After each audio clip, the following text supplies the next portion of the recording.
Hello everyone and welcome back to the Galaxy Battle Iteration 2 this time around.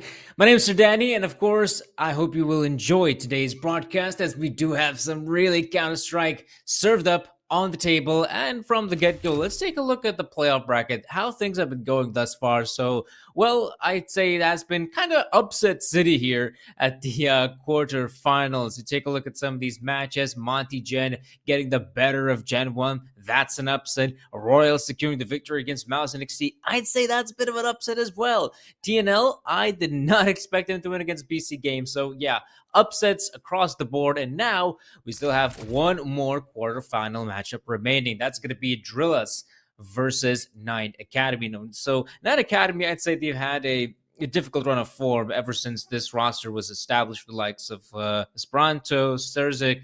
But, you know, this is going to be, I think, one of their few playoff appearances, which is great to see them actually making through the group stage, which it wasn't easy by any stretch of the imagination.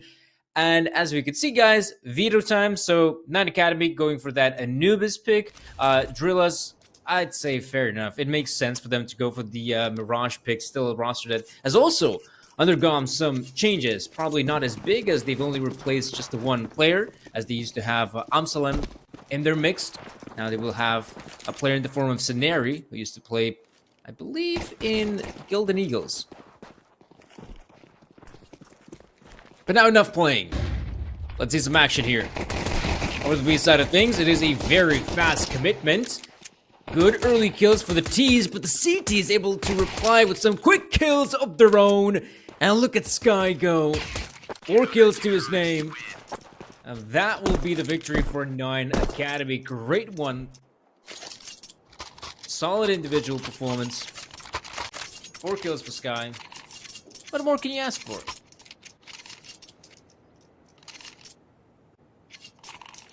Yeah, you can take a look at some of these names on the side of Drillas. I mean, they got big names, right? There's no denying it. Players like Haji, or TK in particular, I'd say that is a pretty big name to have. We'll see. This is where things probably slow down just a little bit for the Drillers. They don't really have to go for the all-out ballsy play just yet. I mean, they could just play it safe.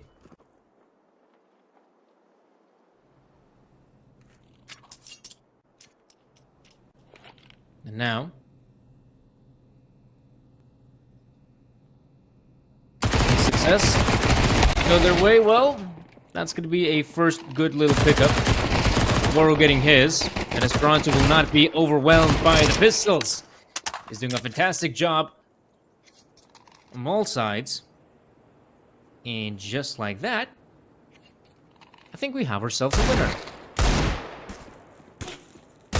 Should be the end of this round. There goes Sky picking up that kill, and 2-0 will be the scoreline. That's to be expected, and now Drillas will finally get themselves a proper investment heading into this round. The big guns.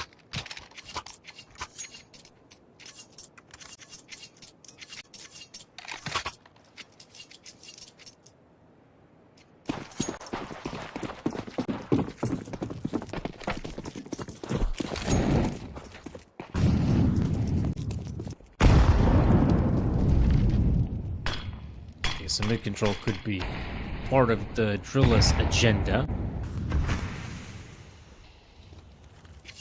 Not really finding any so far. Again, you could say this is a very heavy bomb site setup from Nine Academy boys. In fact, completely neglecting middle, which, hey, maybe that's for the better.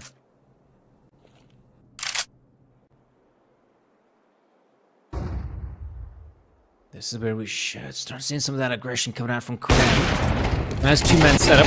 Hypex. Oh, misses the shot, but he was so hoping that Nada will get more damage. And now you got players coming in from camera as well. So Drill is doing a fantastic job of taking control of the bomb site. Great pickup from Boro as well, right behind the smoke, slowing down the potential push. But great shot from Sturzik with the MP9. And this is where that's kind of it for this round, yeah. Nine Academy, they lose the bomb site way too quickly, and even so, I'd say It's so difficult for the players of Knight Academy to get back into that round with no mid presence. In fact, you can see the Drillers are still looking for some opportunities to dish out the damage. In fact, maybe they might just get all players. There we go, Quem. Eliminating the last few guys and no guns being saved. No guns.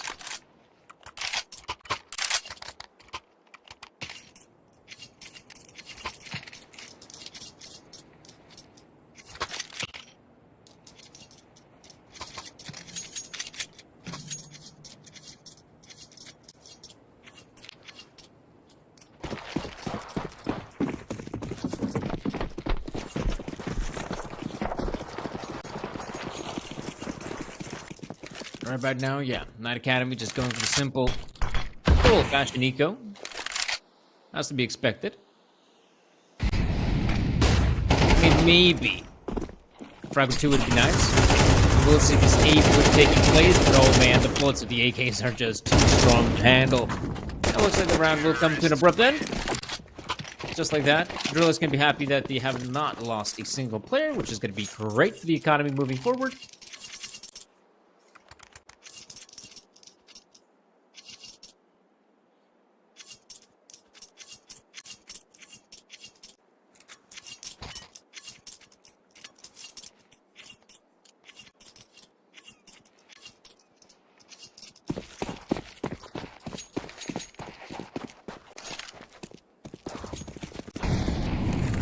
Could be expecting something, I'd say, a bit more orthodox from Drillers, as you can see.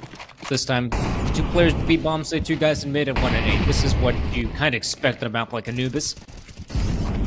But I like the fact that the players in middle are not being stationary, they are being advantageous. Looking for opportunities to pick up a frag or 2. Which would be a nice little bonus for the CT side. Thursday as well, holding on to a very understandable position. I guess they're a little bit frightened that if Drillers will continue playing like this, I mean, it's difficult to go up against them. Slowly but surely, they're getting close, way too close for comfort. We might see the push taking place. The flashbang was pretty good, but I'm surprised they only snatched the 1 kill, and that is surprising to note. So yeah, bomb plant coming in. Drillers, they got themselves the bomb site once again. And it is Knight Academy that have to save their guns. Oopsie.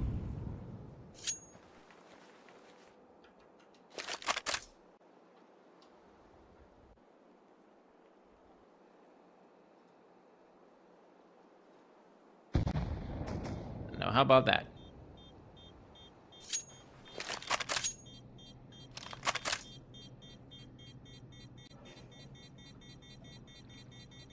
So yeah, that'll of course be a victory for the side of Drillers. No surprises here, ladies and gentlemen.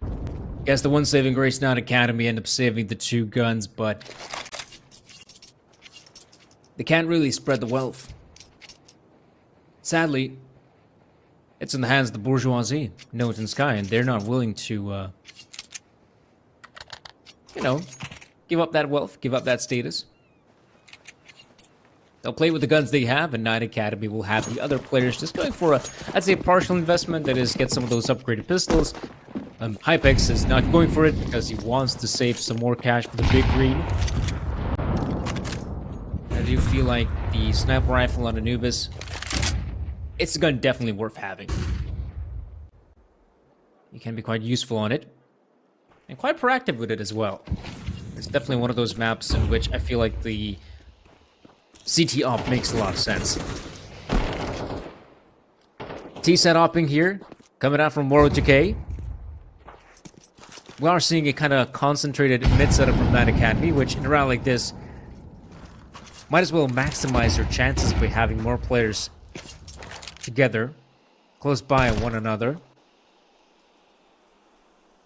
Which does leave something like the B-bomb set quite vulnerable. In fact, it has no defenders. If it does come down to the B play, Note and Sky might as well save the guns, and the 2 players can find something of their own. Ooh, but that's Sky going down. it might become obvious that this will be a play on the bomb side. Sturzik also getting caught out by Woro's sniper rifle. So yeah, Drillers make the right choice. They pick the bomb set that has no defenders on it. Bomb plant. And maybe even 5 players surviving, which, as we can see, it's I'd say it's a scary prospect because Drillers, in terms of economy, have been looking stellar. And they win this round, and some of those players will be sitting comfortably on like $10,000. That's huge. That really is huge. There we go. Fatih's end up winning the round.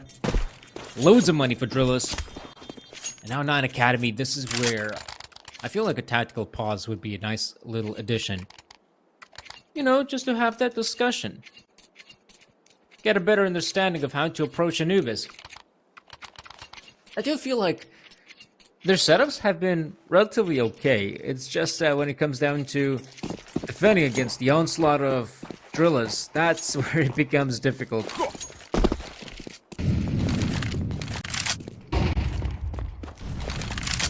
They gotta connect some shots. Simply put. Damn, SP losing a big chunk of his health. Was that an enemy nade? Well, smoke being broken and Node picking up the early frag on Voro. Big engagements happening in middle. Sturzik catching out Mestal. So you know what? This is turning out to be a pretty solid round for 9 Academy. Now only 2 more players to go up against. Node is going for a ballsy peek, but hey. He gets the frag, leaving it all up to Lonesome Kvem in the 1 versus 3, and not against Hypex, son.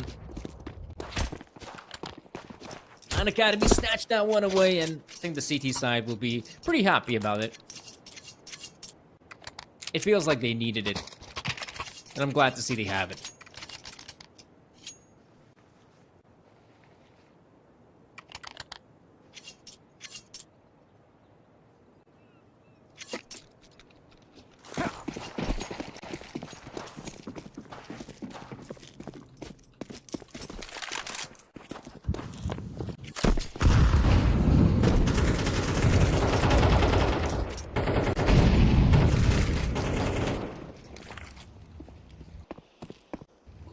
With the aggressive play coming out here from Sturzik. Up in water, he can be a thorn in the side of Drillers and be aware of it at all. Oh, no, feeling the pressure. He's asking Sturzik, come on, man. Go for the peak. What are you doing? But he's playing the long game. He gets one of these players, but he desperately needs to help out Sky because he's feeling a lot more pressure now. They know Sturzik is in this position. But Hypex snatches an amazing frag, and you know what? The retake is still doable. A 2v3, in which Drillers have to be so careful about their backside. Perhaps the best choice would be to eliminate Sturzik from the get-go. Because right now, they're in no man's land. And while Sturzik is moving in, the players in 9 Academy should also join the fight, and this is where things are getting scary. Flash comes in, Esperanto going for the peak, and both SP and Sturzik picking up frags, putting 9 Academy to the 4th, and Drillers into the ground. Counter-terrorists win.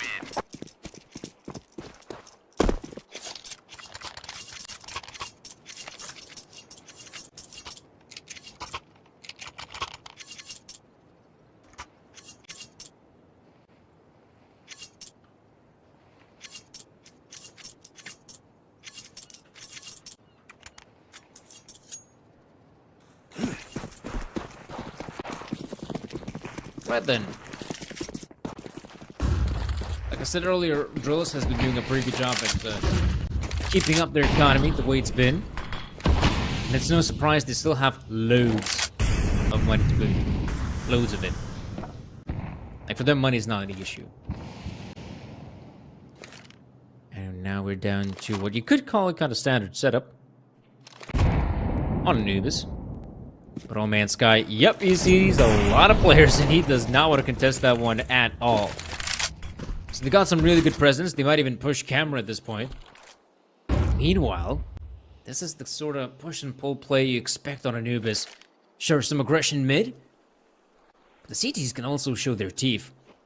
And while not really committing to a push outside B, we will realize that, yeah, this is the final commitment on the A bomb site. And 2 players have made their way out of connector. And Messal, of course, he has no idea what's going on. He's thinking, okay, I'm going to come in with a big flank from the B bomb site, but... Oh, Voro. Yeah, he's expecting the players to come here. Oh, spacing is a little bit awkward, but it's still good. Thursday gets his. Messal has made his way all the way through camera. The CT is... Oh, Hypex, he had to hit that one. I feel like been missing that shot. This puts Sturzik in an unwinnable position. Yeah, they might just recover the sniper out of this. And that's it. Drillers will get themselves the 5th.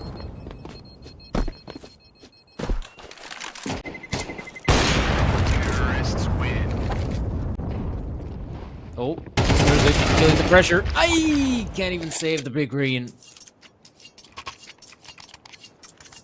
That's a hefty loss.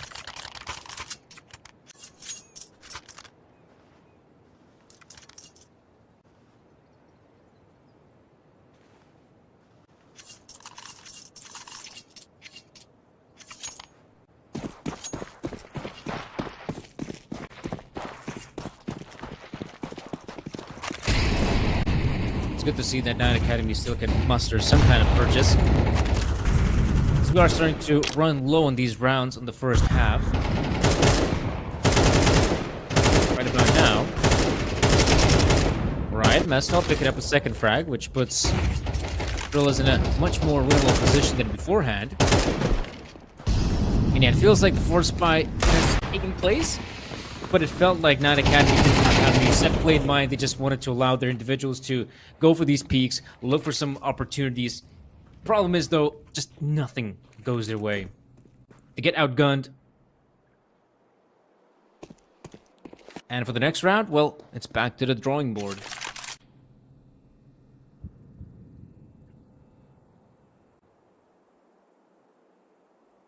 Bomb has been planted.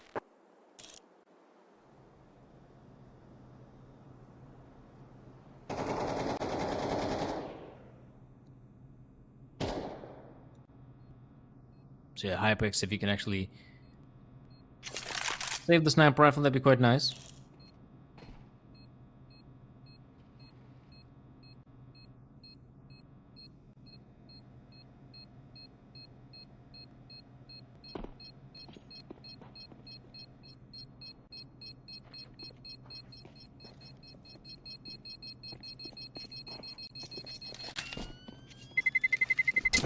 Terrorists win.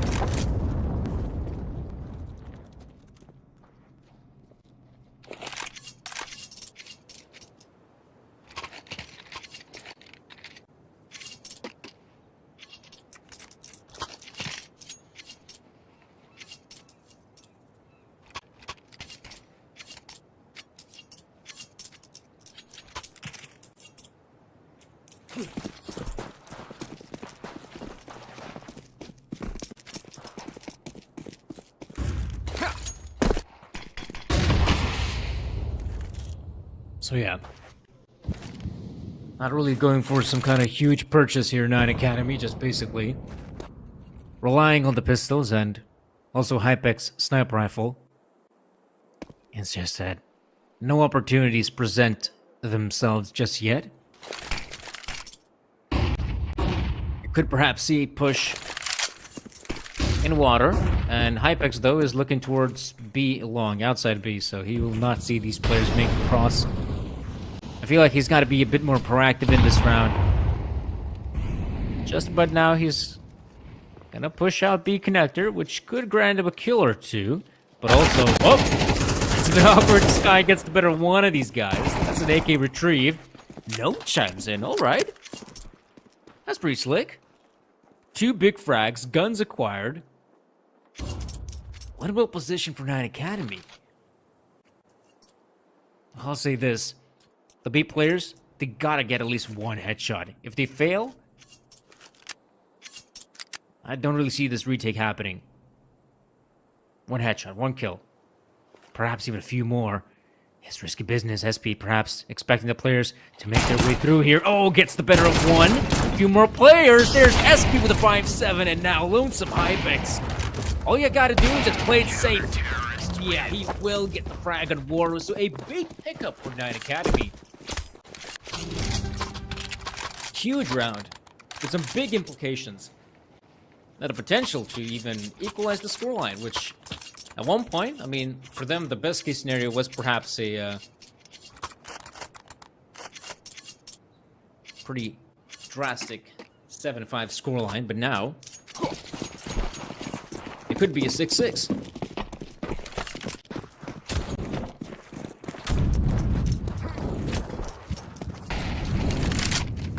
I like the fact as well that Hypex is now changing up his position.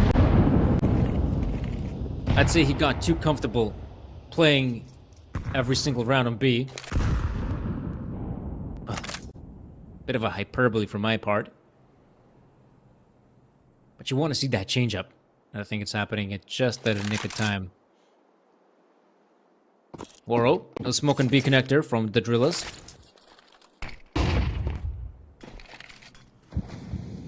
So you could see a potential hit on the A-bomb side. In fact, it feels like Drillers right now is just fighting for some of that map control, showing off their presence in middle, outside A. And Sturzik does have a lofty task. Chucks in the smoke grenade, but he's got to be so careful behind it. Because Molotovs, HE grenades could come any second. And he chucks in a nade of his own, so that does a lot of damage, so he is isolated. Oh, forget about it. 2 big frags.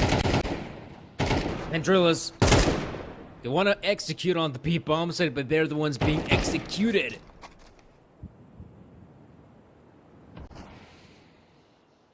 Three players attempting their best, but, I mean, it's just so little time to work with 25 seconds and a molly to boot. Slow down any progress. And yes, they're even expecting someone to come in the back lines to make that ballsy play, but Waro, yeah, he's just so far behind the action. He's gonna try to book it over at A. Yeah, I mean, it's not gonna happen. Though in a world in which somehow Waro gets both kills, then maybe it is a doable 2v1 for him. He is a fantastic opera in that sense. I'd say one of the few, like, proper, pure operas in CS2, which is something you don't get to say about a lot of players. And his stats as well, especially when he was playing in Monty, were pretty bonkers. And in this team as well, like, statistically, he's doing a fantastic job. Can't really blame the guy.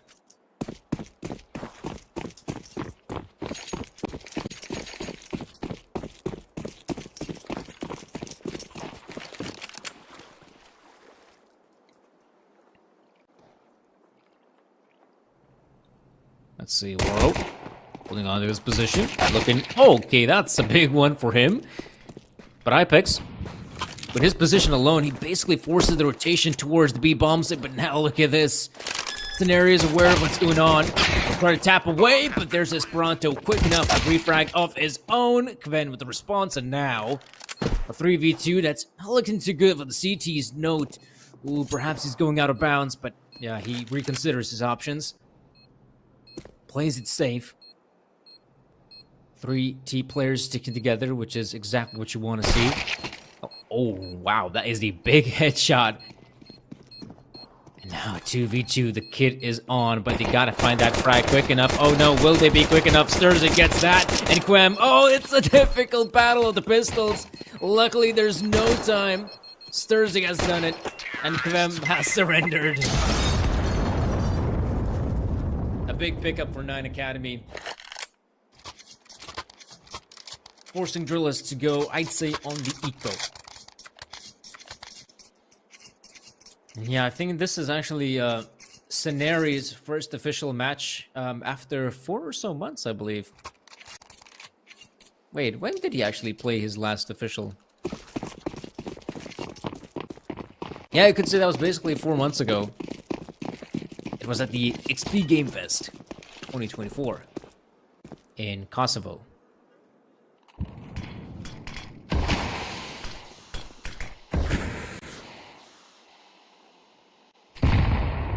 Surprised to know that Drillers have gone for the purchase here.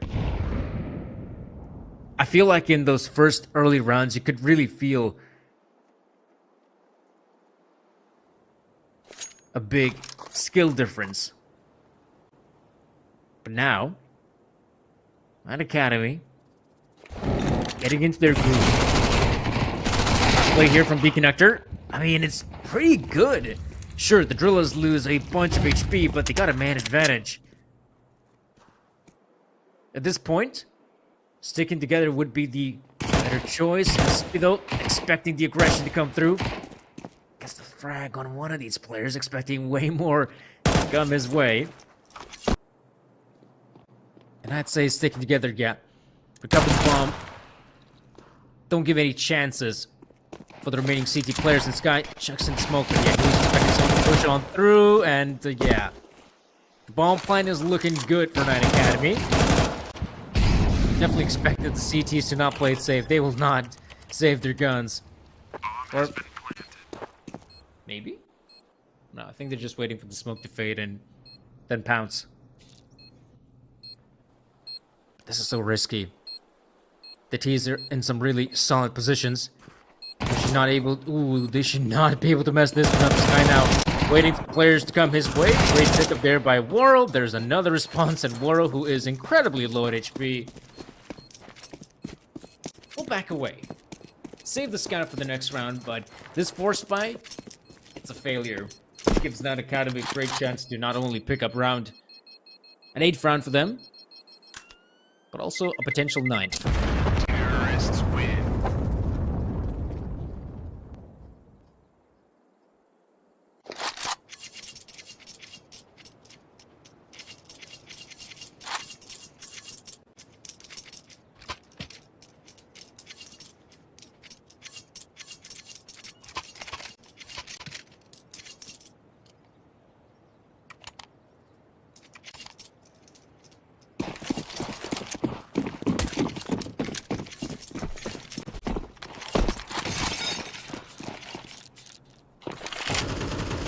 Well, there is a bit of a change-up. The fact that Haji has gone for the M4 purchase. A bit surprising to see, but I feel like he kind of used his buddy as a bait. But hey, they got the kill, that's all that matters. Losing a play with the USPS ain't that huge of a deal.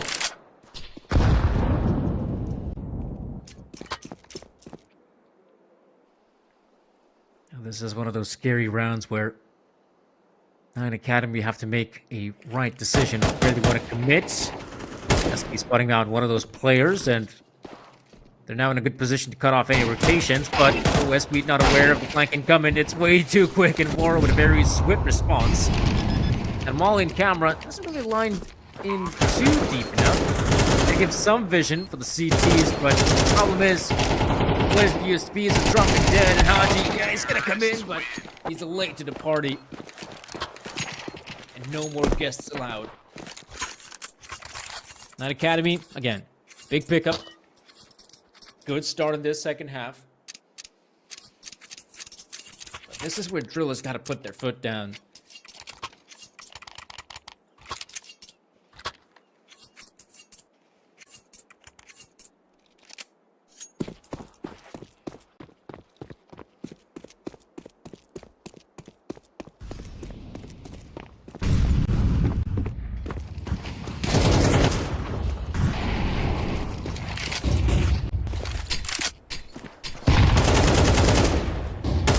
Early fights here outside B.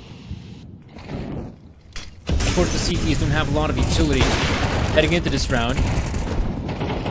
It's bare bones, to say the very least.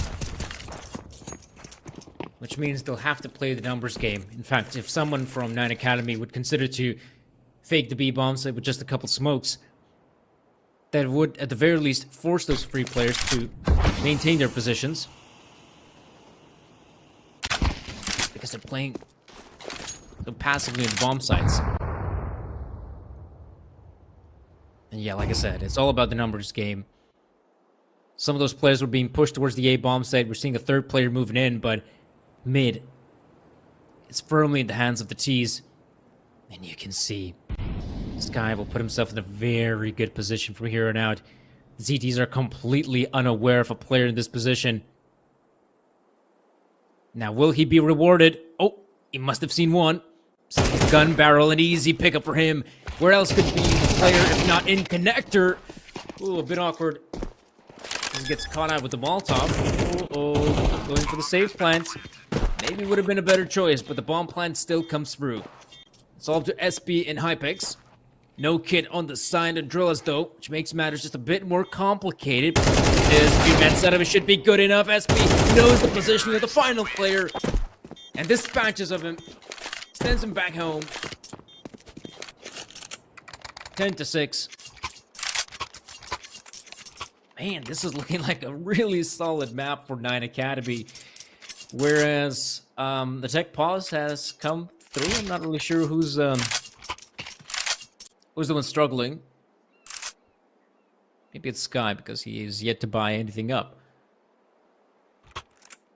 But man, this has been a really good showing for 9 Academy.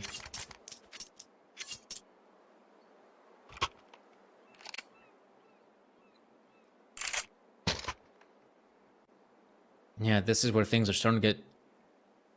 Well, I think it's fair to say they've already gotten pretty awkward for Drillers because, like I said, in the previous round, they didn't have a lot of utility and they couldn't really force a lot of engagements because, admittedly, some of those fights on the B bombs that you can have, if you push out B long, let's say, it's usually expected the CTs to have maybe a flashbang or two. You can't really go out B connector or even hold B connector because you're expecting, you know, the nades to come through, the Molotovs. You can't really throw any counter nades of your own. So you're basically just stuck playing on the bomb sites and, better yet, just try to play the numbers game to your advantage. And sure, you saw one of those players make the rotation between A, between B, but he made the long rotation through CT spawn, completely neglecting middle. And that's where 9 Academy struck gold with Sky's push.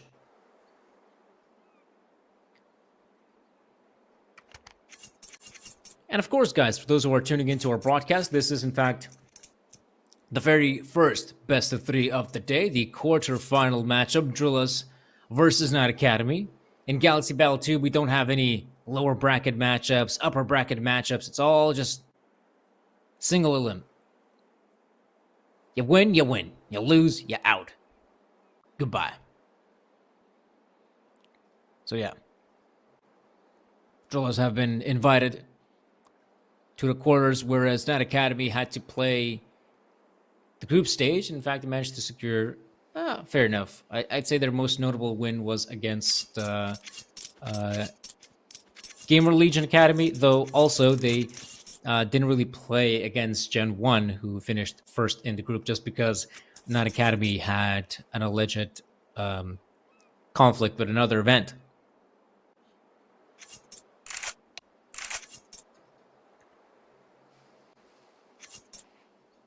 I'm hearing some clicking in the chat, which usually is a good sign.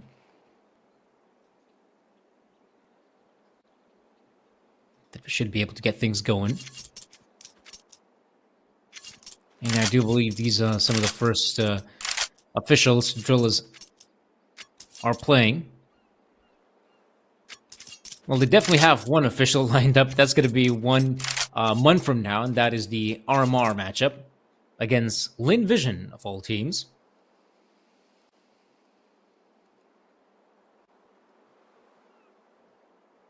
And of course, Drillers had a pretty solid run throughout the Perfect World Shanghai Major Middle Eastern qualifier.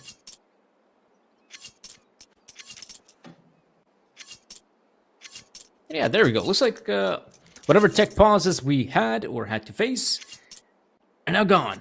And we can continue on with the matchup.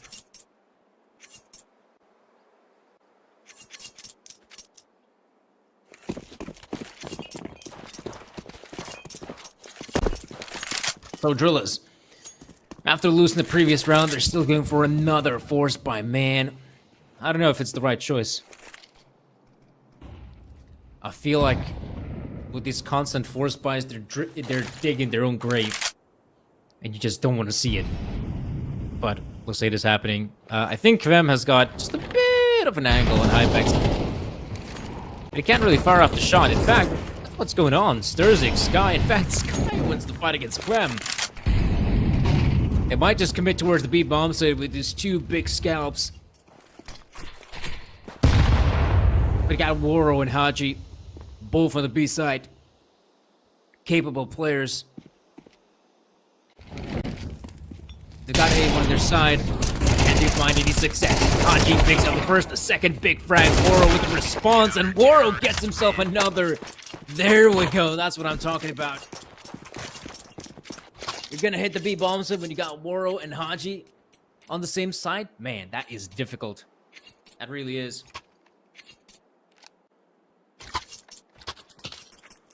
Gotta reconsider your options if you're Knight Academy. Perhaps be a bit more careful. But also you could say spacing might have been just a little bit more awkward. It was like a real double P coming out on Haji's position. Of course, lack of intel as well. Not really knowing where the players are playing at. And it's weird because Knight Academy has been doing a pretty good job at winning these rounds. I think they have 4 in a row in the second half, and yet Economy is it's pretty weak. That they've gone for the purchase, but what they have is not a lot. It's pistols, it's the one Molotov and the one smoke grenade, and a few big guns. That's lackluster, to say the least. So now, with the scoreline being as potentially tight as it might be, ooh, that could be a nice little pickup. There we go. That's Esperanto just digging Mestel in the face. And look at that. The B-bomb set had no defenders apart from one Mestel and Woro do. Oh no, he gets shot by Haji. The back of his head. Maybe it's still not a big deal. You got a player here in the forum scenario, making his way through CT spawn as we desperately trying to hit the shot, but he simply can't pull it off. And even though Knight Academy do a great job at eliminating Lonesome Mestel on the side, yeah, the rotations were super quick from the drillers. And remember, the previous round was also a purchase from Knight Academy, so yeah, if that would have been an eco and they would have gone and got those kills, got that bomb plant, then we might even say that round was a success. But now, back to the pistols it is.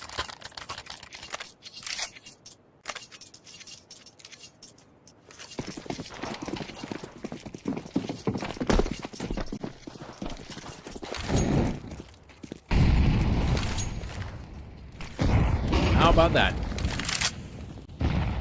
Playing it safe as to be expected from Knight Academy, and maybe drillers will also show some restraint in a round like this. I feel like you just gotta play it safe. Especially now, you could be expecting a lot more players to just push in your position, but Quem, he's just not fazed by it. He's just getting all the frags. Lovely to see. Building up that confidence as well, which is something I think you definitely need. Scenario has been, I'd say he's been kind of quiet in this first map.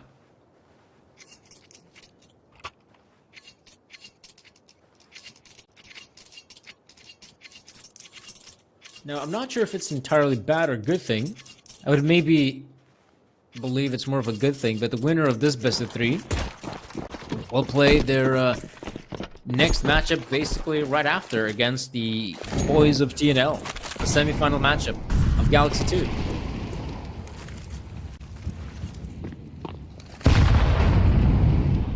So you can play this one, sure.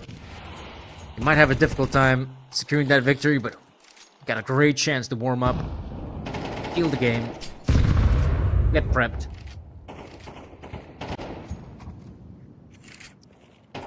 And let's hope no one's gonna get wrecked.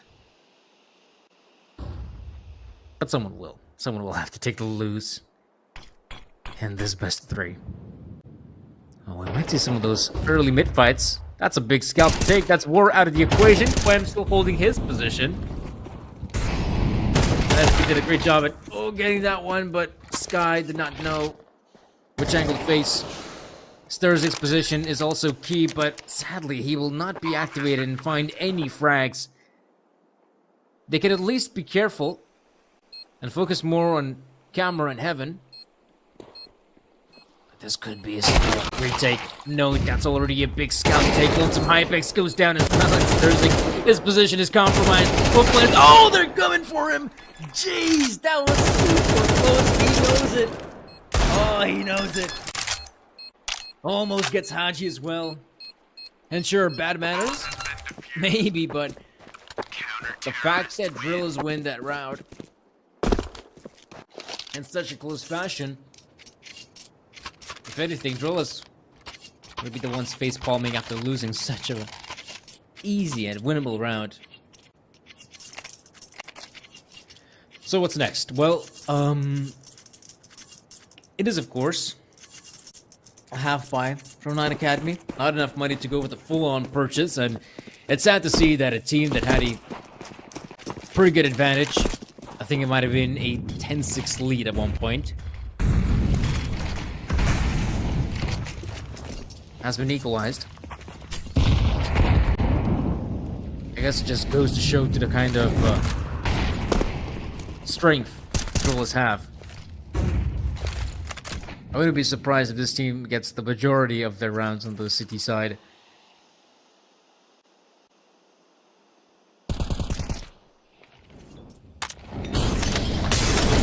Alright, Molly's coming through. That Academy, going for the push. Man, what? Sturzik was right in Haji's face. How? How does he not die?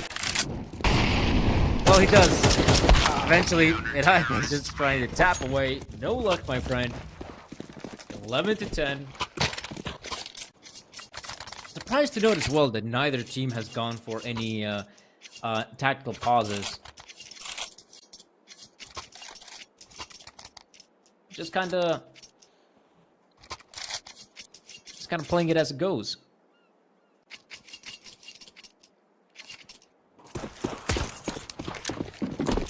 So 11-10.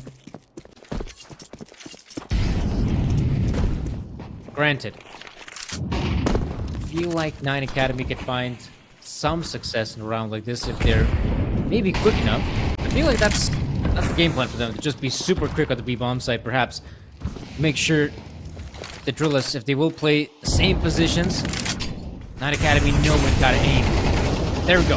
Going for the exact same play. This time they're aware of Haji's position, but he still picks up two. Finally he's out. Kvam repositions himself in dark, and now only two players left standing.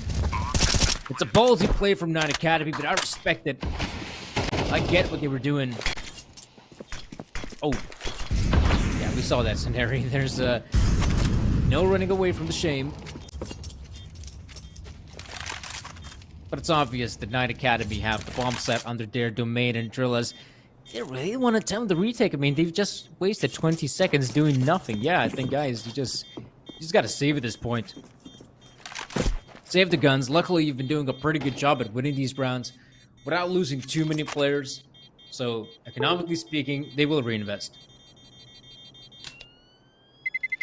That's no biggie.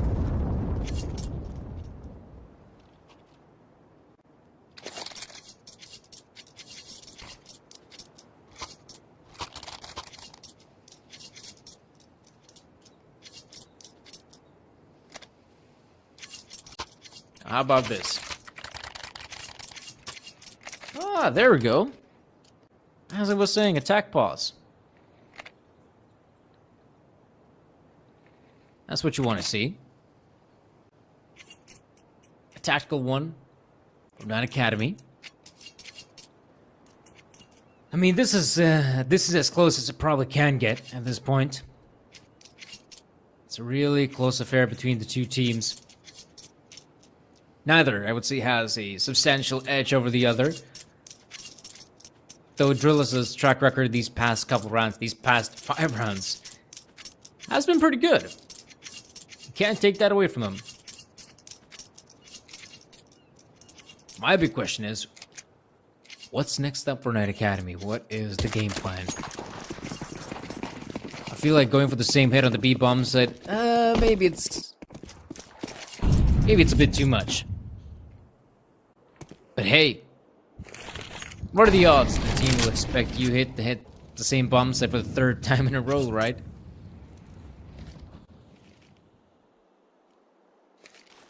Now then, getting control of outside A. The positioning here for Voro is also pretty good in the sense that he can try to look for that early opportunity, and if more players will come his way, he can just get down from the waterfall position. As we can see, it is a really slow round from Knight Academy, and Drill is not even contesting, any part of the map with their aggression. Off the camera. Lots and lots of utility being deployed. And even though there's no counter nade or counter smoke from Drillas, I mean, the guy is just still holding their position. There we go. One flashbang comes in. Now they got to make this play a reality. Esperanto getting his. Sturzig as well. Voro still alive and kicking in his position. The ball plan is looking good. Ford Company going for it, but Voro goes Stan Hadji with a great response, and now it is Lonesome Sky and a 1v2, and he didn't even get the ball flag. Oh, that would be messed up to get that one. Not really sure what happened. How come the bomb plant did not come through? That was the issue. What happened?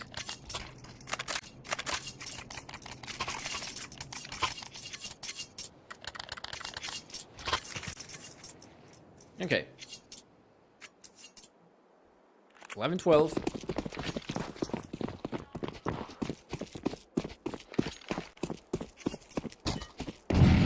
Just need potential.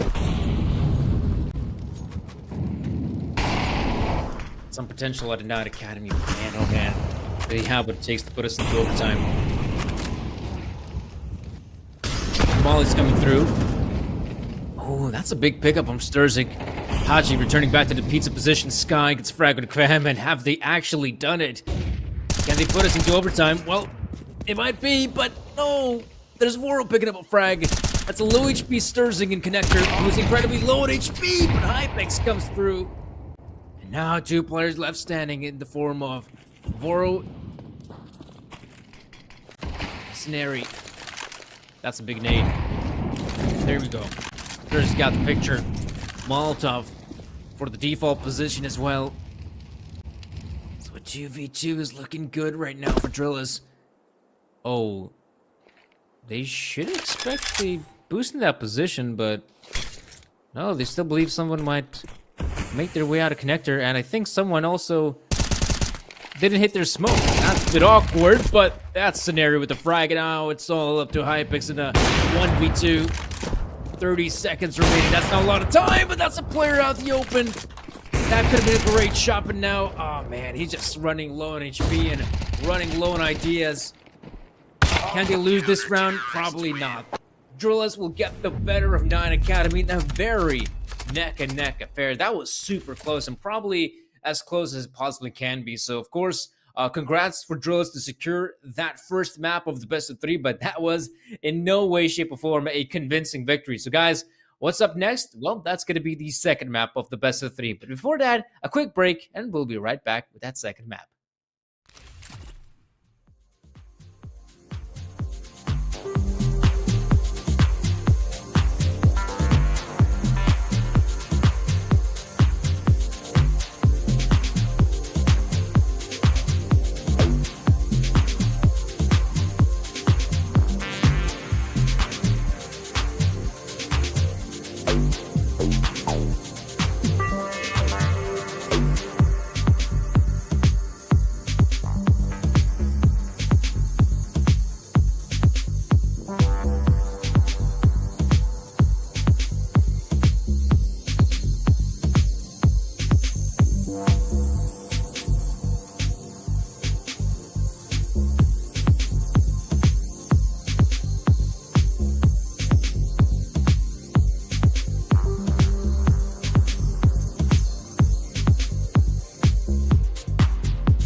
What's up, guys, and welcome back to our second map of the best of three. Now, of course, we had a chance to view the first one, and that was, again, a really close affair. It does feel like it could have gone either way, and now we're coming into the second map of Mirage, which I do feel like if this is your own map pick, it's probably a sign that you're not necessarily a team with a very strong map. Well, I don't feel like this is a controversial statement to make, that it does feel like if this is a map you're capable of playing, well, almost every other roster in Counter-Strike is also capable of playing on the map, and more so it comes down to who has the better day.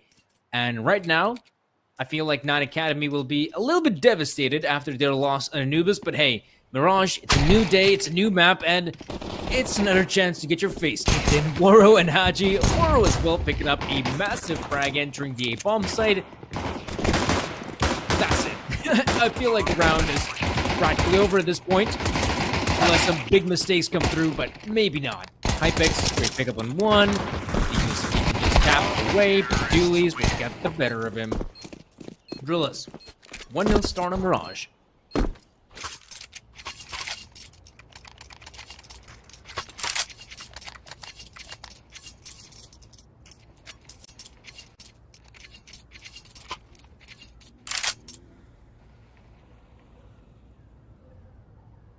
Now we get to see what's really going to happen moving forward.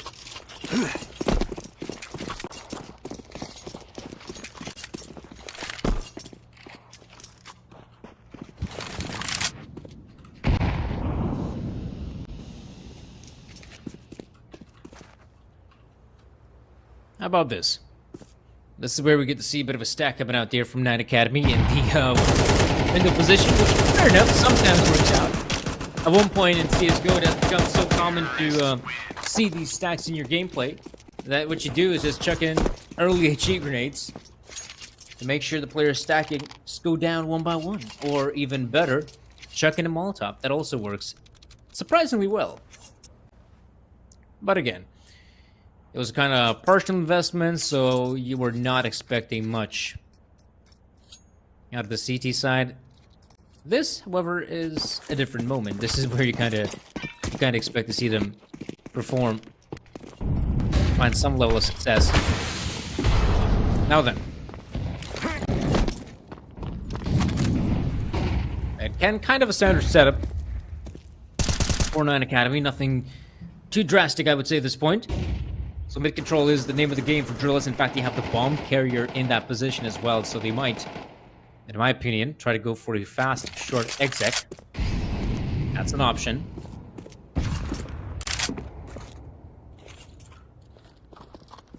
Question is if they really want to commit to that idea. Maybe playing it safe would be wiser. We are seeing the players, slowly but surely shifting their way forward. I wonder if Hypex is even aware of how close these players are. Flash comes in, it's perfect. He even gets the one. Surprise, surprise. That's a big pickup. In fact, the second frag goes the way of Sturzik. And outside Drillers are simply running out of ideas. They just gotta commit to one of these bomb sites, right? And I feel like B site is where it's at.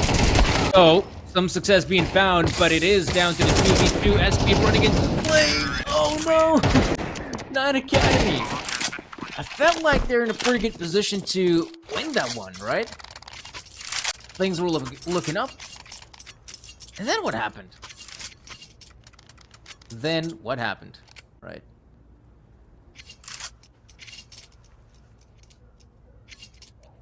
I don't know. That's a bit dissatisfying. But now we can return back to another round. Now round number 4, in which, well, sadly, after Nine Academy losing that round, money is not looking good at all. Money's pretty bad. Got to save up that cash quick. The quicker the better. Oh, this is where Node holding the angle does get overwhelmed. Yeah, the players are just basically Looking for some opportunities here and there. Hypex with a great pickup on one of these guys. But all in all, this will have to be the end, I feel like. That's a potential bomb plant, looking good. SB might just... Okay, gets the better of one of these guys. 1v2, but his position not the best in the D. Oh, tries to get it on Sensei, but that's an area part of me. Doesn't get it done.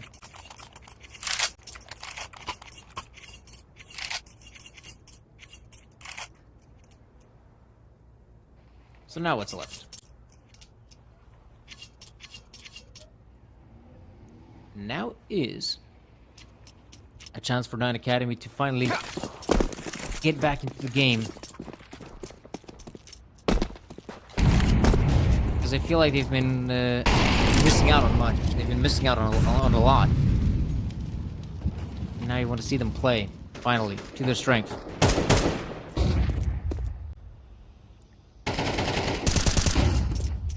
There we go.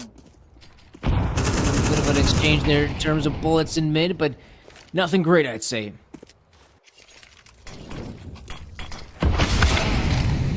Ooh, that's gonna be a big pickup on one of these players, Haji.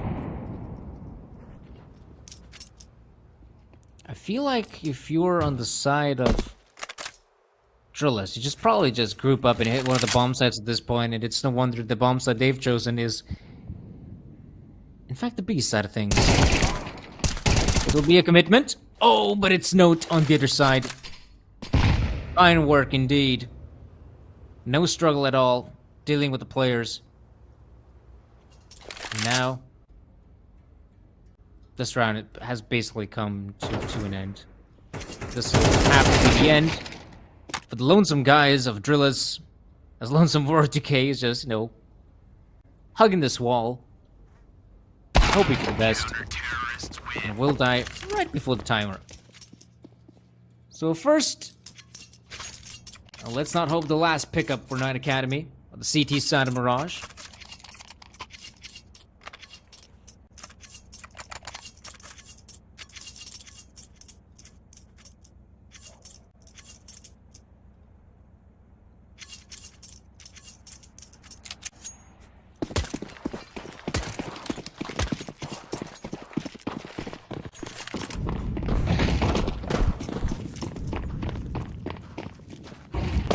Back at it again. Drillers have been, really these past couple of rounds have been focusing on mid control, which, I mean, that's the name of the game on Mirage. Except this time not through top mid, but through, underpass. And man, I always feel like it's so dangerous to make your way out of this position, but luckily for them, there's only the one guy in short. The connector player has been smoked off, and there's no one in window, which is a scary prospect, I'd say. Because suddenly, you take a look at the positioning of Woro, and he can go wherever he wants, and he chooses the B-bombs like this is huge. That's one player out of the equation, though, Hypix, but to Woro. He's about to get himself a kill of his lifetime. An easy pickup on one. There we go. Kvem also responding. It's a 3v3 in which the bomb site is almost in the hands. Oh! Okay. Now it's firmly in the hands of Drillers. There we go, Voro with another pickup. Leaving it all up to Lonesome Stearns into 1v3, and oh boy, you do not want to go up against Voro because he's been hitting some insane shots. And there we go, a fine little setup there for Drillers to go for the push and underpass.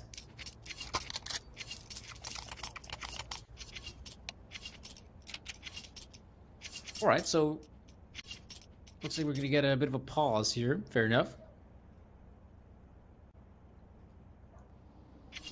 Pause first and foremost.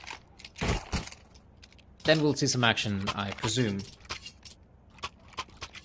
yeah, that'll be Nine Academy. Kind of the tactical pause, having that necessary discussion to move forward.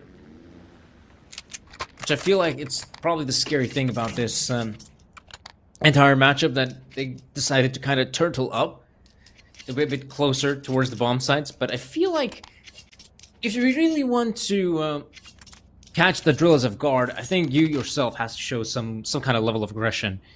And SB has been pretty good at it in the previous map.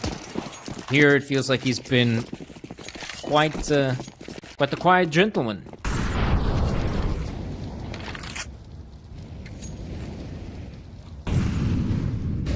Now then, perhaps a fast play on the A-bomb, so you got Hypix. Big green, flash comes through, and a lot more smoke grenades follows soon. Fem moves in quickly with the MAC-10, dispatches of one of these players, so Sturzzy can go for a bit of a spam. Maybe catch at least one of these players. That's one. Another to follow suit, and yeah, you know, bombs it as the guy with a great. Oh no! I was so sure he's bound to secure that one.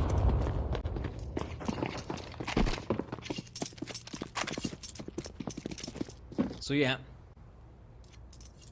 6-1 will be the scoreline in this first half, and already it is daunting.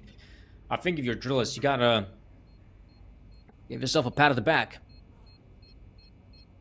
But if you're Nine Academy, jeez, they've gone for the changeup. They had the attack pause, and yet this is the scariest part of it. I mean, Drillers playing so aggressive on the T side, dictating the pace, and Nine Academy can't really get anything done, it feels like. No success goes their way.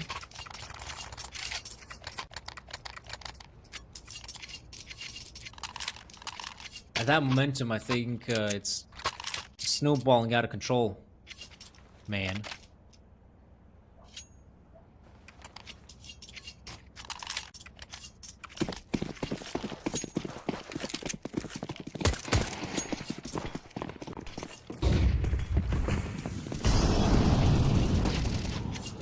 Ooh, that is Quem losing a lot of HP from the get-go. That Academy is putting a lot of their forces to try and counter any mid-aggression that comes their way, but it should become quite obvious very soon that if there's a lot of presence in mid, chances are the bomb sites, the extremities have been neglected, and yeah, that's exactly what I'm talking about. Sturzzy was caught out with his pants down, and there's no one to pull up his trousers. Drillers, a fantastic position to secure yet another round win. No kill on the side of Nine Academy. The round will come to an abrupt end.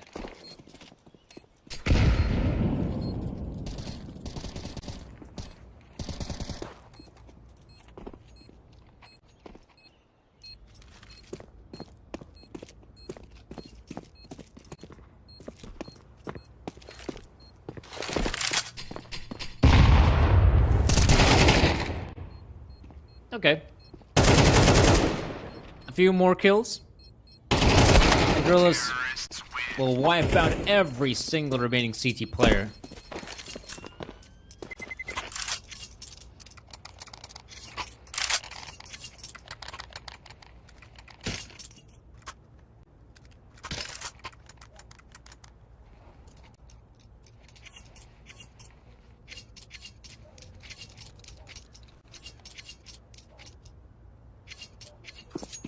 Now, things are getting rough for Nine Academy. It's good to see that they've made. I feel like this is by far the best purchase they've made throughout the entirety of the second map. But look at this. I mean, so much freedom is just given to Quem. He's practically on the doorstep of the B set. Luckily, Hypix with a quick response. And this time, it's all going to come down to an A execute. Players walking out ramp. Maybe no smokes will be needed. They can just find the kills, but right now, two have gone the way of Nine Academy. Not much of a response from the Drillers. Woro tries to get the better of SB.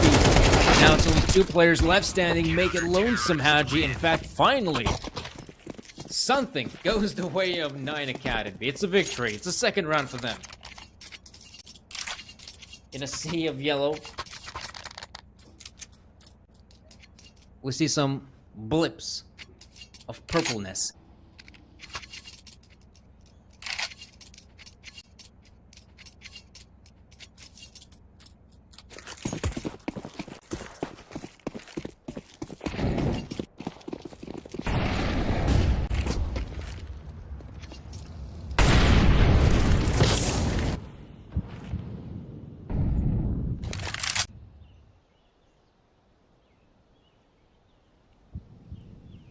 Like to slow around, but Drillers are once again anticipating to hit the A-bomb site. I think it's just going to be an exec with just a few smoke grenades. One for jungle and for stairs.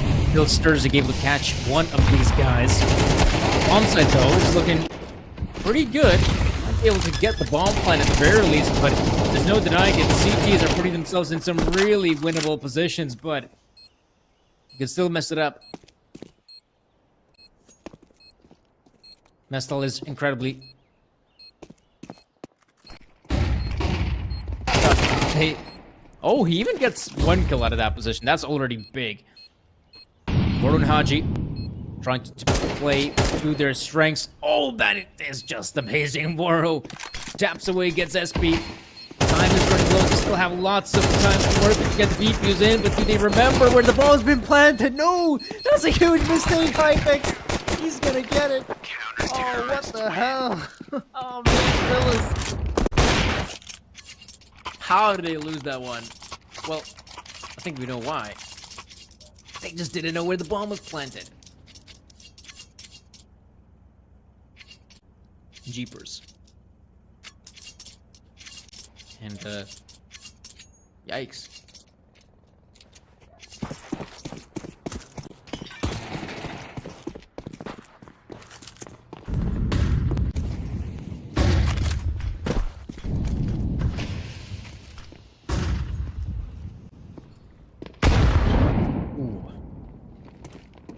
Being deployed and a lot more players learn to the bomb site. No, it does a good job at getting the one, but I'm not sure that'll be enough. There's a lot more players to deal with, and the most awkward part of all this, right, is the bomb. Where is it? How have Drillers it had done such a great job with the entry and forgot to pick out the bomb? And it's just mind games because the CDs are thinking like, why is there no bomb plant? What does this mean? And the T's are thinking, right, maybe the CTs already have vision of the bomb and they know what's up. Maybe this slow pace actually will work out for Drillers because you can see Night Academy, their players are just going out there, losing the gunfights one by one. Sturzig, the exception. Alive for now, but how long? Yeah, I'm telling you. Night Academy, yeah, they're having questions. They're thinking, okay, this probably is the A hit. There's no way in the world you take the bomb site and just do nothing with it. But that is exactly what has happened. Oh man, if they're gonna do a demo review, they'll be surprised that they've got big brain by a pretty small brain move to forget the bomb.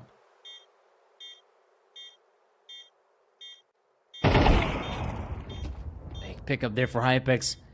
A 2v2 and Mestal sees the gun barrel all up to Sturzig. I think he knows the positioning of the short guy, but where's Woro? He doesn't know. Sturzig goes down eventually, so Drillers win the round. Surprisingly enough. An 8-3. Current scoreline, and Drillers are looking incredibly solid. Looking good to potentially even run away with the second map.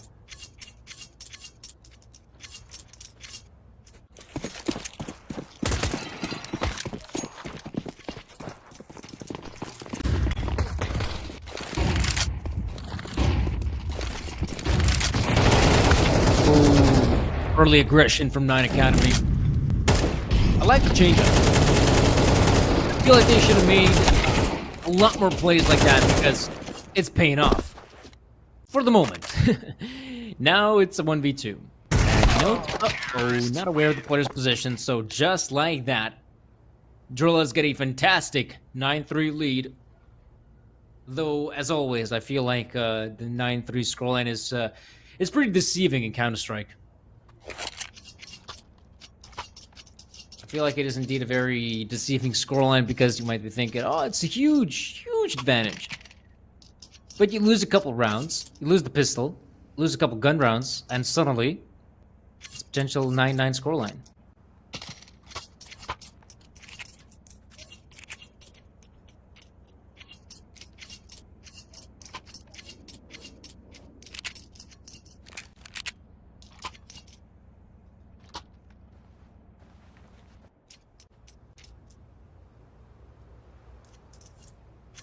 So yeah.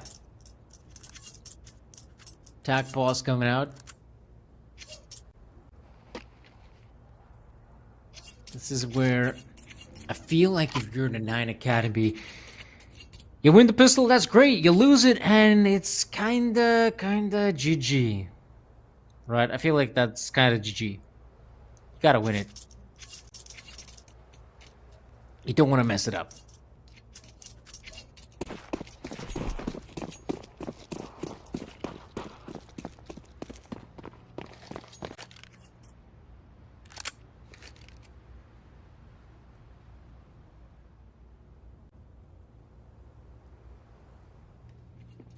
So slowly but surely, Iron Academy inching forward towards the A-bomb side. But when will the players in Underpass be activated? That's the big question for me, because they should join on the initial push. Luckily for them, I mean, Haji, the defender on short, doesn't see them just yet. Oh, he sees them. He gets one. Expecting one more player to make the push out of connector, so Voro is just holding tight. Not committing. Waiting for backup. Bomb plant. It's coming through. It has been planted for connector. And now they just gotta focus on making their position known. Voro. Oh no! He was in such a good position, only saved by his buddy Mestel. Now, oh no, it's all up to Lonesome Mestel at 1v2, recovers the kid, but he cannot win the round, and Sturzik, massive victory. Great pickup for 9 Academy. I had my doubts. I really had my doubts. But it's great to see that they actually have what it takes to pull it off. Fantastic.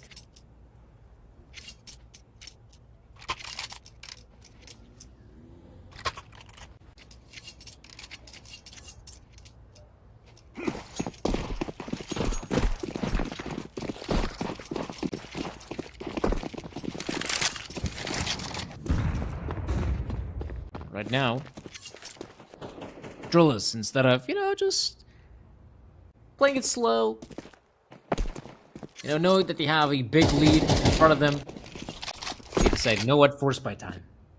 And they put 4 players on the A-bomb side. A hefty stack in my eyes. Now Mestel. Oh, that is, that's a great frag.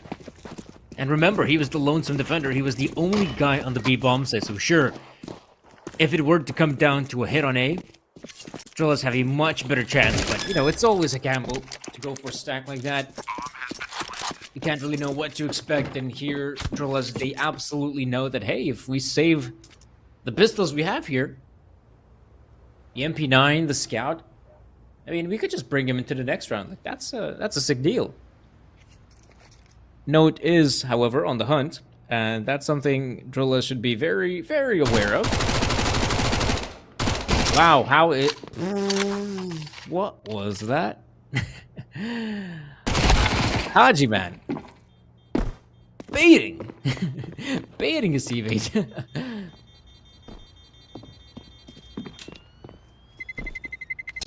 Terrorists win.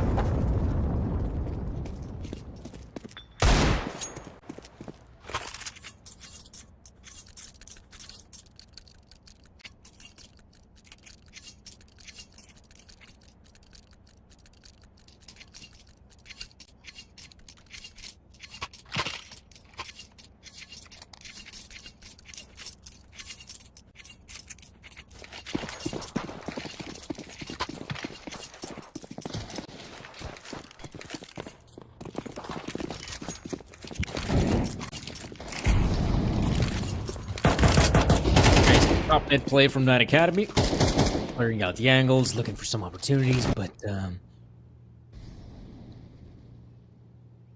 nothing found thus far. And in the previous round, they decided to hit the B-bomb site. This time, though, it feels like they might just end up going on A, and this is where we have the stack. It's ready and waiting for the players to come his way, and you're yet to find anything, I'd say.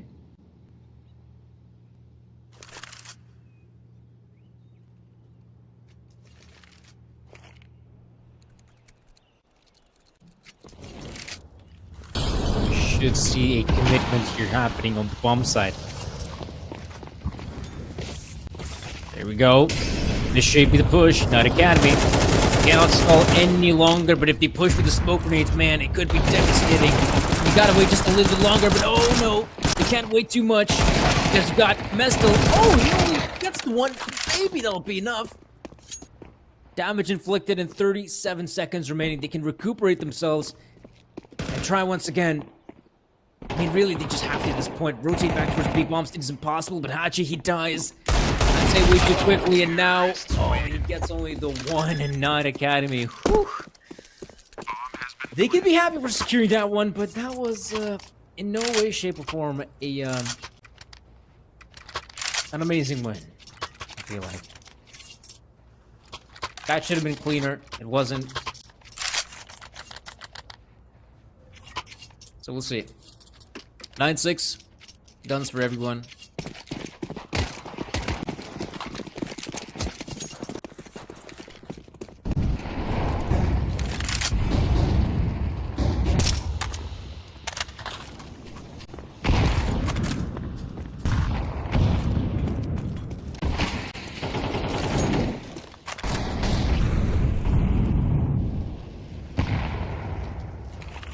Players in Academy spread out quite thin early on in this round, and some of them have already been softened up.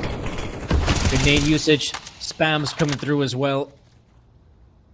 3 more players left standing in mid. But for Drillers, I mean, that's all they gotta do right now. Just play the waiting game. Don't have to overcommit. Play it safe, but Hypex on the other hand, yeah, will plum. Sturzig has gone for the aggressive play on stairs. This might just alleviate some pressure for Note, who will try to sneak past through short. Oh, not expecting the short player. That's it. Bomb in the hands of the CTs, and 10 rounds for them.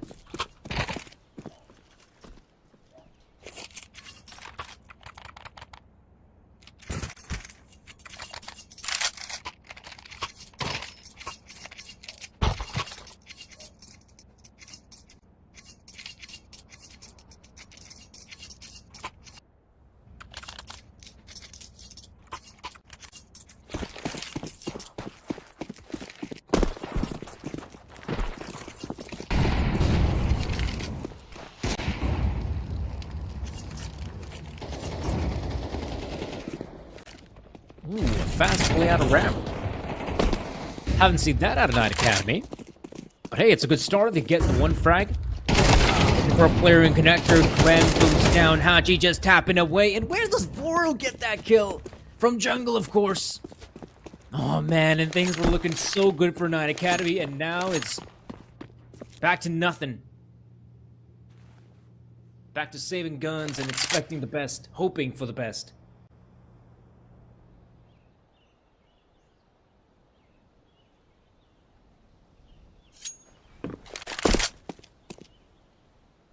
Counter-terrorists win.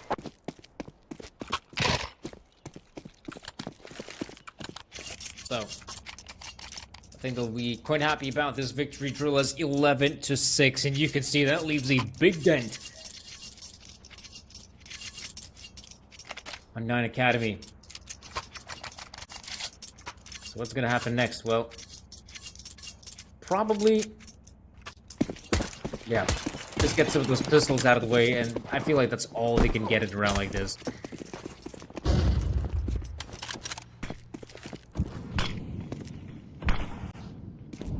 How about this?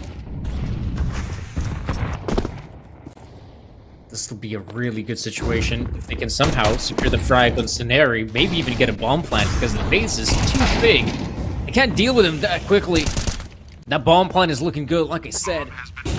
Of course, the prospect is holding on to the bomb site is a whole different beast, but maybe they can find some success, though. Nothing has gone their way just yet. Hypex with a nice deagle headshot, but that'll be it here, ladies and gentlemen. 12-6, 9 Academy. They at least get the bomb plant. They at least get some of that extra cash. But nothing more than that.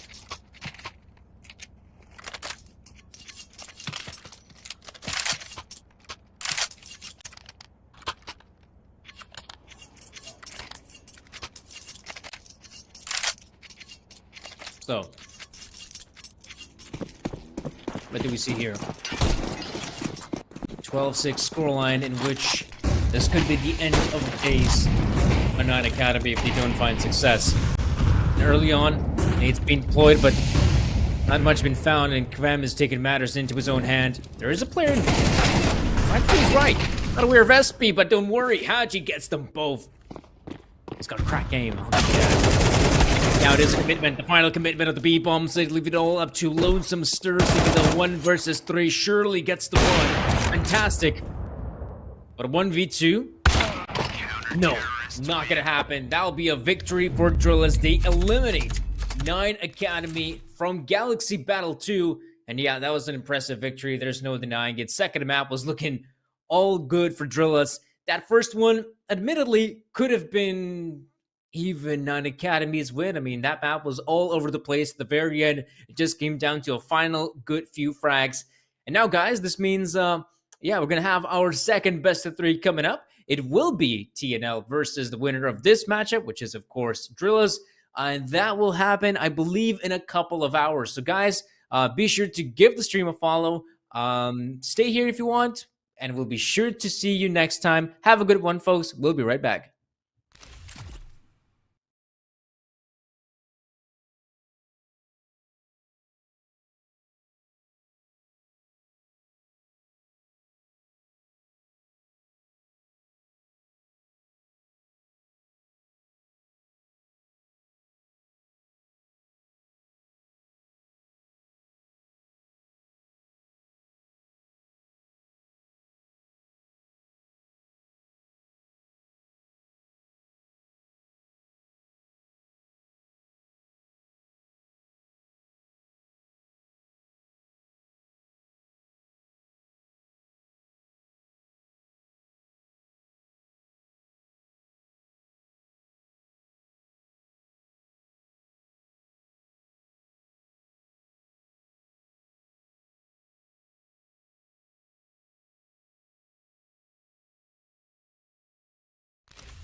Bet you didn't expect us to see it on the timer, but here we are. Welcome, everyone, to Galaxy Battle 2. My name is Sir Danny, and well, tonight we got some more exciting Counter-Strike. So not that long ago, we already had a pretty interesting matchup. That was, of course, Drillus versus 9 Academy. At the very end, Drillus had what it takes to secure the victory, but I've saw that matchup, and I can't say that was the most convincing victory. And now they go up against the likes of TNL. So I guess the one saving grace for Drillus, I mean, sure, they ended up having a difficult affair there on Anubis. Mirage was pretty clean. Now they're kind of warmed up. They're going up against a team that is yet to properly warm up. And we are seeing from the get-go your usual standard bog of the map, Smills. We got ourselves the map of Ancient. That makes a lot of sense for TNL to pick. This has been kind of their bread and butter. But Drill is going for the pick of Mirage. Now that's kind of a problem, I feel like, because TNL is a proper team on Mirage. They have played that map a ton. They're really good on it as well. It is a great map for some of their individuals to shine. Sure enough, there have been some big changes for the TNL roster. I feel like them not having Gangino is a big loss, but now it's fast play. Fortitude up close. USPS has been so good in that position. Well, they're being gunned down. The backup has arrived. Yuki Toro tapping away with the P250, and a lot more players will gun him down. And Lonesome Zogan, yeah, the problem is the bomb. La bombe. It la kill people. And so do bullets. Zogan, he's looking for a chance. Yeah, not expecting the players in Red Room. And a great victory, a great start for Drillus. As I was saying, yeah, TNL, I feel like them not having Gangino is a bit of a shame. The guy was really good. He was a super aggressive opper. In general, nowadays you gotta be aggressive in CS2. I mean, you cannot, play sort of style like, I don't know, a 2017, 2018 Astralis where just slow things down to a crawl, getting ready for an execute, and then hit the site. No, you gotta play fast, and sometimes you gotta play fast and loose. That previous round, I mean, you love to see it. They tried to go for a very fast play off the red room. That was no success. Just like in this round, they get bogged down too early by the smoke grenade. No success entering the bomb site, and for now it is a 2-0 lead for Drillus. Not a huge lead by any stretch of the imagination, but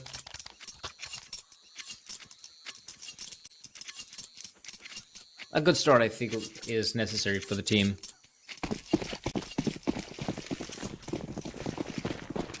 Predictions of who is the favorite heading into this one? I'd still say it's Drillus, but I feel like TNL can definitely give them a run for their money.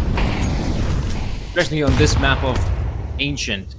This team loves playing some fast and loose Counter-Strike, and I'm not sure if Drillus will be able to cope with it all.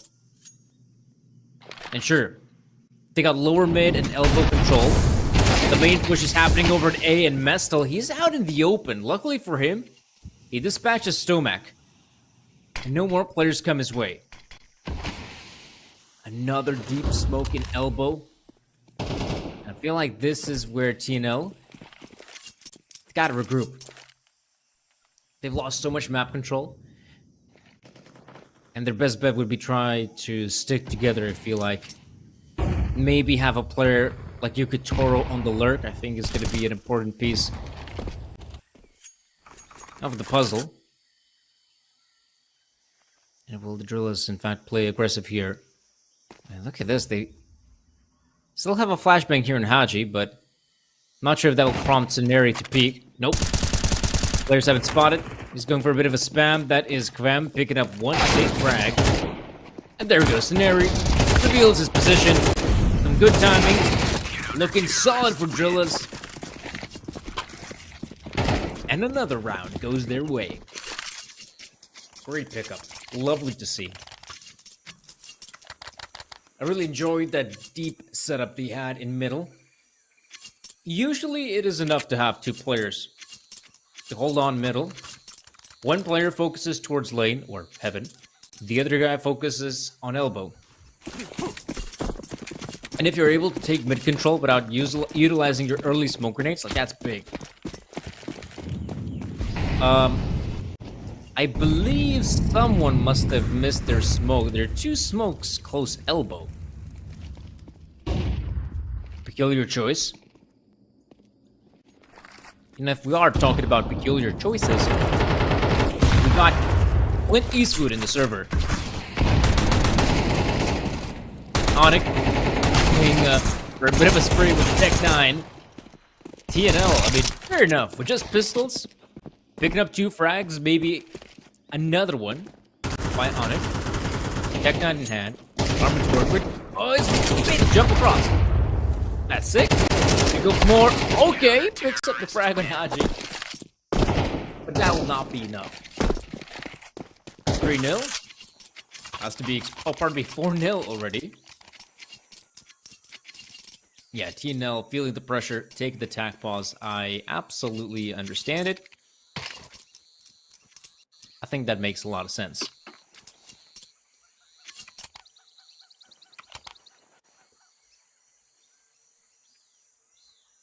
This is where they consider bringing the sniper rifle in the hands of Yukitoro. Though I will admit, we haven't seen too much fast-paced CS from TNL. Like I said, their style is very fast and loose. And I feel like they've been respecting the drillers too much. And with that AWP purchase, to me, it signals they want to take it slow. They don't want to go for an all-out push just yet. Perhaps go for default setup. And no smoke grenade in mid, so that's a good opportunity to at least have a few players hold the angle at elbow, but here come the Molotovs, forcing the players out of position.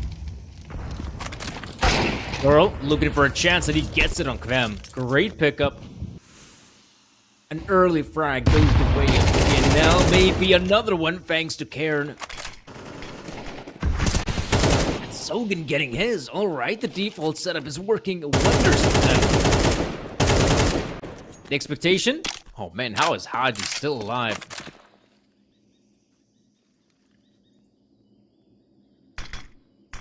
And he's the only defender now on the B side. Oh, that's crazy lethal. Oh, oh! I feel like Onyx buddy just body blocking him allowed Haji to stay alive. Nice one by Scenario, but this is where I feel like the round will come to an abrupt end. Onyx and company now entering the B-bomb side. Haji in back alley, not able to accomplish anything. So yeah, Scenario realizing that it would be an absurd move to go for a 1v4, just saves the gun. He'll save it for the next round, and TNL, man, props to them. Perhaps that was also an overconfidence play coming out from Drillis. You know, the fact that he wanted to deploy a smoke grenade in elbow signals to me that, okay, you want to respect your opponents. You want to make sure that you don't want to fight them, at least not early on. But this round was a little bit different. No deep smoke meant that the players wanted to go for some of those fights head on, early on. And sure, the Molotovs come in, but once they've been extinguished, they still go for the fights. Until everyone was dead. Well, they've been building up a bit of a bank here, Drillas, these past couple rounds. They've been winning them 4 in a row. Sure, not always with 5 players surviving, so there has been some excessive costs. Let's put it at that. But weaponry-wise, it's looking solid as ever. The early smoke in Red Room will not phase Vestal and Kvem early on. There we go, TNL. They already have 4 players close lane. In fact, we might even see a commitment on the B-bomb side. Super quick Scenario using the smoke to his advantage, but Onyx gets the better of him. And suddenly there's a huge chance, a big opportunity, but Haji, expecting the fast play, whips out the USP.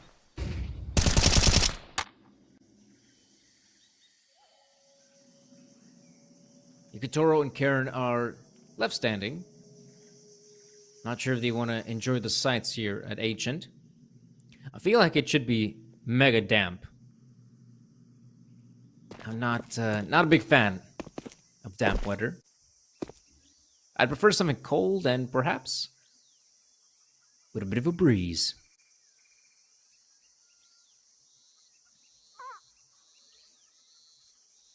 Now Karen will try to regroup with his buddy. Though, interestingly enough, he still wanted to take the fight there in middle Yukitora. I feel like that is a dangerous game. And it's 30 seconds remaining. Interestingly enough, he probably should take the route for A main. I'm not really sure what's the game plan from TNL. Whatever it was, terrible. It did not work out for them at all. 20 seconds, no time, but just enough to get that AWP. Wait, is he? He's going for it. Yeah, nah. See that gun of yours? Oh, even that's not gonna be possible. Especially if it's Woro on the other end.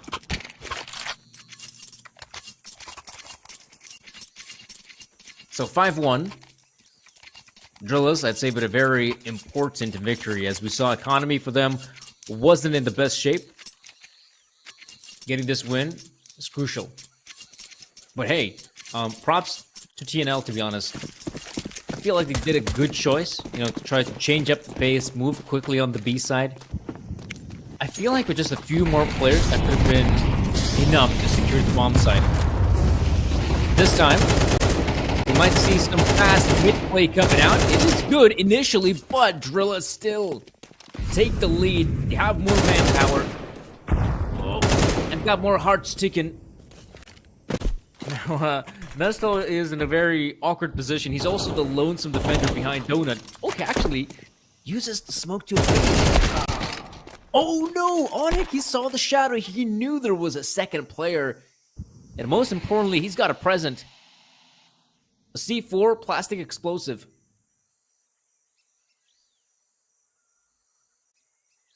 Now, if he were to be a bad boy, he could check in that explosive in someone's sock. But fear not. Scenari is only defending this position. He does not... Well, he's not interested in confiscating the evidence. Oh, he knows. Did he go for spam? Oh, it's actually Mestel to get both players from, I believe, Red Room. Yeah. Great pickup. Another fine victory. The Drillers. 6 rounds for them. In the previous round, well, I feel like with them now hitting maximum lose money bonus, yeah, I feel like you just have to go for these purchases. Luckily for them, I think they had about $4,000 a pop, perhaps even more so. The buy is all not that bad at all. But yeah, there we go. This is what I expect from TNL. Fast plays all throughout. And to find any success, well, not really. Oh no, it's Scenari picking up 3. How have we missed that? Wow. Well, we didn't see that one. Yeah, or shall I say we didn't miss that one. Right in the face. Toro and Zogan still left standing. And I believe the 2 remaining players are in what one might call a dilemma. They know someone might come in the back lines. They also got to recover the bomb, but it's all the way on the side. Another successful round, it feels like, for the Drillers. 7-1.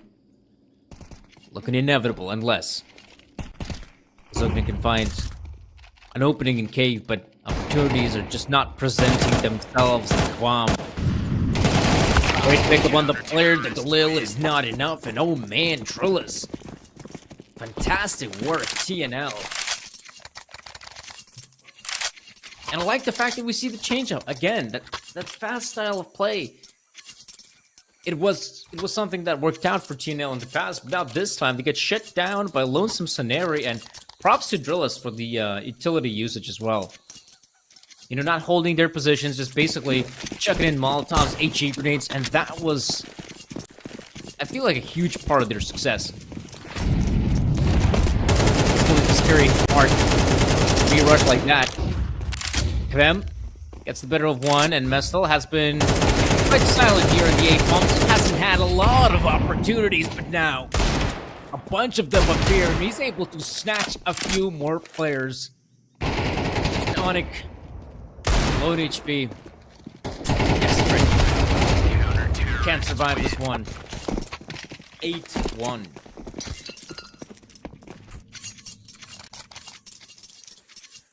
Man, Ancient is, it's not looking good. Visually speaking, the map it's pretty cool. But in terms of the game we're having, it is not good for TNL. No success thus far. The one round, it's all they have to work with. Luckily, they're back with the buy. Looking for some more opportunities. Well, I feel like they did find some success fighting for mid. Problem is, though, smoke on elbow, so the two mid players can fully focus on lane, and the problem is you got Canary and Haji going for the plays as well. No! Just when they thought that, okay, we have an idea, we might have mid control. The problem is you got players peeking out from ramp, from cave, from everywhere. And that brings us to a terrible predicament, where TNL doesn't even have a chance to set up. No success at all.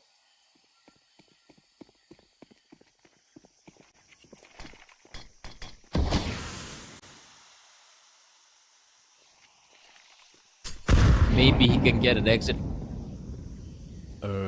What? I assume that was not intentional, right? I'm a bit confused. What? No, I don't think I can do a German accent.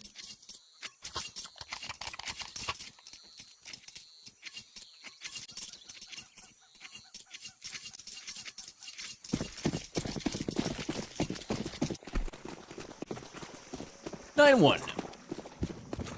TNL with the 1. Drillas with the big 9.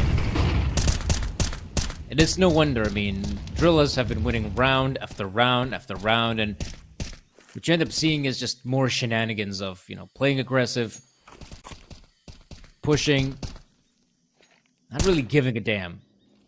This time, though, it's an interesting two-man setup. Aji picks up the 1. Oh no, how has Wem gone and done that? Wait, he gets even a 4th. Jeez! He's about to get an ace, and we are yet to see a single frag. There we go. 10 rounds. Wonderful from Drillis. I mean, there's really not much to commentate, if I'm being honest. The situation is awful. And TNL looks like they've met their match.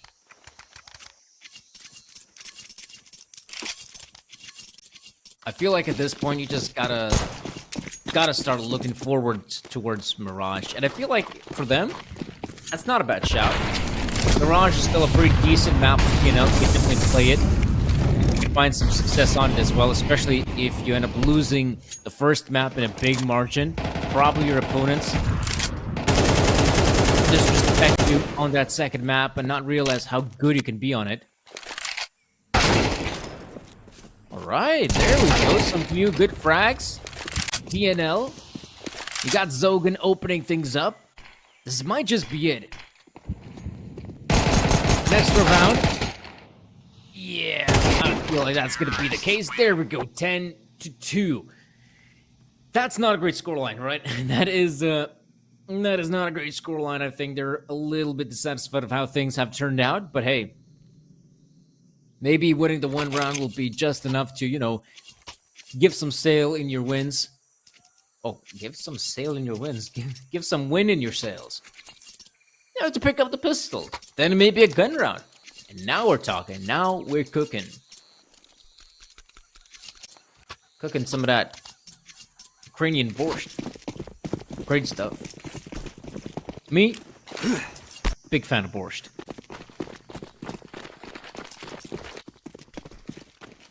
There we go. Fast play on the B bomb side. Karen is so far the only one engaging the battle. Zogan, back alley, gets himself one. They realize there's one more player behind square. And a lot more will come in with the rotate.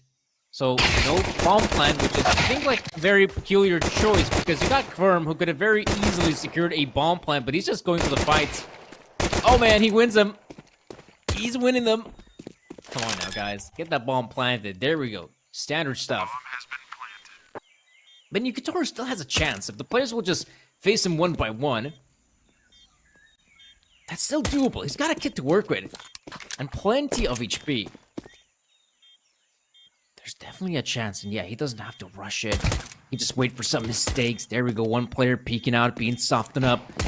He's expecting war in ramp. There we go, a great frag, and now Yukitoro looking for the second guy. He's right in front of him, and he knows he's close. He's super close to get that frag, but no!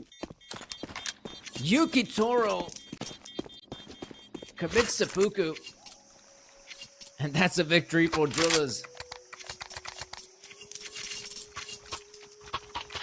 Oh man, I felt like he had it. I felt like at one point that's just his round to take. He gets the difficult kill on Voro, was playing the headshot angle. And man, that guy in front of him was low HP. So what's left? You can cry, or you can take action. TNL chooses the latter. Karen, Funky, got weapons invested. There we go. Stomac picking up one.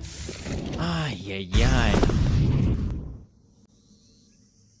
Moro has now made his way on the bomb site. I mean, right now, if you are Drillers, you can just wait for Waro to get in position. Oh, there we go. He finds the player.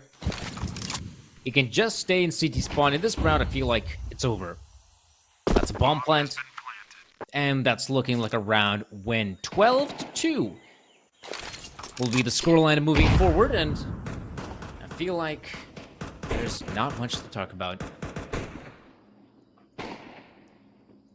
People can begin writing their obituaries about TNL.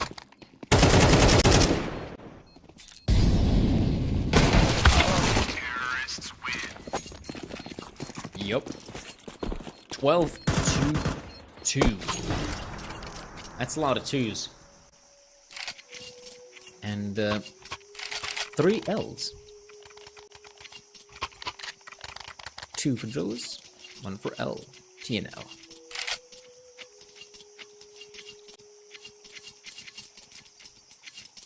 They've got L in their name, and right now, looks like it's going to be L in the first map. 12-2 is not looking great on the CT side, but once again, we're back to the purchase. Not a lot of opportunities. That first kill goes the way of Drillers. Good response from Zogan. There we go. We're seeing at least some refrags and frags happening across the map, but the situation is dire. It's a 3v1, damn it. And Stomach is barely lying. Toro, there we go. Great pickup with the MP9. Maybe there's still a chance. But if you're Drillers, I mean, you can just regroup, stick together in a round like this, and I think you got it. Unless Toro, still in a good position, but that swing is deadly. Voro, a player that's really good with a sniper, but damn, his rifling is also impressive. It's also good to see that, you know, Scenari's also getting back to form when he was playing that first best of 3 against 9 Academy. It did feel like, you know, the guy needed to warm up a little bit more, and now, I mean, he's putting in the big numbers. Great defense on the CD side. Solid on the T side as well. And Stomac, clutch of a lifetime. Oh, he might just... No. No, forget about it. And forget about Ancient if you're TNL. That was not a good round for you guys. That was not a good map. Luckily, this is a best of 3. It's single limb, sure, but you still have another chance heading into that second map. And perhaps Mirage will be better for the side of TNL. For now, let's take a break, and I'll see you all soon.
What's up, guys, and welcome back to the broadcast. Now, I hope you had a chance to see that first one. If you didn't, I can't blame you because it was done in just a snap of the fingers. It was a super quick first map for the best of three, but now let's take a look at the second map. This is where TNL, they gotta get that good start, I feel like, right? Because right now, admittedly, things have been going down south. So maybe this time.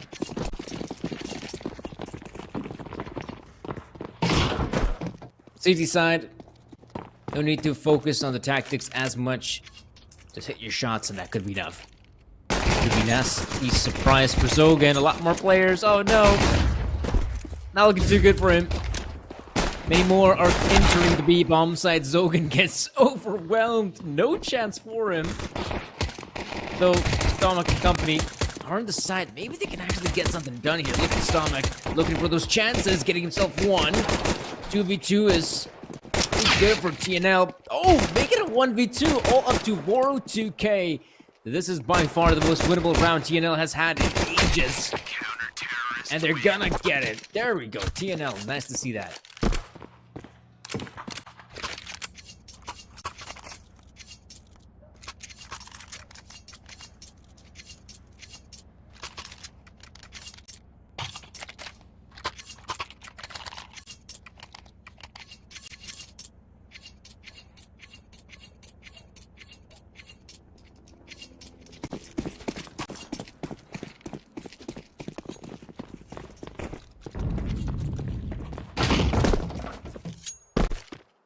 Alright, so the drillers are going to be going for a bit of a partial investment, but it's nothing huge, I'd say. Just some upgraded pistols, some armor to boot, but there we go. I'm enjoying the fact that we're seeing some of the guys here on TNL being a bit more aggressive. I don't want to see them lose their mojo. You know, it thrives on being aggressive, and there we go. Getting themselves a few good kills. Maybe they could make this round without losing a single player. That'd be perfect.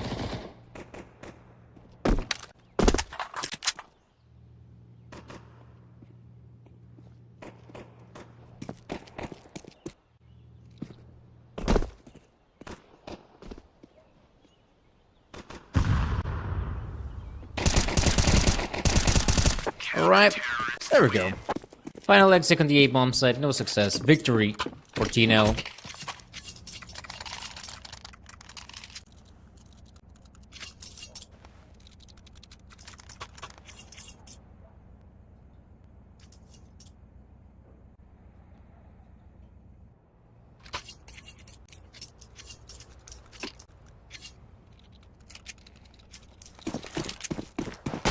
Now we get to see things are looking good.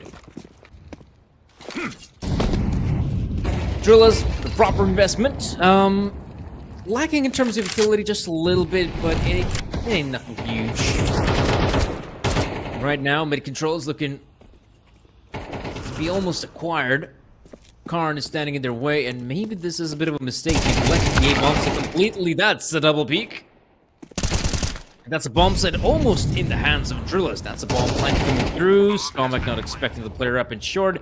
The positions are really awkward today. Stomach almost wins the gunfight against the AK. The bomb is planted in a very open position, meaning that the guys from CT can't even find any success. Well, the player's stuck in short.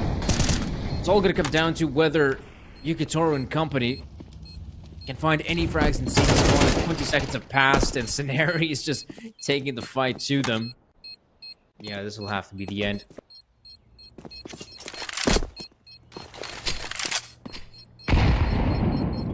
And that will be a victory for the Pretty fast all around, but admittedly some really good positioning works out for them as well. They decided to hit the A-bomb side just in the nick of time when some of the players were making the rotate away from A.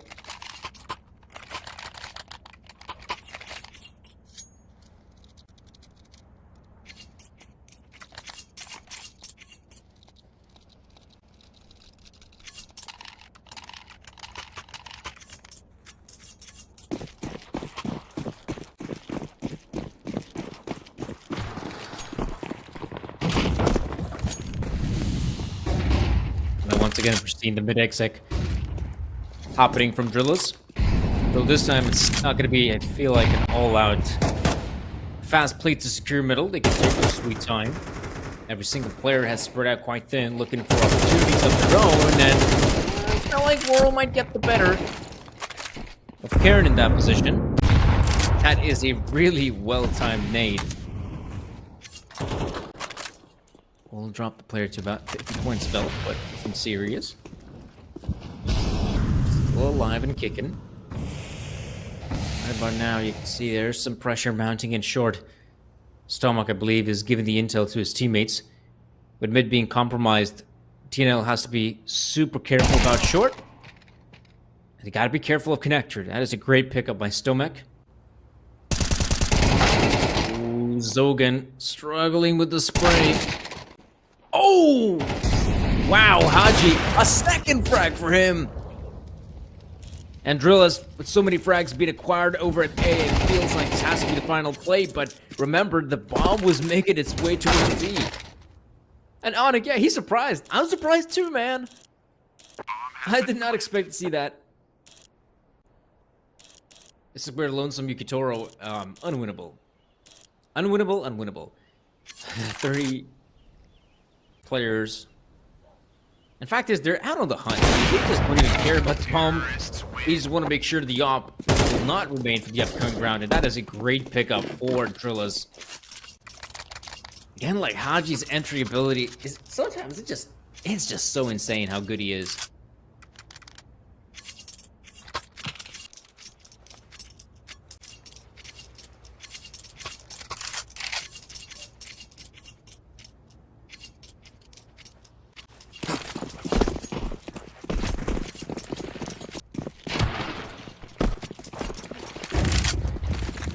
So lackluster purchase from TNL could put Drillas in the lead. And this time they're keeping up the pace. Oh, that's a bit of a stack connector. Haven't seen this sort of positioning more and more often. But it's actually really cool that it becomes a bit of a bait and switch, because usually you're seeing some kind of stack happening, let's say in connector or the B bombs. To imagine a world in which players are so hyper focused on connector, they have no idea there's a player, let's say, up in short. I feel like that's a pretty cool bait and switch setup, instead of just, you know, going for some kind of stack on one of the bomb sites and just hoping for the best. You're baiting, and someone is out there looking for the kill.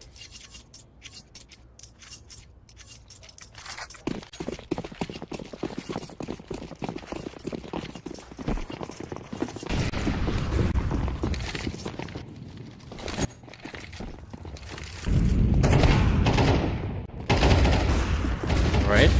Great pickup for Yuki and company. In fact, the second frag goes their way. Drillas want to keep up the same pace we saw in the previous round, but they're facing fierce resistance.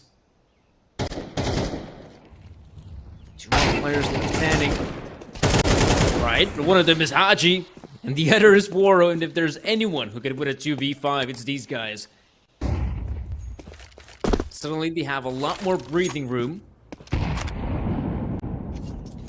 So much time has passed that they should be aware of a potential flank as well. They're playing the waiting game, and so does Zogan. He doesn't want to give a chance to the two remaining T's. Make that one remaining T player. Holding. Waiting for someone. Oh, not aware of his backside. An easy pickup there for Zogan at the very end, and TNL. Nice rebound. And you know, this was something I was talking about earlier in the first map. Sure, TNL got their butts whooped on the first map, but usually what happens if you play a Mirage, and second of all, a map in which you know, the other team has picked, they have some sort of proficiency on it, it's definitely not going to be as easy as it was in map number 1. Plus, it's a great opportunity to just mentally reset. Oh, I feel like someone must have missed that smoke, and that's a bit of a fail. But maybe that's a chance for Quem to make his way in connector, but not for long. He's been spotted.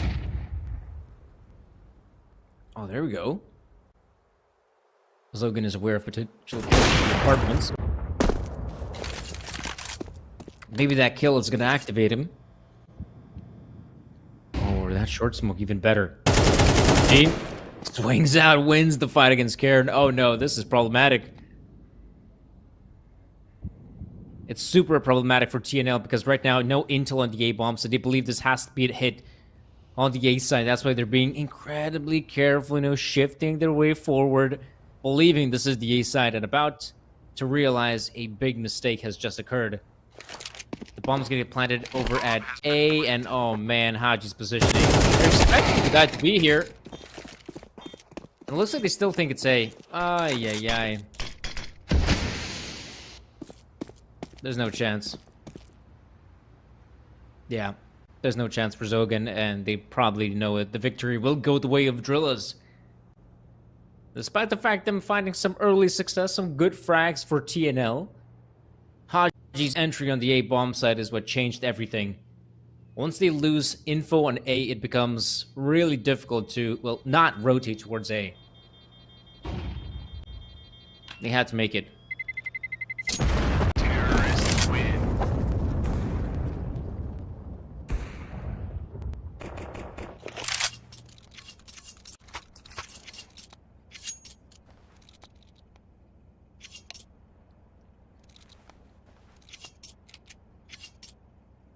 All right.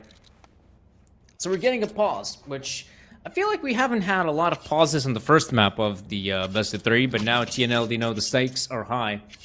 It's basically do or die on the second map, so fair enough, take that pause. Though, usually teams take the tactical pause right before a start of a big round, but hey, you take the pause now, it's a bit of an eco round, and you can still have that discussion during the eco. This round doesn't matter that much, you can go a bit more in depth about the idea you want to give to your teammates, so fair enough.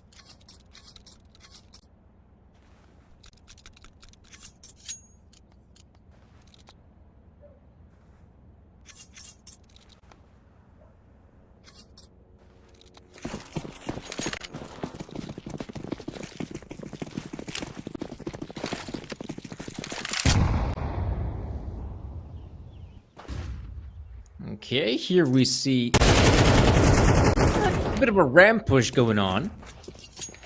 Zogan is with the player, so worst case scenario, he ends up dying. Maybe someone else can recover the AK, so that's like a pretty genius way to go about it.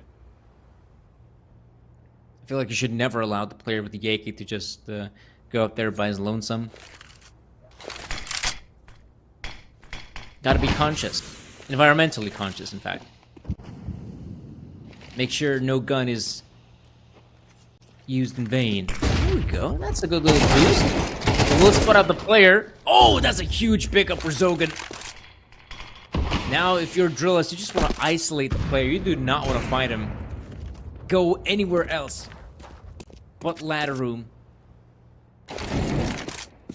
There is one big problem.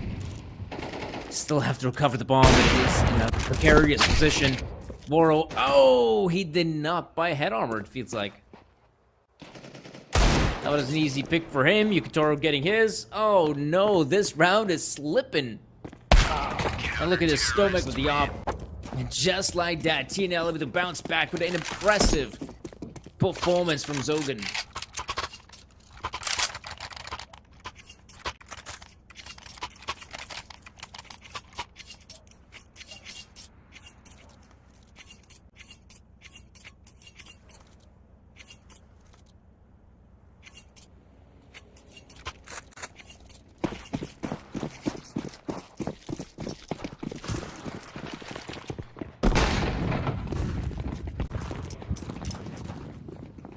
Is it gonna be the old fashioned play? Could just go for the exec. Few smokes, worth it. You could even see TNL even rotating a third player close by the B side. That nade is gonna be massive. There we go. Oh, actually, no, I thought it was gonna be a lot more lethal. Kevin with a great pickup on one, but the players are ready. Waiting for Boru and Haji to show up. Oh, that's a big frag on Zogan. Yukitoro is... Oh, no! Oh, no! Lonesome Onyx remains And this was supposed to be a winnable round for TNL. Somehow, it slips through the cracks. And Onyx, great pickup on one. No bomb plant just yet, but Hachi is in an incredible winnable position. Onyx is super low in HP, but might just find a good timing on this. Oh man, he has sneak passed through. He's got the awareness that maybe Onyx is on the other side. Oh, Onyx! Incredible precision. Drillas, I will say this. They were not supposed to make this round as close as it did. I feel like this round should have been over with. And yet, an incredible showing there from Onyx. Giving his team 5, and maybe even 6, just because Drillas are low on cash. Not a lot remaining.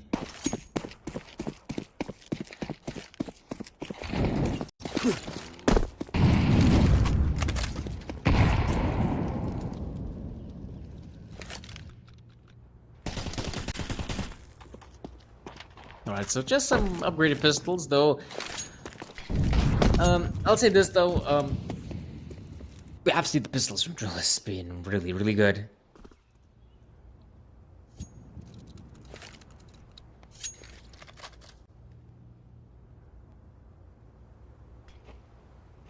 A bit of a boost. Early pickup, in fact, a few. Across the map. Yeah, I feel like this will have to be the end here of Drillas. Okay. Okay! Big frags for Voro. Still an equal, though. Yeah, I'm not gonna get more than that, so okay. Alright.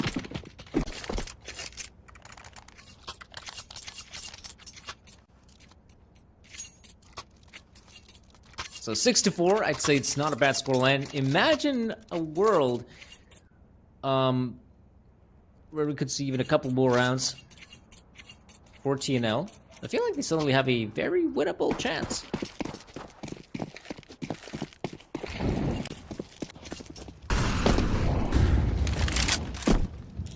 This will be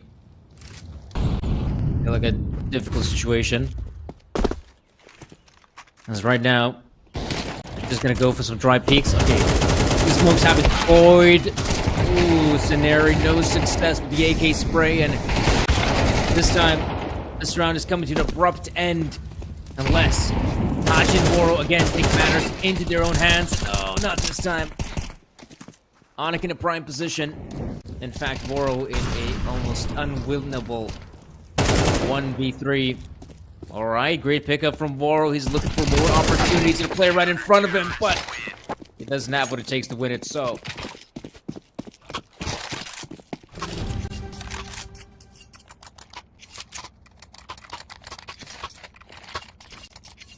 Seven rounds. I mean, this is... I wouldn't say it's a stark difference from what we saw in the first map, but hey.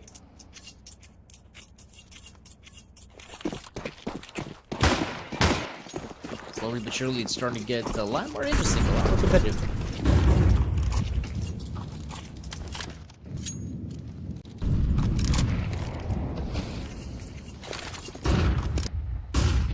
Okay, back at it again with the Fast 8 play. This time, though, they're getting incredibly close towards the bomb site. In fact, they're able to find some initial success. Maybe a few more opportunities. Well, they do present themselves. Right now, we're talking about a potential ball plant. Sogan, so good with the spray. Voro chimes in. Remember, there's a player making his way out of ramp. Do they know about the positioning of Onyx? I feel like they do. Say they just want to avoid the A-bomb site, and I feel like that's the right choice.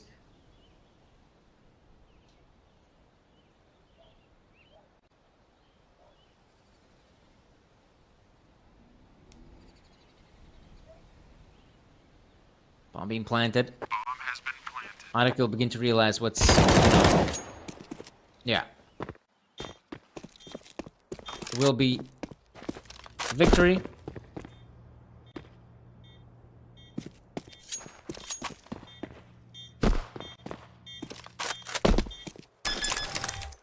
He's trying to go for it. I mean, it has become somewhat doable. No! He actually pulls it off!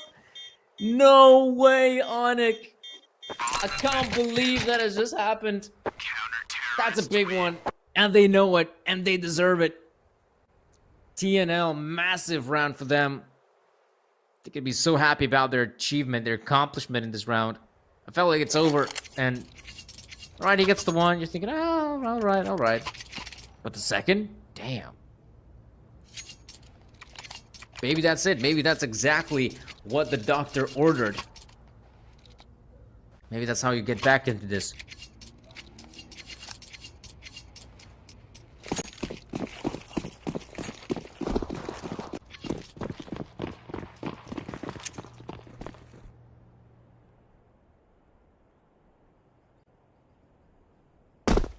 Right. This is not looking good. Quadrillas. Good for TNL.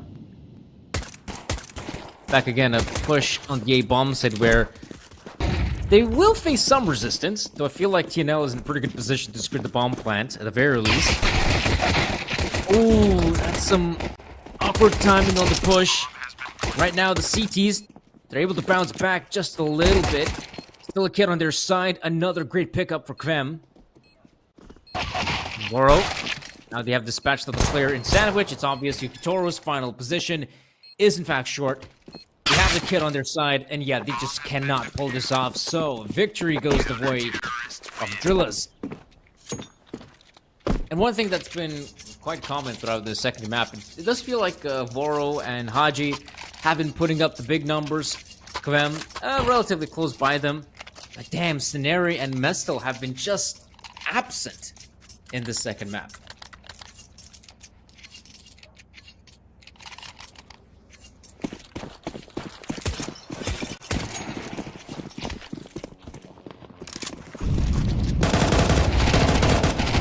What can we see? Fast mid play from both sides, and admittedly, it's in fact TNL have got they've got themselves a very winnable chance. Boro has gone in for the early AWP purchase.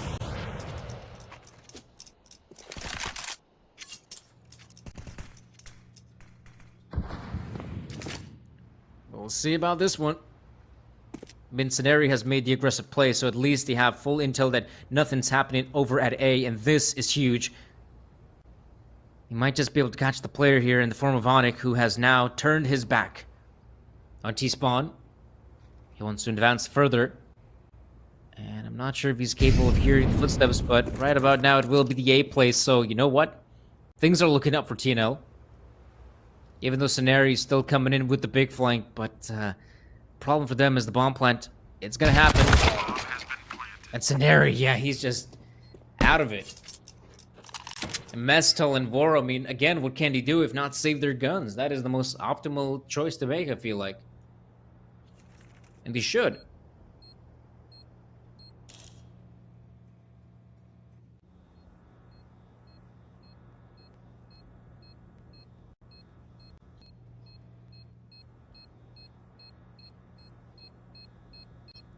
So yeah,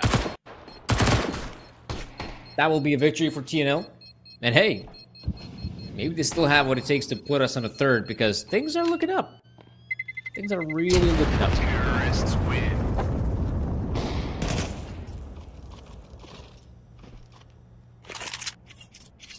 There we go. 5-9.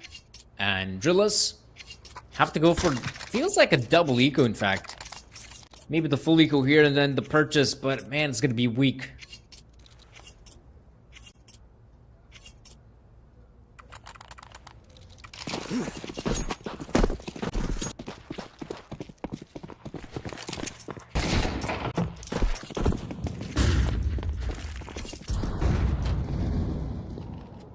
Well, I'm not sure if it's the right, choice, but they have made it. They gone for the force bind. Boro snatches the first op. This is exactly what you want to see out of your operator. He's got to be aggressive. He's got to take those fights. Right now, they're in a huge disadvantage, and he can be the difference maker. He could make a huge difference.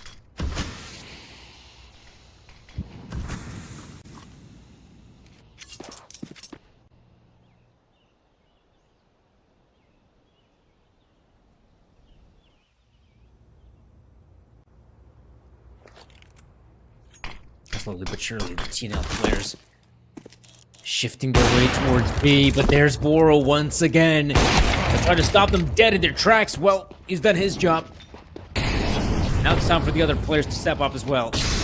Positioning-wise, it's still not too bad for the CTs. All they got to do now is just wait for the flames to be extinguished. If they don't have any more smoke grenades or anything like that remaining, they will drop the bomb enter as well. It's a huge one, and Mestel's going for more. It's all up to Lonesome Yukitoro, and he can't pull it off. And the Drillers, they themselves now snatch away a crucial buy.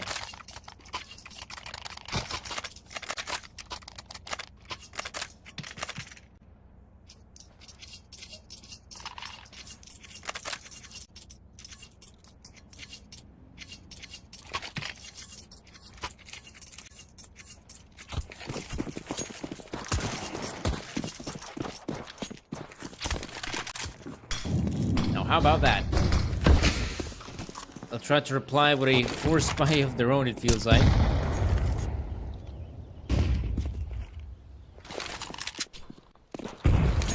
Here we get to see a bit of a slow-paced round for TNL. You know, not really going for their ballsy play, just dry picking their opponents. I mean, they're taking their sweet time, which I do feel like it's a good choice. Perhaps it's for the better.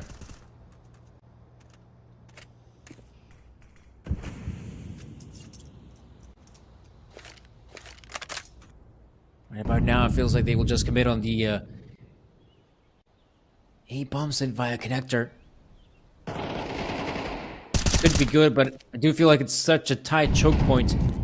It's really difficult to make your way out of there, but hey, we've actually made our way in jungle. Moro is now feeling the pressure, and I think they found an avenue to push through. Oh man, Murder Hole, but Kvem is there, and finally, just when it matters most, Kvem steps up again, puts his team in winning ways.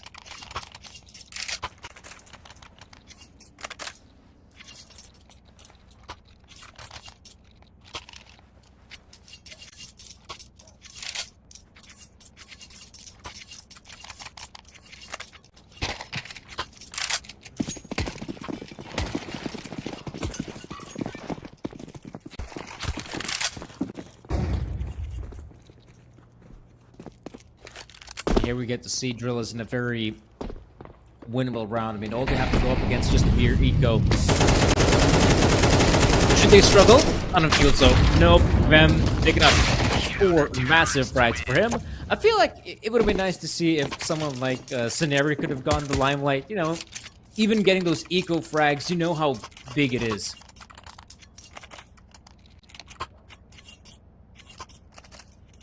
Sadly, there was none of that.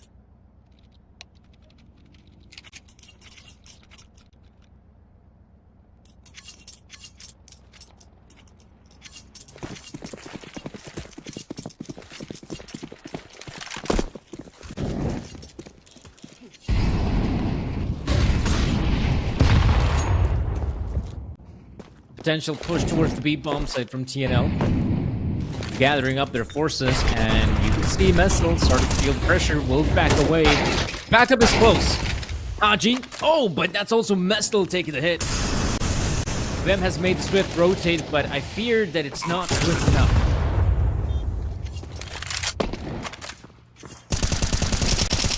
Oh! Okay. Kvem picking up a second. Suddenly it becomes a lot more doable. Make the retake a reality. It is Lonesome Kvem now in a 1v1. It's doable. Bench player. Oh, he's missing, but it's just enough to secure the round win. Unbelievable performance coming out from Kvem. He's been so good on the CT side these past couple rounds. And puts his team in winning ways.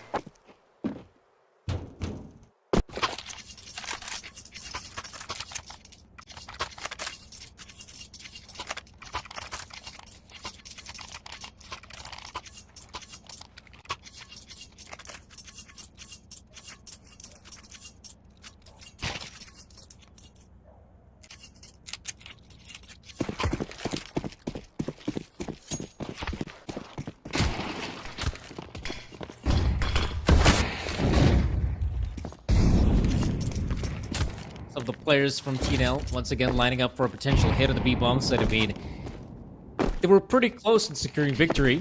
Oh no, it's happening again. Mestel, will he be prepared? No, this time he is unaware of how fast they're gonna move in. Haji's watching the cross. Some of those players are getting close. Haji, even aware of a potential flank, suddenly this becomes a lot more doable for the CTs. The big question is, can they find any success in the apartments?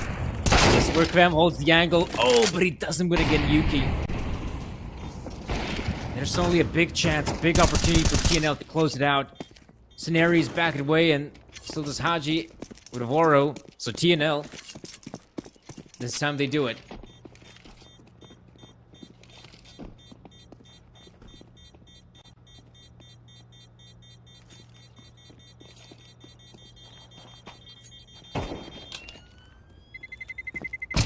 Terrorists win.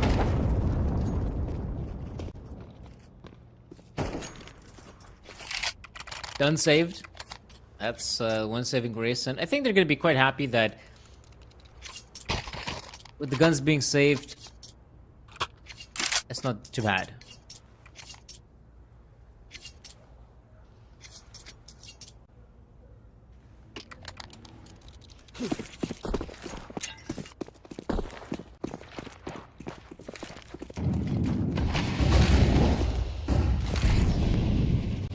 Looks like TNL will change things up just a little bit.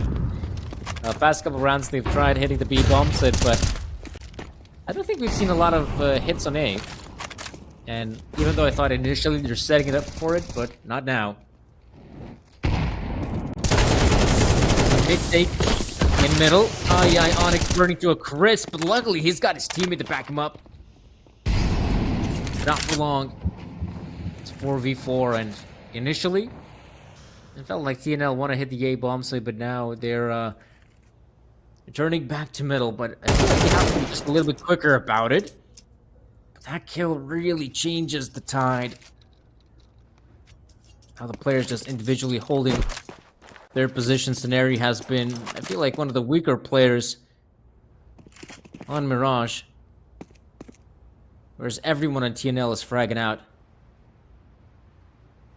So yeah, 45 seconds. This will have to be an eventual push on the A-bomb side. Zogan is here just to, you know, maybe distract a few players.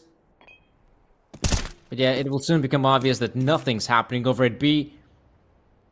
I feel like he probably moved in just a little bit too early. Should have waited just a little bit longer, because now this puts Mestel and Waro in a position where they can actually make rotate quite quickly over at A. Oh, Scenari struggling with the shots, but he gets at least the one. Again, not a lot of time to work with for Drillis. They're taking their sweet time, and like I said, rotations are swift. They break the smoke, and they win the round. Drillis putting themselves on 10, equalizing the scoreline.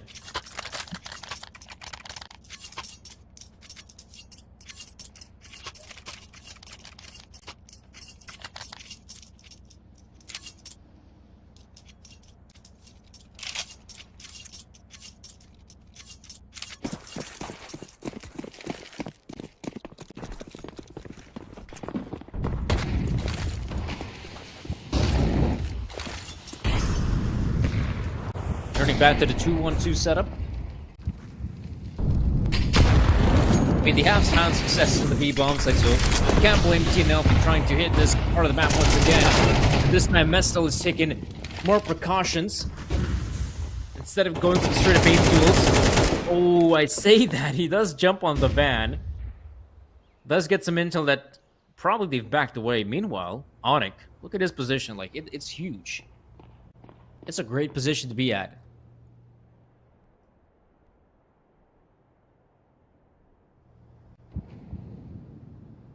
He's in a very powerful position.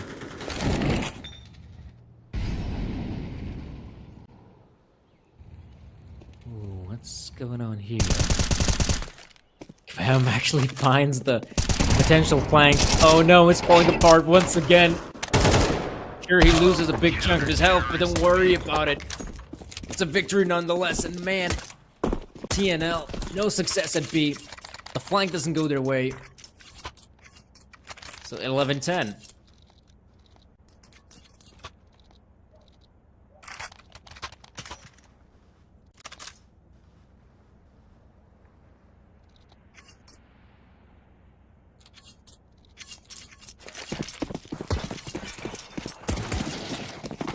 So what they got to do is save up their cash once again, TNL. Then we might actually see something that goes their way, but right now, I feel like they'll have to conceal this one.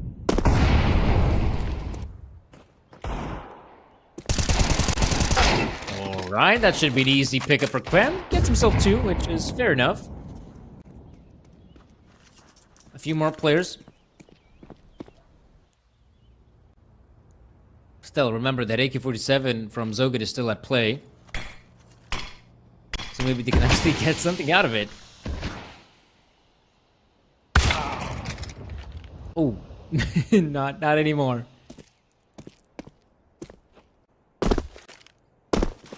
Again. Oh! That's a crazy shot. So Kitaro, last man standing. And yeah, this'll quickly end.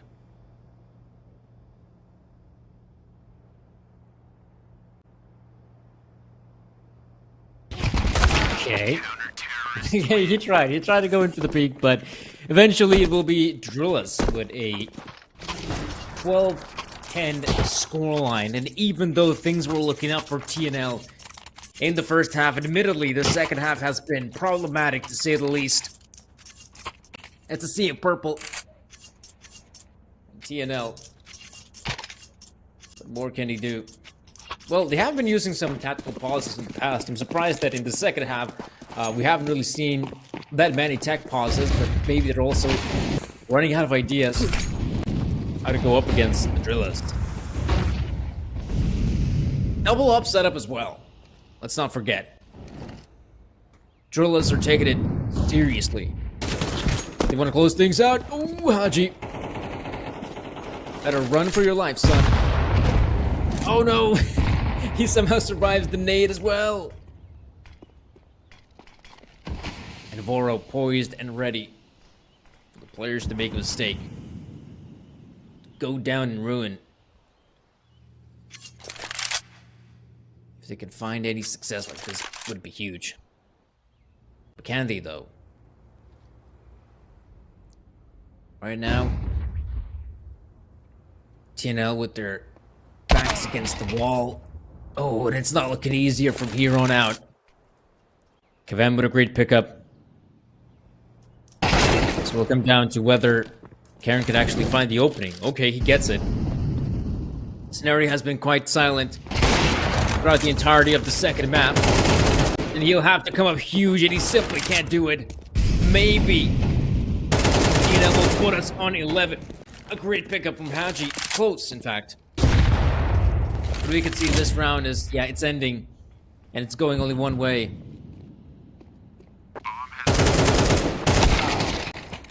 Yeah.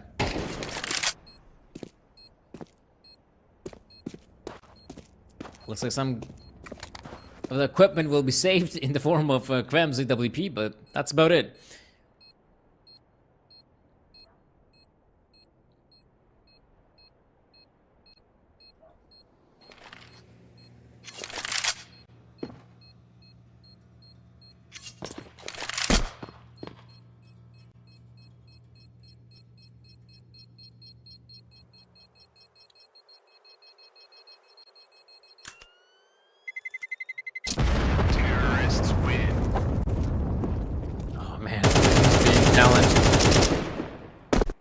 Want to get that EWP out of his hands, but no.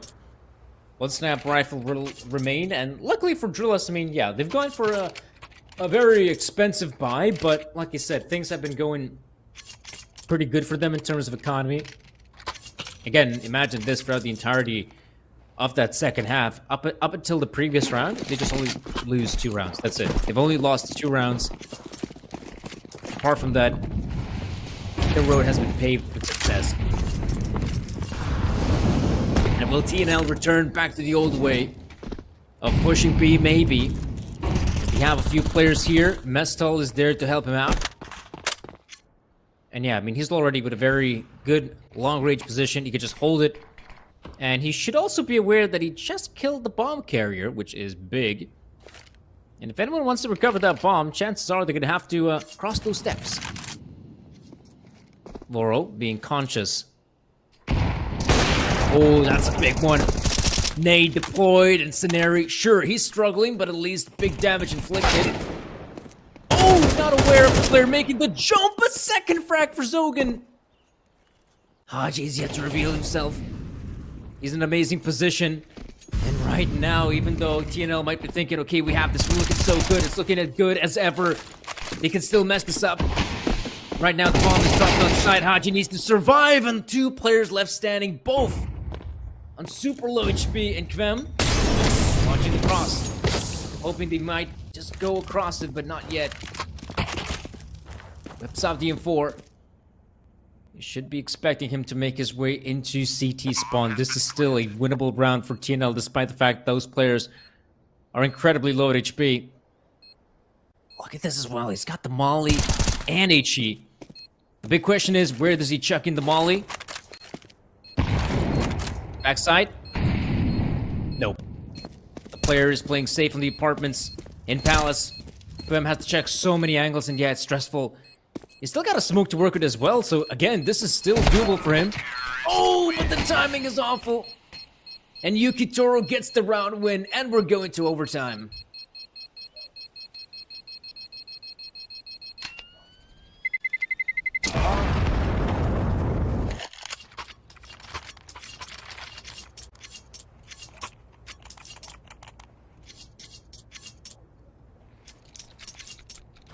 So yeah, overtime it is. And they have loads of money on their side. Money's not going to be an issue. What might be a bit more problematic is if you end up winning the one round, and the next you lose it. That's where playing with 10k may not be enough. But look at this, the CTs. Taking matters into their own hands. Aggressive plays. Work out. Onyx takes the position in the ladder room. Looks like once again, we might expect a B play. Ooh, that's a big frag. Messel is going to clear out ladder room, but TNL has other ideas. Instead of committing towards the B play, they're returning back in mid, and they're going to be so exposed to Mestel. Only 2 players left standing.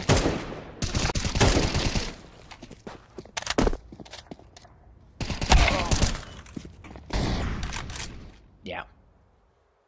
Only 1 guy remaining.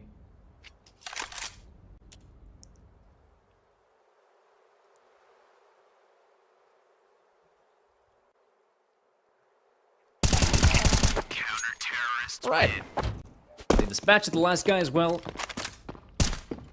And TNL, of course, they have to go for the reinvestment, but yeah. It's always a big difficulty in overtime situations where if you end up losing 2 rounds in a row, then economy is gonna start to look pretty bad in that last round.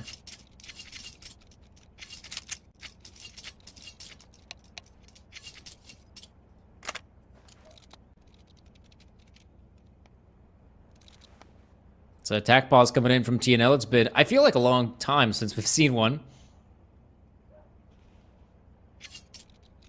So that's great to see.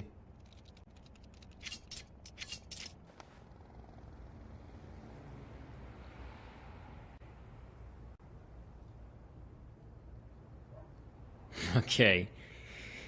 Things are getting interesting. The players of TNL, hyper-focused. The communication is going on, which is great to see. But scoreline-wise, it's definitely doable to bounce back.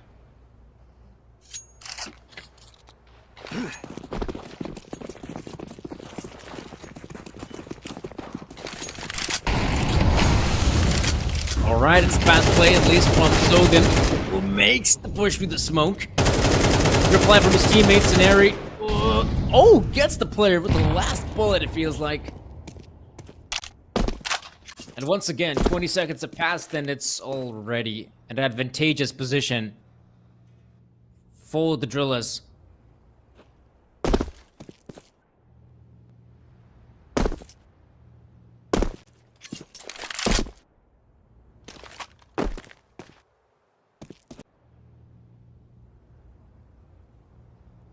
Okay, maybe there could still be some big play from Karn. It does feel like in his position he has to make some sort of play on B, distract the players from committing over at A. But not sure if that's the real game plan, because he's now made his way in underpass. So he'll probably join the main push, or at the very least stop any flanks from short or maybe window. But that does mean the players from Palace have to move out first. That smoke grenade lands just in the nick of time to allow them to cross safely. And yeah, Mestel being aware of shorts. Great opportunity for Karn. Oh, but Mestel looks just in the right moment. Scenario should probably wait for his teammates, but he's trying to take matters into his own hands. And now he knows the position of Stomek, but he can't pull it off. Not in a 1v3. And so Drillers, once again, another round goes their way. Bomb has been defused. Counter-terrorists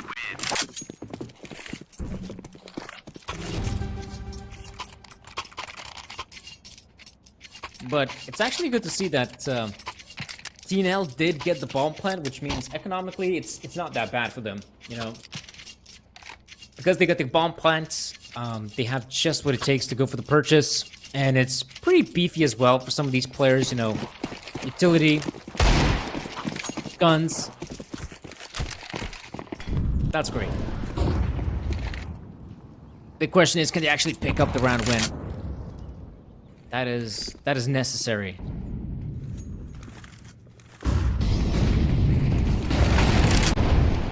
Right, loads of utility, smokes, molotovs, everything being deployed, and look how much HP they're losing. And Scenari comes alive with 2 big frags.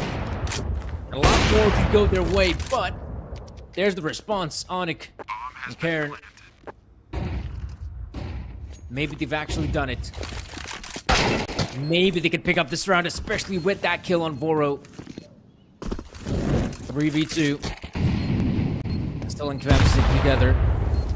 Positions are still really good for the T's. Yes, they are. We're not quite thin.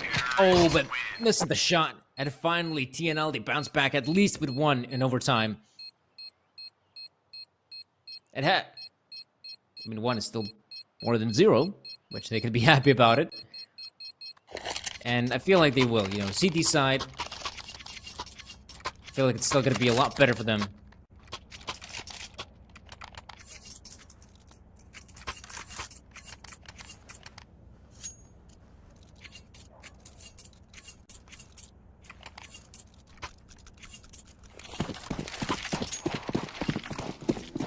Okay.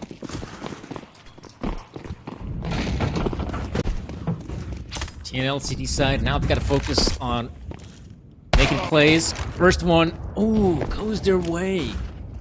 Eliminating Boro 2K. Has been stellar. Snap rifle. And fair enough, Kvem has also come alive in the second map. You know, so much damage being done by him. Let's not forget, they still have Haji in the mix, who has been an incredibly important player from finding the entry frags. But this time, no success. But hold up. What's the A by bomb side? It's Karn. In fact, he's the only defender there. This gives Drillers a chance, a big one, to at least secure the bomb plant. I'm surprised we're still yet to see any rotations, but that's just because they have no idea what's happening. Now they begin to realize. And they don't really have a lot of avenues of retaking because, well, it's got to be CT spawn. If you go in through the hole, well, it's called a murder hole for a good reason. Hello, Toro makes the jump. And now 2 players from CT spawn have to make this play. Why is Drillus looking at the stairs? He's got his teammate in jungle. He doesn't have to worry about stairs. And Drillus, at the very least, they have secured themselves another set of overtime if that will be needed.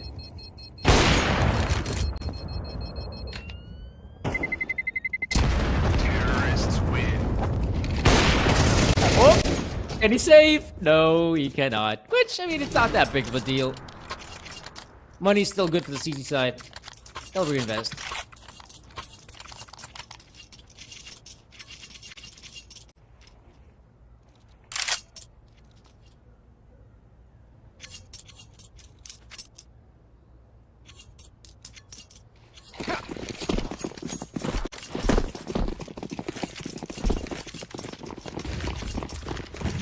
Okay, 13 to 15. Things are getting exciting. TNL, oh man, this is such a ballsy play, but I respect it. This could be huge if they can find any success. Oh, he's gonna move in first. Is it Yuki Toro? Oh, it's actually Yuki. Now they back away, but as they skedaddle out of here, look what's happening on the B side of things. It is in fact the B push. And let's not forget Waro. Oh, from short, pick it up to a third frag for them. Ladies and gentlemen, I think the Drillus have done it. Only one more player left standing, and yeah, this will not go the way of TNL. So congrats to Drillus. Sure, the first map was a really one-sided affair.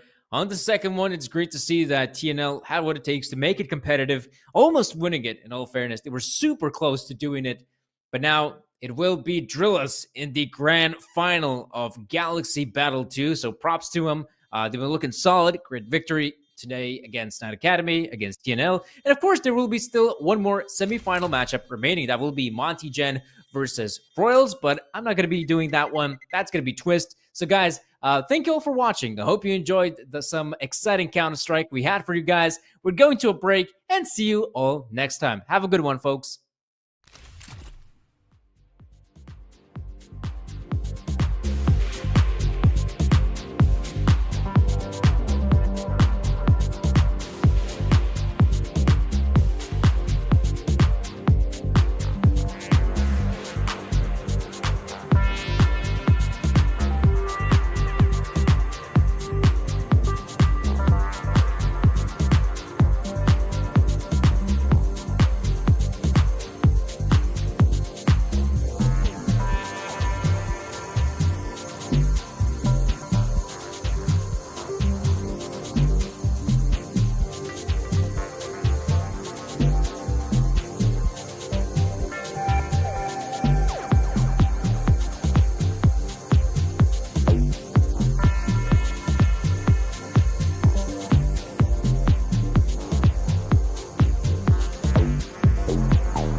The Drillers Masterclass to open up today, as they just 2-0 every single opponent. They've put themselves in the finals, and now a best of 3 to decide who's going to be the other team joining them. We have 2 teams to choose from.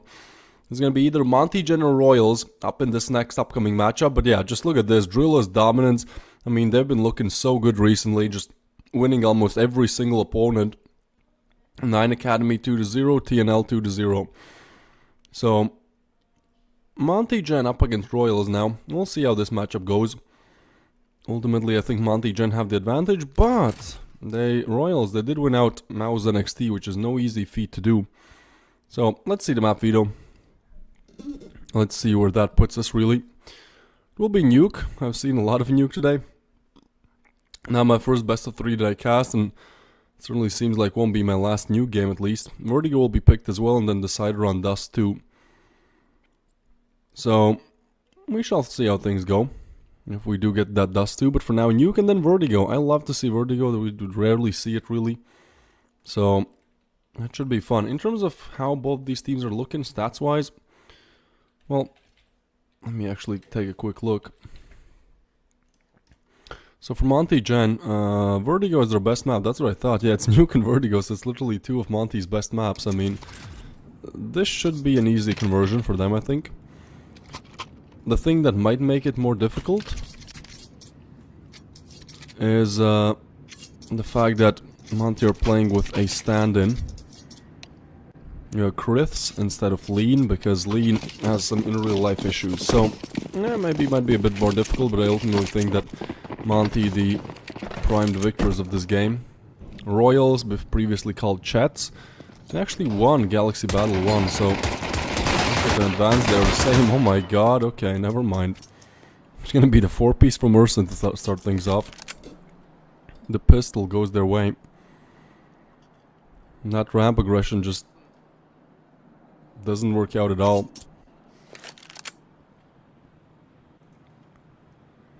And so, it gives me on for the 1v5.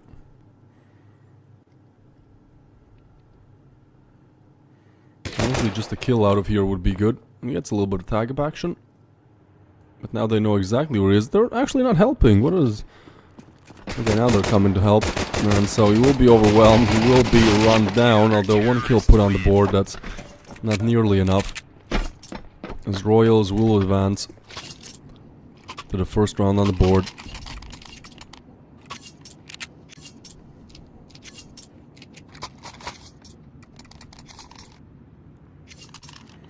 Well, that's a great start on Monty's map pick on Nuke. You have to remember the map pick so heavily favors Monty here. Even if we go Dust 2, like that's also a map that Monty are good at. So yeah, I'd be a little bit worried here. If I was Monty.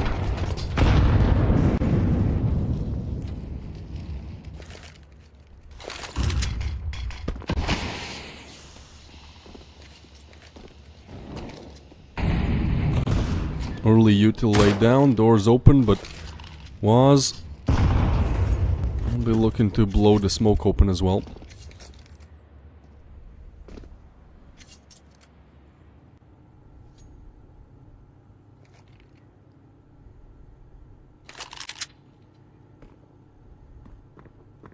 So Deagle's on the side of Monty. Glock's actually 1 Deagle on Gizmy, but he has lost half of his HP already.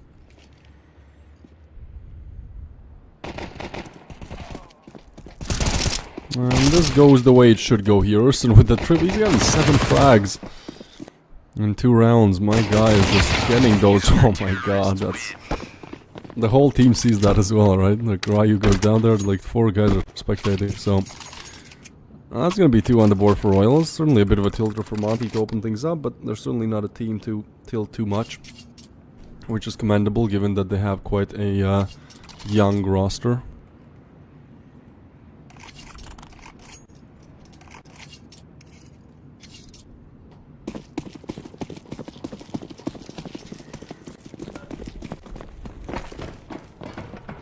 So, we'll move on to round number 3. This will be Monty's buy, and they're actually on a better situation now.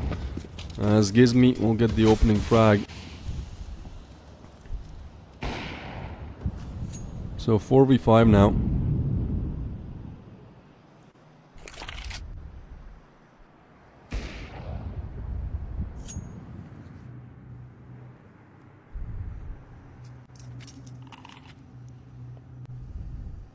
Heading down towards Secret, this could be interesting. Oscar and Waz, I mean, the MP9s, this is kind of close range. They're trying to play off of each other, I guess. As soon as Oscar finds the first, the swing will come in from Waz, but this is just easily dealt with. That goes so dry, and oh my god, they even deal with the third on the site. And that's more like what we've expected and come to see from Monty. Very easily dealing with the site execute. Opening it up, no problem.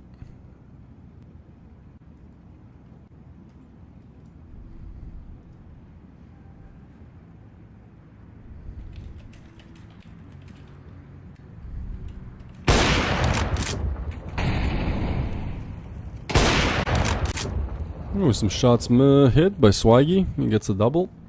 The third, sure, you know, they're just feeding him at this point. He's looking to hold on to that off. 100 kill reward per piece won't really give him much, but at least he has a chance to save the op. It seems like he has done enough, you know. Punches in so many that at one point they just give up.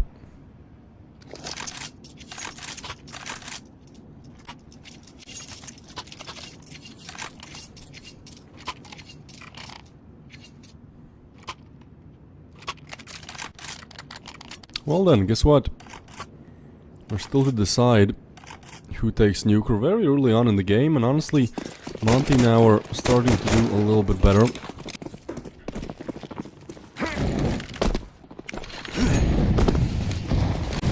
Gonna be heading towards outside, it seems.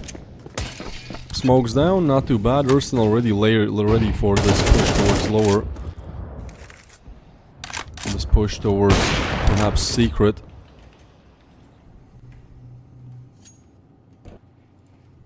And well, down the vents they go. This time a different setup, and Urston will be good for one, but just one. As he's 9-1 on the scoreboard right now. That's a team leader going down, leader in the frag department at least. And so even though Monty evacuated quickly towards lower, Chris is still on the backstab, and Shield will get this one for free. They're still looking for him, and it gets a little bit weird. Oscar is kind of stuck here, overwhelmed. Shield gets another. And so Swaggy will have to deny the side take with the but guess what? They're gonna go A. They understand the rotations are mostly made, probably towards ramp, and since they can go up towards vents, I mean, that's just a freebie, really, to get themselves on the site.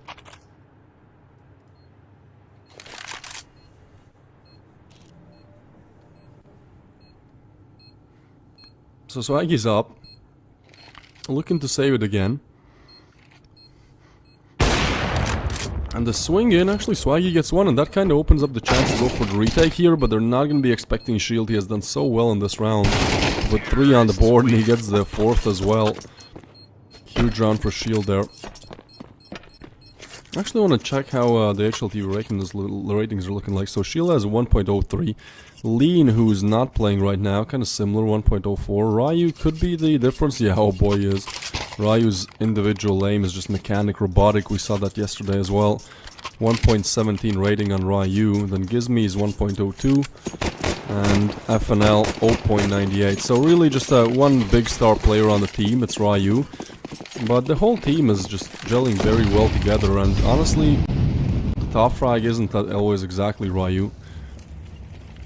For inside of Royals, well, let's take a look. 1.01 on Swaggy.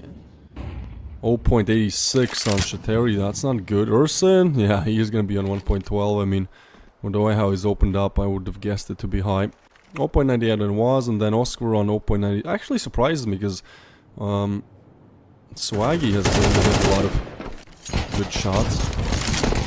Maybe a little bit of a low rating here. What is happening with the USPs? I'm not even paying attention because it's the pistol round, but well, they get a little bit of a chance perhaps, you know, they go up the ladder, but now they're found out. Gizmi will put 600 on the board per kill as he goes up the ladder. Can't find them exactly there.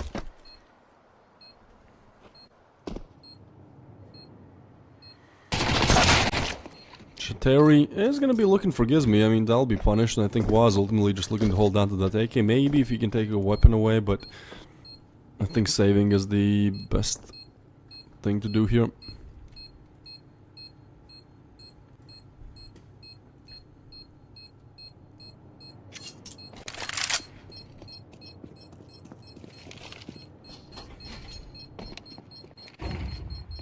was to come in. Ryu will get the headshot.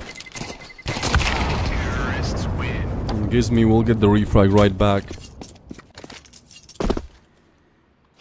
So 2-3 on the scoreboard.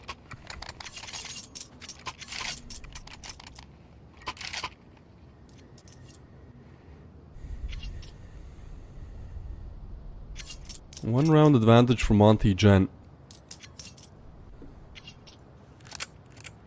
Maybe they can find a couple more. Perhaps there was a chance.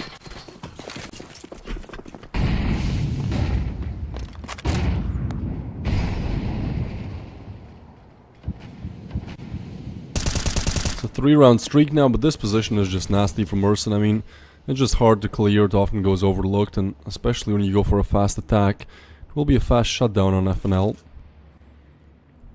Ryu is actually on 0 frags, eh, you know.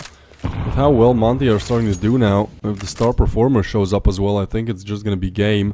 But this position from Swaggy will be cleared and will be just destroyed. It gives me with the frag. It was a little bit of an off angle, but still nicely checked. And so as Gizmi has opened up secret, I mean, they can just evacuate and go down towards B. All the defensemen are on A, and Monty are doing a great job at avoiding this, but there is one wrench in the works. And that is going to be Shateri with a great almost double. Gets a second ding, but still. Problem really is that there's nobody on the B site, and already Gizmi has arrived there. Shield is even holding this. That is huge. Oh, certainly if he would hit his shot, movement is not there as well. Shield, that is unfortunate, my friend. Not the aim, neither the movement there really to convert. So bomb to go down, but still a 2v3. They'll all arrive from ramp though. And there's a smoke, actually a flashlight down. Ooh, nade as well, doesn't just tickle them a little bit. And Ryu has not found his first frag, but that's how he gets it. He activates in the clutch. He gets only one, and that leaves Gizmi on for the 1v2. It's Waz and Oscar to be taken down here. Doors are open. Waz, that's an easy pickup, and Gizmi looking for the second as well. Surely, yeah, he's not buying this. He spots there's nobody on the other side, tries to get back, hides in the vents, and so this is just a play where Oscar has to evacuate. It's such a nice clutch by Gizmi. Plays around the edge. Doors. We'll put Monty on 4. And look, Ryu doesn't get those 2 kills in that round, like they don't win it. So again, I mean, when you put 3 on the T side in a row on the board, and then your star player hasn't even gotten a frag, you know, once he starts fragging, it's gonna be looking rather difficult to convert.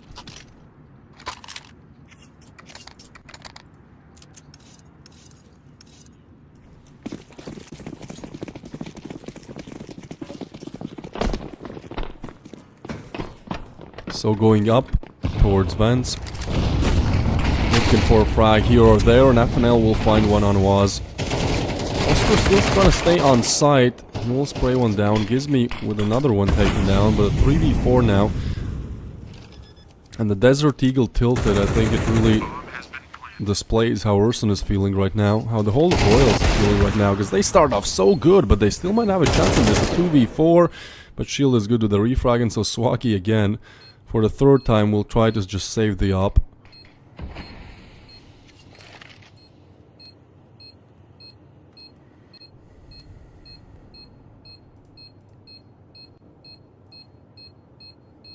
I'm gonna be holding this angle with the op, but I'm not sure they'll give anything away here, really.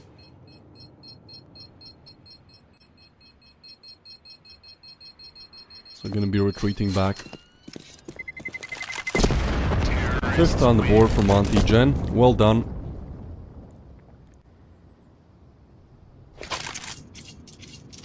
And a 5-round streak that is as well. So their map pick's certainly their territory. And they're doing very well on it.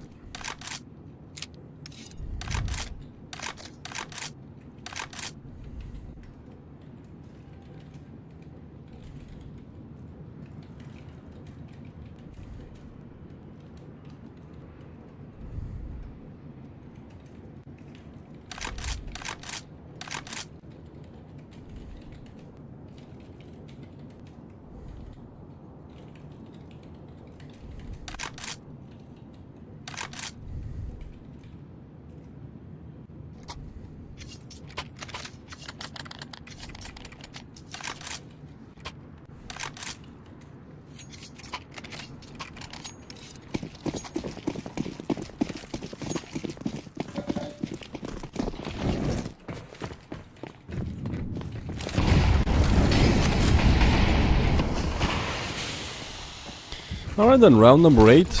As we enter it, it will be the smoke blown open. Another smoke laid down as well, and I'm just trying to hold on to this. Waz just left in the smoke. Shield and Ryu will get the frags, and this just looks more and more like Monty's map pick. Like it should be looking from the start. There's those 2 round stints to open things up, the pistol and the second, but in the rifle department, Monty are just doing so much better. The executes are better, the holds are not working from Royals.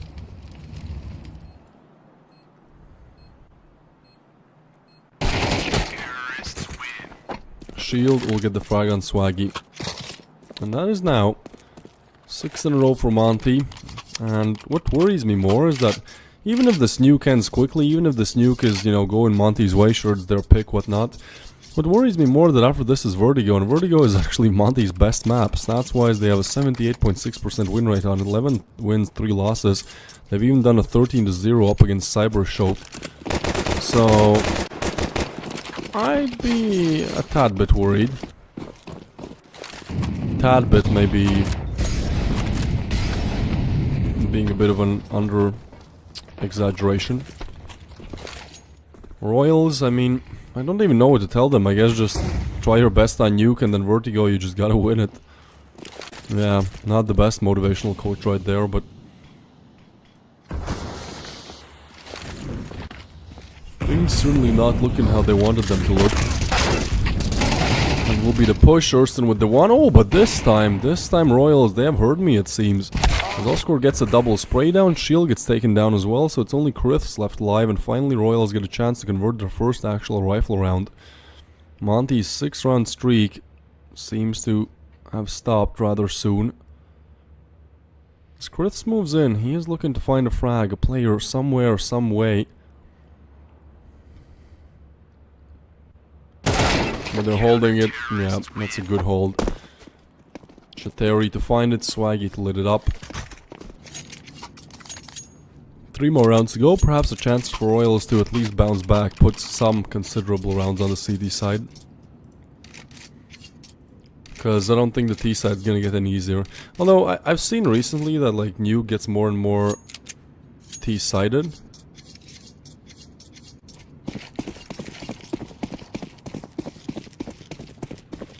But just a little bit.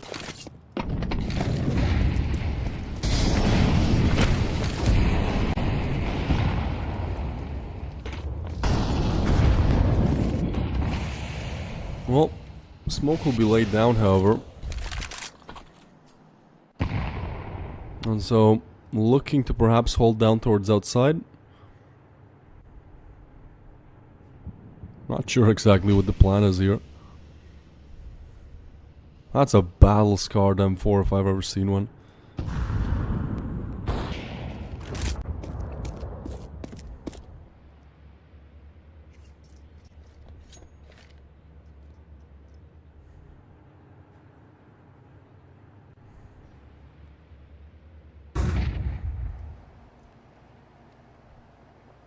Well, alright then. Maybe this position can work out again, you know. This kind of deep-seated garage position. It's just low round. Monty, they get shut down quick in the previous, so they're not looking to make that mistake again. They want to reapproach this T-side, reassess it, disassemble it, and put it back better and stronger. But still, this position from Urston, I mean... Ooh, it will be avoided, and... Wait, Urston doesn't hear this? Oh my god, he just doesn't hear this, I guess. That's gonna be an easy pickup. Oscar looks for more, Ryu will be there with the frag. 2v3 now.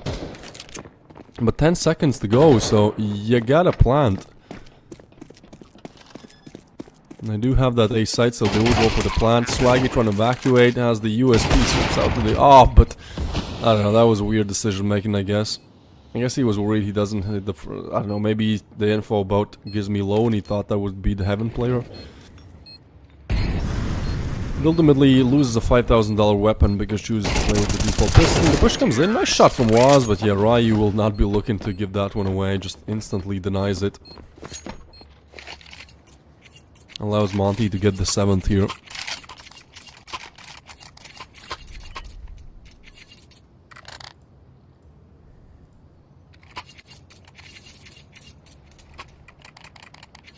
And so that means that slowly but surely Monty are starting to do better and better.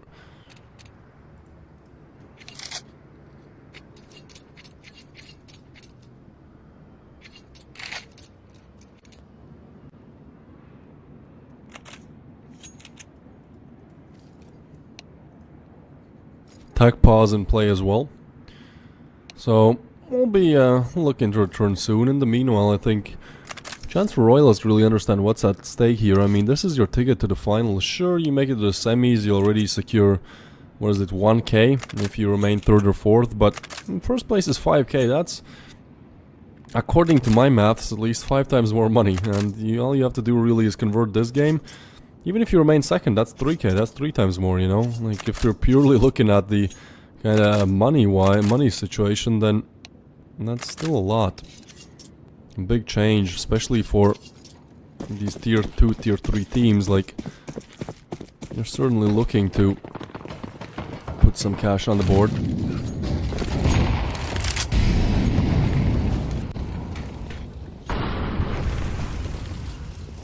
Early you to lay down, Urson to look to hold this angle.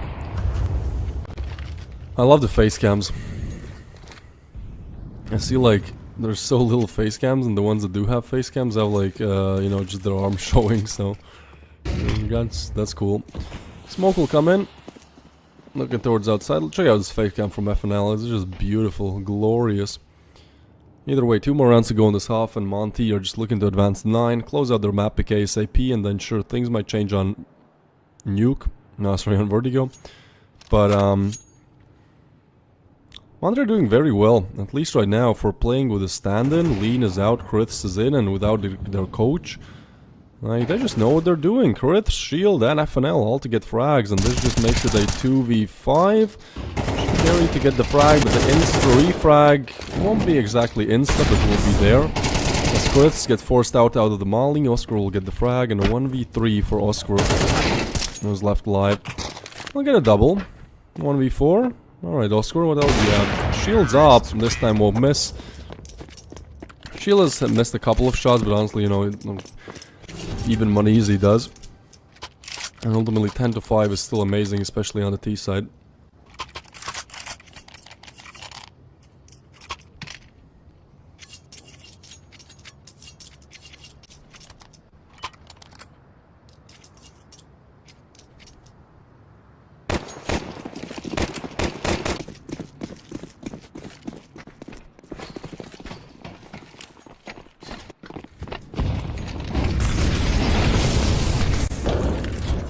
Well, down towards Vans, this is a quick one. I like how Monty keeps switching this up.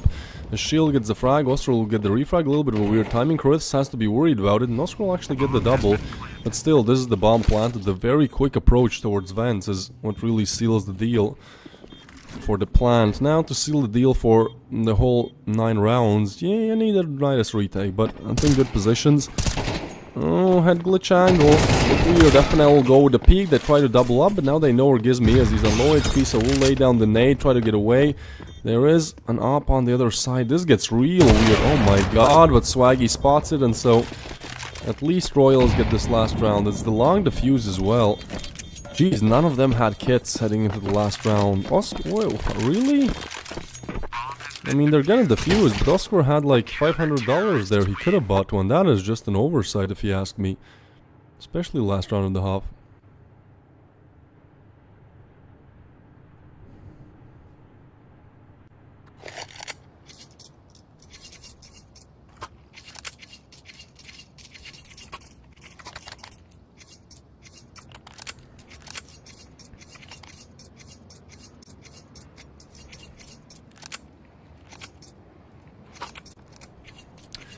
Well then.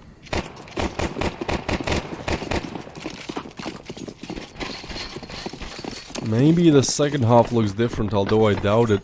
Royal is now on theoretically the worst side to play on, but Nuke has looked more and more T-sided and did these 3 team engagements recently. Oh, and Pistol as well. If there's one thing Royals can do is convert pistol rounds. This causes no problems, no threats. Waz will be going down, but that will be 5 on the board for Royals, so they need what they needed to do here to hold on to things.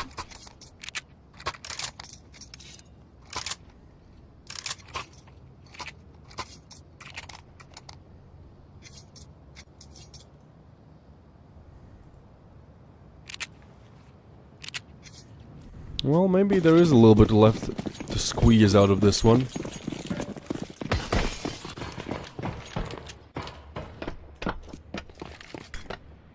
But it would require quite a lot here.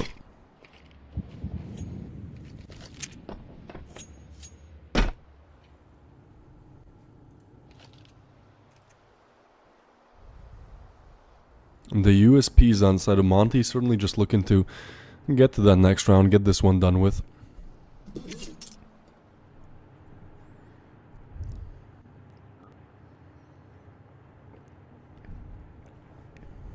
As Royals are very careful here with their approach. They don't have to be. There's none of these Monty players residing on the B side. They just went for the A stack. And, well, maybe they'll want to explore, I don't know, try to take some rifles away.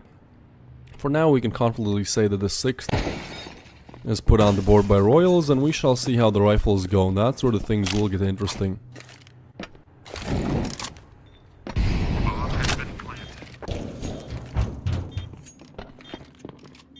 Are we... yeah, we're... gonna try to eliminate some rifles, perhaps. Ooh, Shateri actually gets dinked up. And they open the doors to cause the crossfire. Doors closed, trying to run down Shateri, but no problems caused. The door play does not work out. And so Gizmi maybe, you know, gets something, but I don't think so. They're all evacuating from ramp. No time to go for Ninja Defuse either, so... just what you'd expect in this round. The 6th on the board for Royals. Gizmi will be eliminated, and so... 2-round lead only for Monty Gen, but certainly on the CT side they're expected to convert.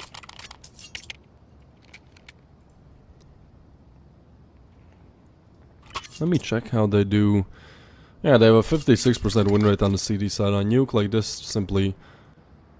yeah, and we'll see. We'll take it one round at a time, but this simply doesn't look like a game that goes Monty Gen's, goes Royals' direction on Nuke at least.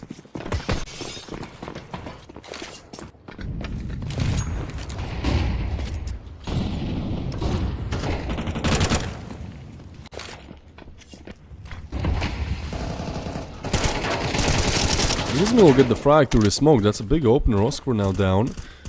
And also gives the info that they were certainly looking to head for outside. And now the Molly exposing lobby presence as well. I think the idea was clear. To split outside and lobby to attack A.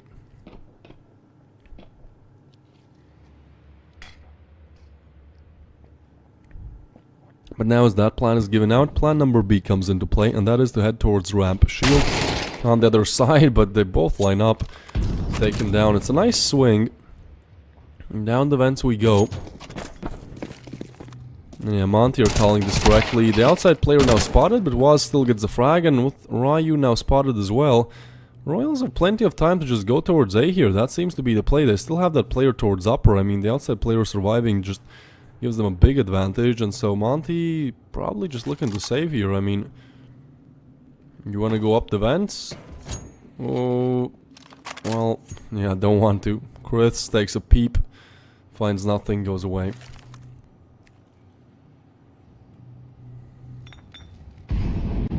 Bomb has been planted.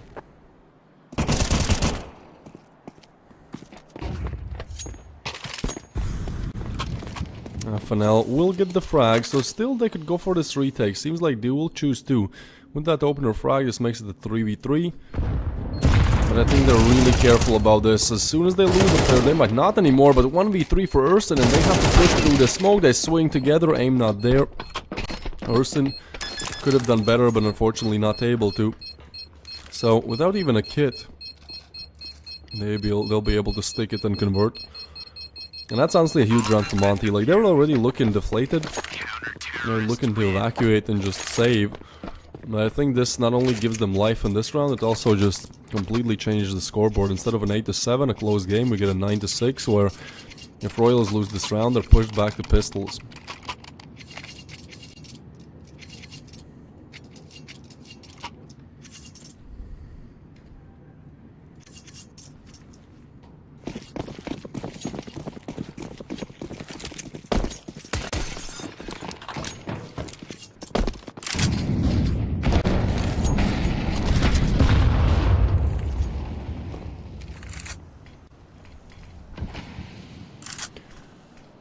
Alright then.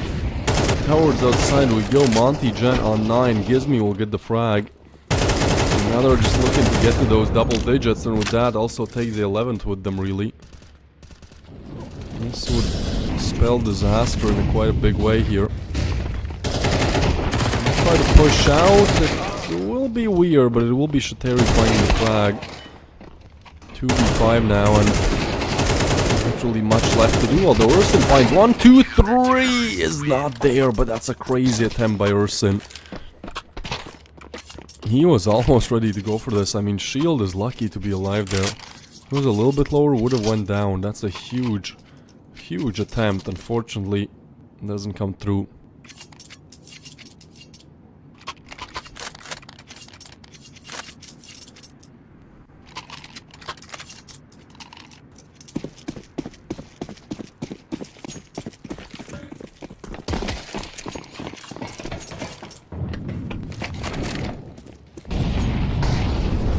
So, this should be where things end, theoretically, right? Like, Monty get 11th. At that point, it's just too many rounds to convert, and for now, everything's going according to plan for Monty.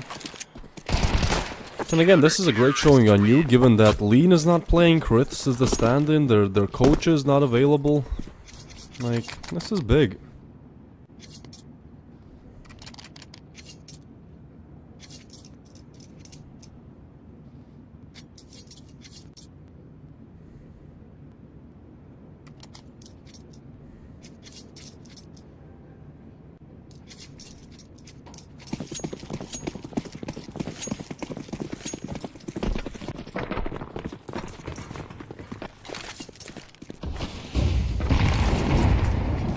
Doors blown open then.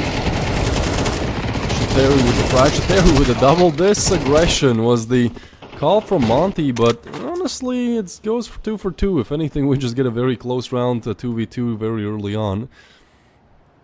I like the idea, I like how Monty keeps switching it up, but Shield will be aware of this and will punish, so now the player advantage remains on the side of Royals. There's only Swaggy left in the 1v2. Guy has been having an average game. Maybe he can change that mediocre and average into great. Otherwise, it's a very low buy here. Is this live? No, we're doing repeats, brother. We're doing replays. Yeah, this is live. I don't know, maybe that's a normal question. It's the semi-final. The winner will play up against Drillas tomorrow in the grand finals. Check the... What? Gizmy, he'll just go down here, won't he? Yeah, he's found.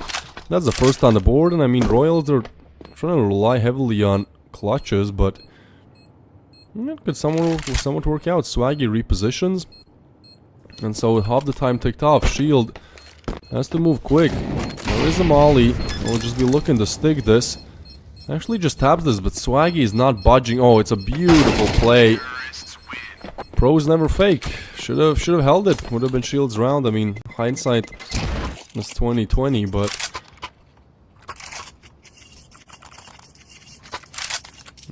I like the approach, but it's a great clutch, a great 1v2 there from Royals to put themselves up on 7. So we go on. I still think Monty should be in the lead here, but maybe a little bit of a change from the initial idea of how this goes.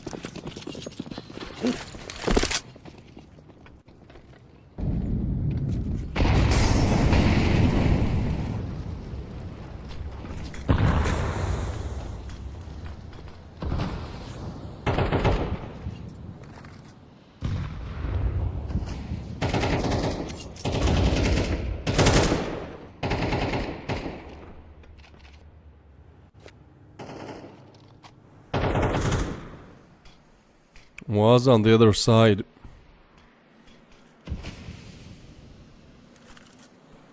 I'm gonna hold this one down. Gizmy's there as well. I mean, they're just really have pressed the pause button. In the previous round, 20 seconds. This is in as 2v2. This one, a minute left on the clock, and nobody has even spotted each other. Ursin has suffered 1 HP damage.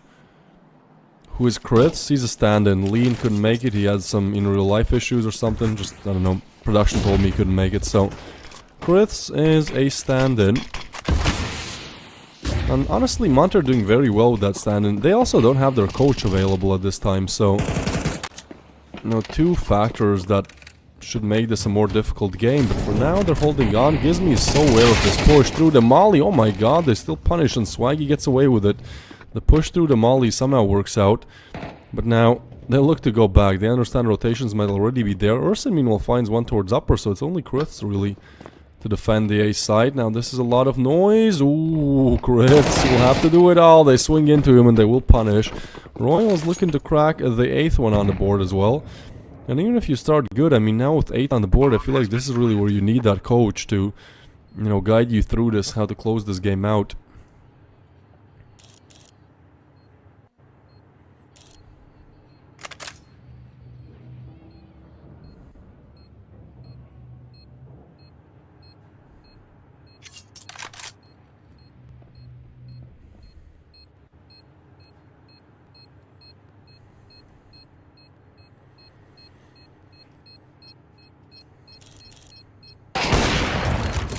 Ooh, Shield will get a nice frag on Waz.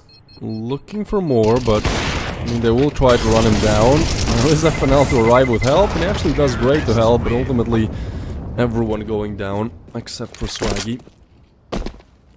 So maybe a bit more in this game left. 8 on the board for Royals, but Monty pushed back to an extinction buy. There you go. The cash just looks extinct on their side.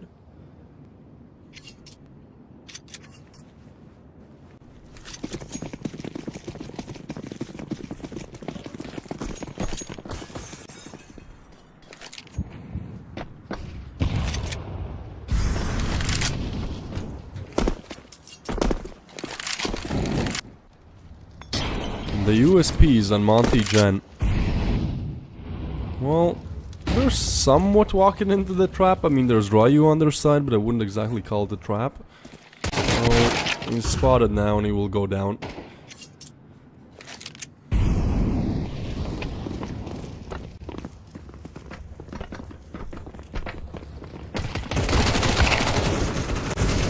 And that's another MAC-10 pickup. It's Swaggy with a frag as well, and this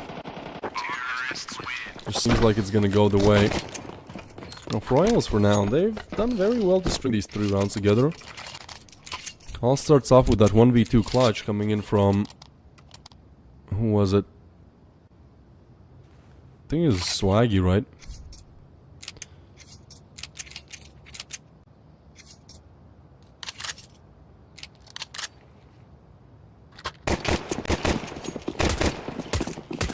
I saw a new game today. I casted a new game today earlier on that went to triple overtime.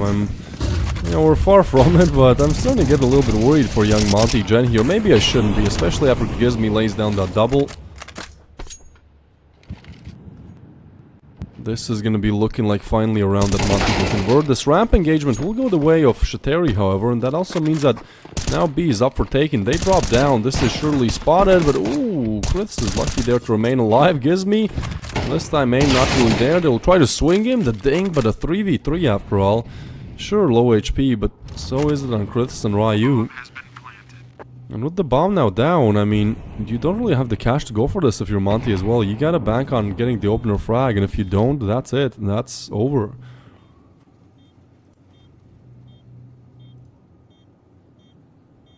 This is starting to look real weird, real quick. Yeah, Oscar will punish Shield as the double setup. Sure, it's given away, but... Wait, do they just want to go for the... Yeah, this will be denied. And so... All rifles taken away. Swaggy with the double. It's double digits on the board for Royals. And again, this is where you need your coach. This is where it starts to hurt that you don't have the coach, because he probably would guide you through how to close this game out. And it's starting to drag on, and Royals are starting to gain momentum. 4 rounds in a row on this T side.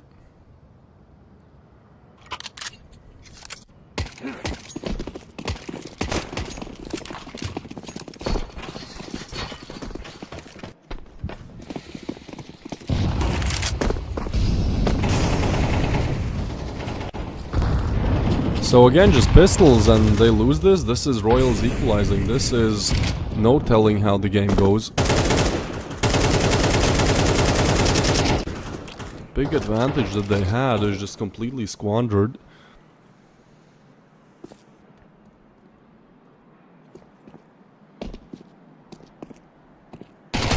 Me will be taken down, and oh, it's a nice shot from Shield, a nice idea, but surely not anything else, right? No, Ryu will find one. That's that crisp aim from Ryu we've been looking for, and Ryu has been having a really bad game, so if he now activates, he just has that one Ryu star round. I mean, this could go either way, really. It's a 2v3, weaponry will be picked up, and somehow, some way, they've found a little bit of an advantage. Royal is going for the plant there with Shateri, but he's alone, he's isolated. That's a big problem, and if they find him here, they're just trying to look him down. Help now arrives, but they're getting on the defuse immediately. Smoke comes in as well. Chris gets the first, and now 1v3 clutch to Waz. He finds the first, sprays down the second, and oh my god, Waz is doing it again. We'll just tap open the Norn. Now we'll know that FNL is still not on it, and again, the same thing. Oh my god, again, Monty could have just sticked it. This is craziness. They just know that this won't be a defuse, and now this time, sure, he'll just open it. Oh my god, they just could have just held it. Could have just held it 3 times, and that makes it 4 actually. And the one where Shield as well was off the bomb.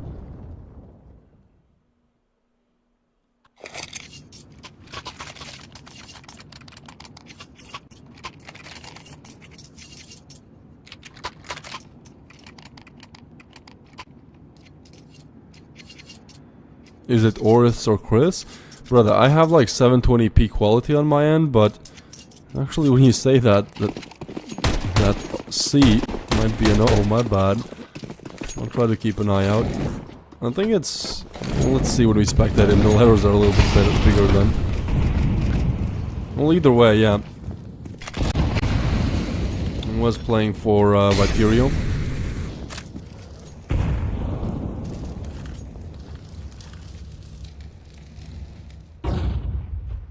I think I casted the match or 2 when he did. Well, guess what? It's 11 to 11 now. Royals are on 11 with a 5-round streak. There's 2 clutches that they convert, a 1v2 and a 1v3, I believe, to be in this position. They also just seem to know that Monty won't defuse. And this starts to get real weird real quick. 2 more rounds to go in this, and I mean... this has to be perfect from Monty.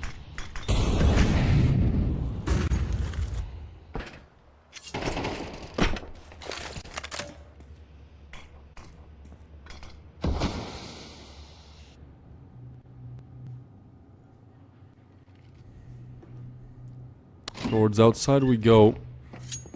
Door now opened up, trying to get away. This is one and done. This has to be it then.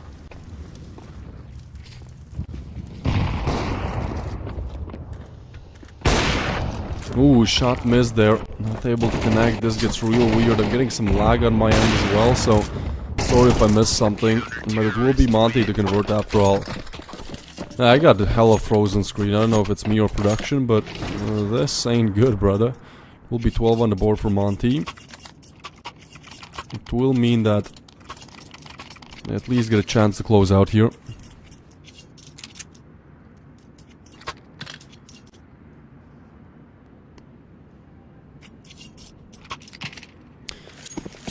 Yeah, I don't know at this point if they can recover. I mean, that just looked diabolical, to be honest. Now more of the same is to come here, really, I think. The 1v3 and 1v2 lost, and now... maybe a chance for Monty to get themselves back in the game. They just need this round. Goes distance, it takes the longest way possible, but at least they don't go out on nuke. Even though Vertigo, their best map actually is up next as Royals map pick. It's certainly also a map where Royals perform well. It's weird to see 2 teams that are good on Vertigo, you know, but... it's the reality. It's Chris? Okay, I'll go by that. This font, man, like, I can't tell at times. It does kind of look more like a C than an O.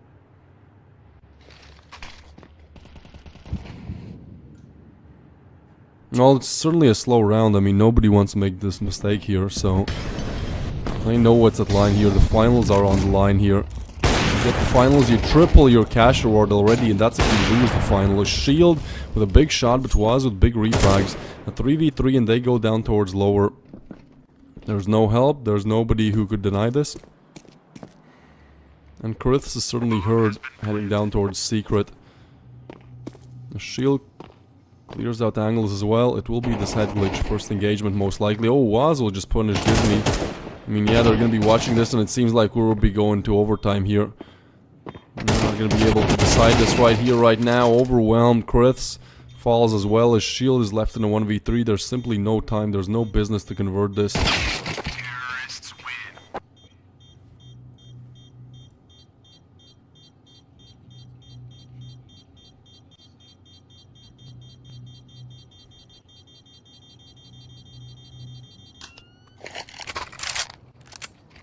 So we go 12 to 12.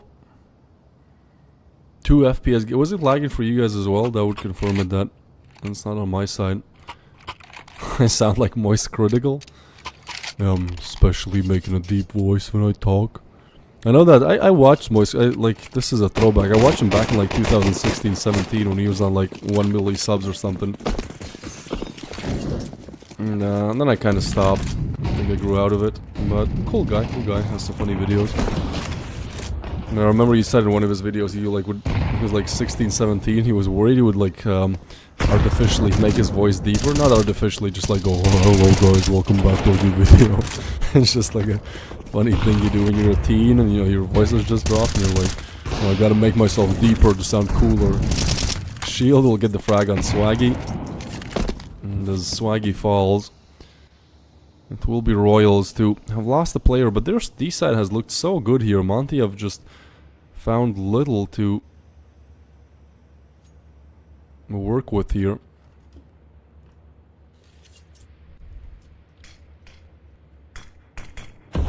Alright, so confirmed by production, it wasn't my side. Let's go. I'm not the one to be blamed. Stream should be better now. What I'm being told, things have been fixed, so should be good now. Also in the Monty camp, things looking to be a little bit better, at least as they get the opening frag. Although, as I say that, of course, the caster's curse ever strong. Oscar will get the refrag, Urstin to go down as well. It's Kriths, Gizmi with another, and just Shateri now left alive for the 1v3. That's a good attempt. It's almost a double, right? You will finish things off with the USP.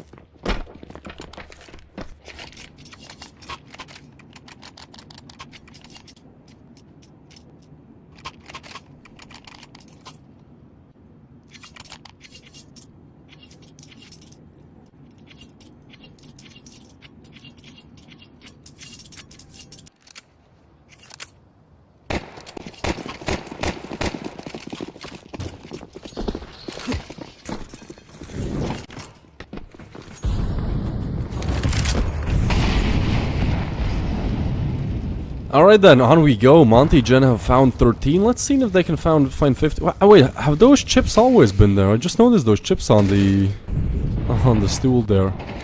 I'm not sure now. I feel like it's the Mandela effect. I've never seen those chips there before. Well, Monty will find a 13, but Royals, they'll find the opening pick, although that is quickly taken away as Oscar gets prodded out. Ryu to get Shateri as well, and somehow, someway, Monty just looked to close out what they couldn't do in regulation time.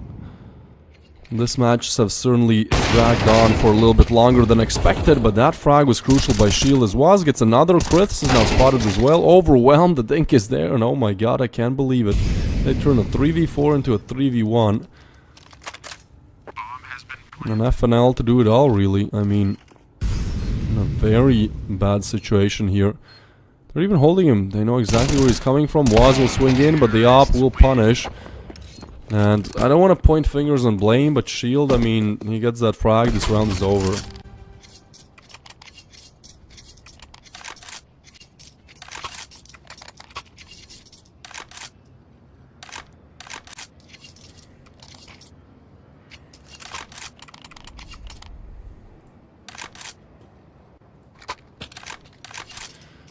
Yeah, Monty may be looking a little bit deflated here, but to be honest, they're playing without Lean, one of their better players, if not their best, really depends on the day. They're playing without their coach, being ready and available. Who else is subbing? Yeah, just Chris. But also, yeah, their coaches, from what I'm being told, their coaches just not available to help. So certainly is a tough game for Monty to convert, and even though it didn't seem like one, Royals have made quite the comeback here.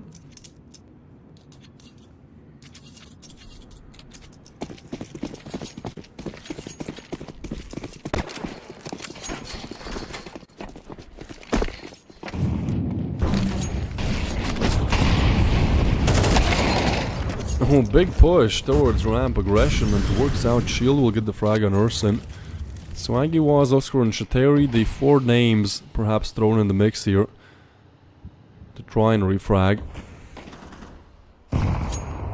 Will be FNL with the frag actually.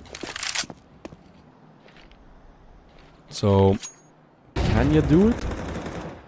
3v5, I mean, we've seen craziness from Royals. They converted that last round, and now they're looking to do the same. Shield again misses, and that's again a big miss. Shield, even though he's been having a great game, 22 frags on the board.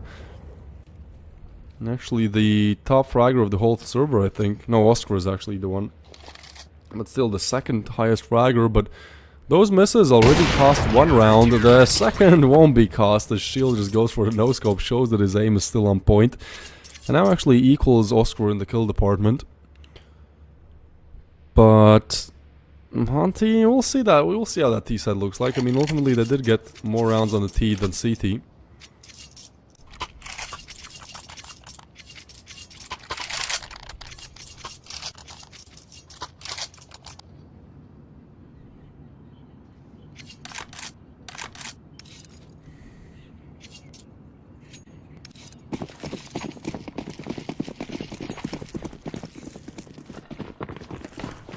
Well, guess what then? We have potentially only 2 more rounds to go, but this could be 3. This could be double overtime, you know.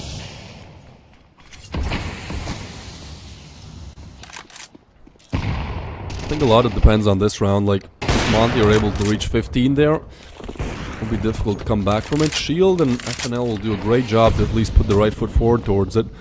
Oscar to already rotate down towards B. And they actually leave A completely open, but that's not exactly the call from Monty. They're still playing Pick Simulator here. Weird timing, but Shateri will find one. So he's the only A player left here. Kriths could just walk on the bomb site. They could just simply plan here if Shield decides to go A. Actually, with every second they wait, it gets a little bit worse, but now arriving from Secret, Oscar will get the frag. And head duck back towards B, but still, Royals are thinking this is gonna be B, or at least the late lurk towards ramp, but there's none of that happening. So Shateri relocates towards Hell. Sooner than later they should figure out that this is A. Now they certainly do, and Shateri will just be mollied out to deny this retake for a little bit. Oscar, I think he's smoked off as well. Shateri arrives towards Heaven. They're not looking towards Heaven, but they're not particularly exposed to it. So, Royals, they want to go for this? Sure. There's no reason to save, but now the smoke fades. And actually, wait. They get the cross. Oscar now will be hurt, though. And so Shield now has to hit the shots. They know exactly where both these players are. Oscar will get the first, and I think they just know where Shield is. Shield not again. Oh my god, not like this. This is craziness. The reason why we're even in this overtime is because twice Monty Gen in the 1v1 could have just sticked it, but Royals called a bluff and they just didn't peek. And now they are the ones to stick it. Oh my god, and Monty, well, they're the ones not to peek really at first. That's crazy. That's 14 on the board for Royals.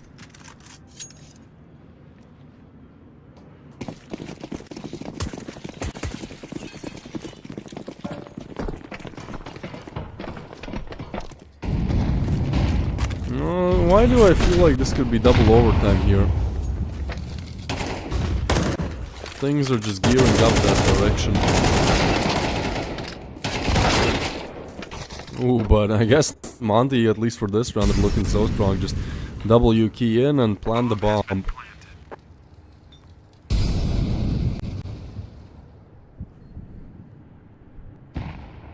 So, Swaggy will have to save.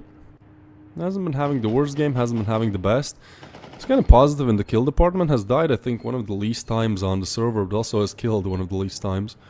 So just a quiet game from him, and now trying to remain quiet towards that red box.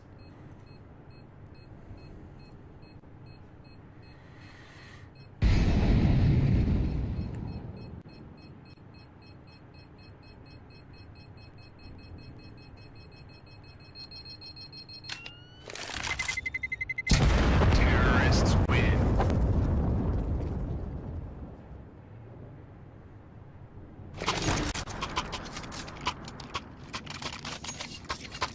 So round lead again for Monty. They had like 5-round lead, 6 even on the T side. That was on the CD side rather. That was not enough to close out. Now they've been given the opportunity to do so on the opposite side of things.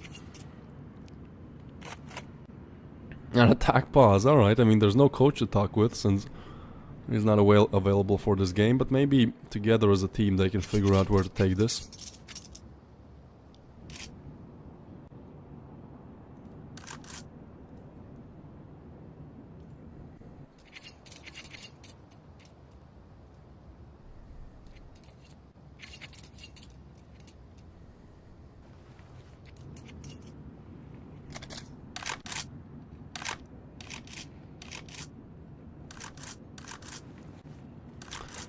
Attack pause ends. Chance for Monty to finally shut this down, or double overtime could be in play.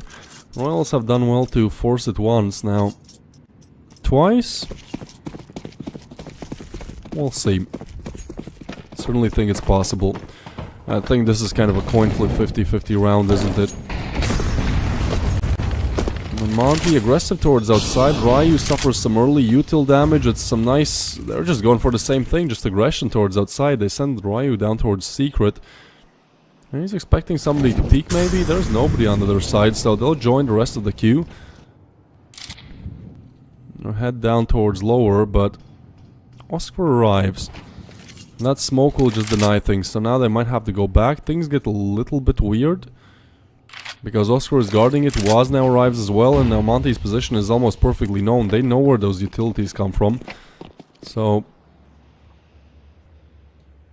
instead of getting smoked off and heading towards B, they will choose to go towards A. But Waz will find Kriths. This was the lurker towards...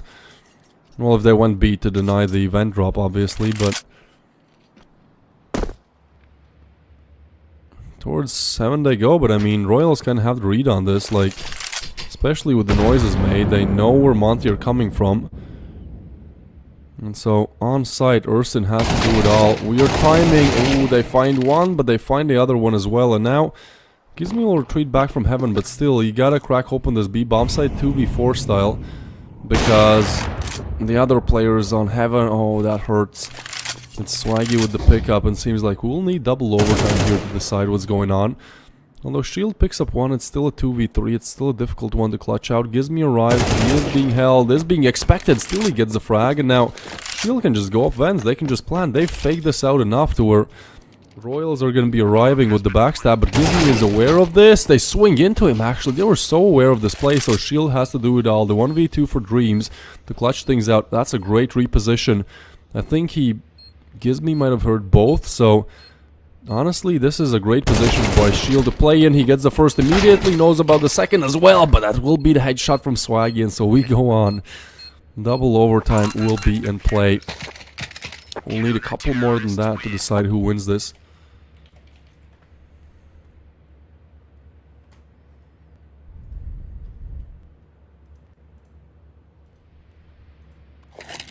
This is quite crazy for me, to be honest. Like, I did not expect this to go such a long way. Crazy thing, you know what's even crazier? I've seen this before. Literally today, earlier today. What was it? I'm trying to think. There was a game I casted. I'm trying to find, I think... Oh yeah, it was Lil Mix up against Astralis Talon. oh boy, that game went triple overtime. We almost got quad overtime on Nuke, and it was the same scenario. It was a team with a huge lead that just couldn't close it out on the CT side. So, I mean, it's not the first time I see this today, which makes it even crazier. It's literally the same scenario, just with different teams. Sure, this time it's only double overtime, but I mean, wouldn't be too surprised if we get triple here. Madness, really. FNL will find a frag, Shateri with the refrag, and now 1v2 for Shateri. Gizmi will find it, Monty will put the 16th on the board. But this is just a tough game for them to convert right now. Al went down to the shield 1v2 and he simply wasn't trigger patient. Would be kind of weird to expect Tuk coming out hot, right? So, regardless, that decision means that Monty will be on 16. In the double overtime, rather than winning out in the first one.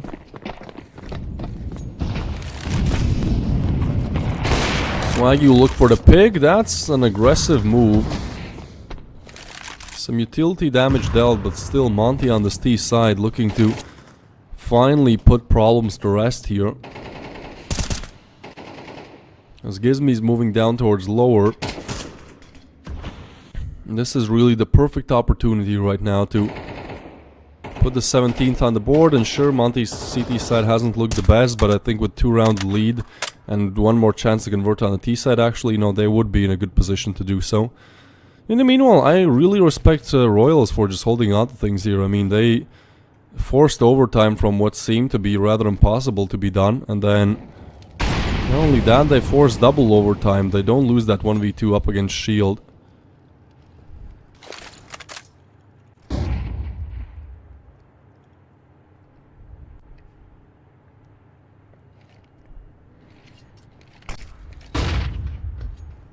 Flash comes in. But not gonna be the ramp. Actually, they go back. Gizmi finds a frag. Shateri is not really looking to rotate here. As they head towards ramp, that will be the quick punish by FNL. We got Shateri, and so down ramp we go. Gizmi with another, and well, this is what they've been missing, really. Just raw aim from Monty, I guess. Gizmi is gonna pick up a double, and so Swaggy retreats back to save. Sure, it's overtime, but my guy's on $650. I think the rest of Royals as well could be struggling with cash, which seems really weird to say when you're talking about an overtime, but I think that could be true actually here. We'll see.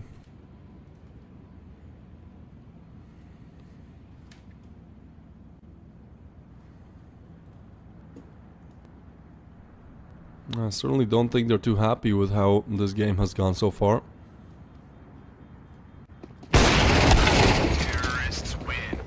Chris will get the frag, Swaggy will be going down, and that will be yet another round converted by Monty here. 17 on the board now. Slowly but surely they're trying to advance further and further. And finally close out in the double overtime at least.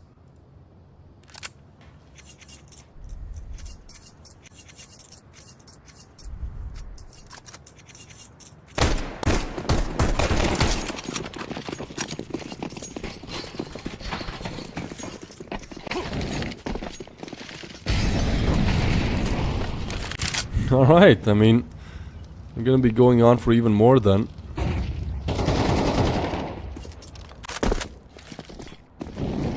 How many more is the real question here? Gizmi will get the frag. Pushing towards outside was... almost gets the punish. FNL will get the frag, however, and again Monty with the player advantage, now looking to put 3 T-side rounds on the board. That's solid. That should be enough as to where they can just finally convert on the CT side, but still this might become a little bit of an issue. 2 MP9s, although one is down towards secret. Swaggy is arriving to look towards A. Actually on a weird timing, but Ryu is holding this down, so shouldn't be too big of a problem, at least for now.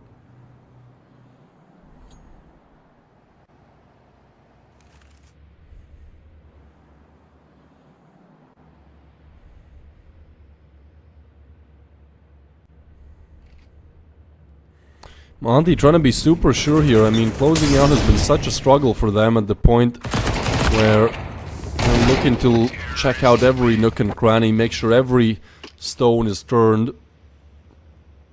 So 18th will be put on the board. Royals have done such a good job to hold on to this game twice, to force overtime for the first and the second time, but the third time might not be the charm here.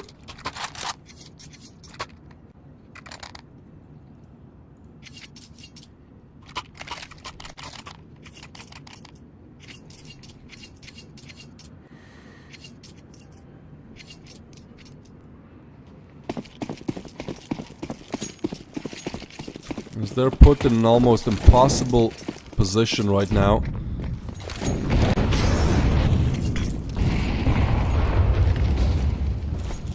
Three rounds is what is needed of Royals here. Good job for holding on, but how many more really? Gives me aggressive towards outside. They are kind of expecting this. They are holding this with the op actually. He swings into the opera, is going to be in big trouble. Trying to clear it out. Shot missed, but I now know about Gizmi. It will be Waz taken down off that information. The aggression play is only good for one for Ryu, but this time Shield, same position. Flashbacks of that huge miss. Will hit it. Unfortunately, FNL won't, so that still makes it a 2v3. Krith's now tagged up as well, as he tries to go down towards Vents. It's actually Royals that I think hear this and decide to, hey, let's still explore towards A. I think there's still things to be done. Shield will fall, and that leaves only FNL. Do they expect both in the same position? No, they don't. So Skriths gets one for free, but now the stand-in has to complete the 1v3 clutch to make things possible. And even though he gets the dink, Urson gets the headshot. And Royals get the first round. 2 more to go then. I'm starting to get a little bit worried for Monty here. I mean, they're just haven't been really able to convert when they have the lead. It's like the team that can never close out up against the team that can never put themselves in the lead. It's weird to see this, really.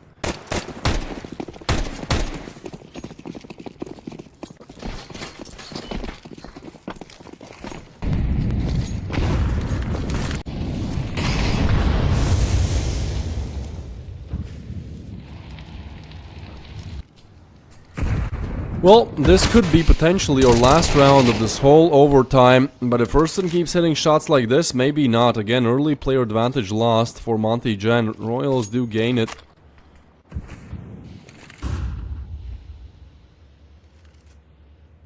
And so at this point, Monty are again struggling to just at least get the opener kill on the board, and they're looking the completely wrong direction. This is the triple setup towards outside. I'll give them nothing because it's Ram that they have to be worried about. Waz is still there lurking, but he will find one and they will try to eliminate him. Smoke down. There's no util either to finish him off. They'll just have to do it the difficult way, try to run him down. And this gets weird. Waz with the double. That's huge from Waz. Like, how does he do it? They're still trying to refrag him. It will be Kriths with the frag. Waz finally falls, but it will be just Shield left in the 1v2. Then they certainly hear where he's coming from. So as he arrives on the scene, Smoke will be laid down, peeking into it. Shateri will get the headshot. That's 17 on the board for Royals. And I can't believe I'm saying this, but overtime 3 seems more and more like reality here.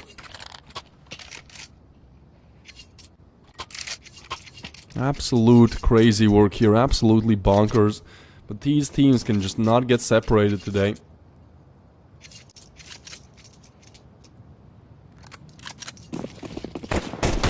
Monty they desperately need that early player advantage. And problem is, now they're back on MP9s and FAMASas. This is the problem Royals are struggling with in the first half. Where they're just not able to do much in the first 2 rounds. Even though it's overtime, the cash gets depleted. And I mean, Monty are not even switching up the gameplay. They'll just be trying to hold the same angles they did with Rifle, just with weakened weaponry. Oh, but I do run into this, so Gizmi will get the one and then punish, but Ryu will be there as well to help. That is the player advantage, but Swaggy, oh, Swaggy's holding this, and oh, they spot him. It will be Urson with the frag. Aggression, Ryu with the double, and that could be what shuts down this game. After playing on for so long.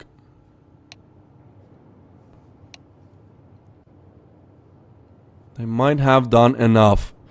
Royals with the 2-round comeback, but the third seems rather impossible to do.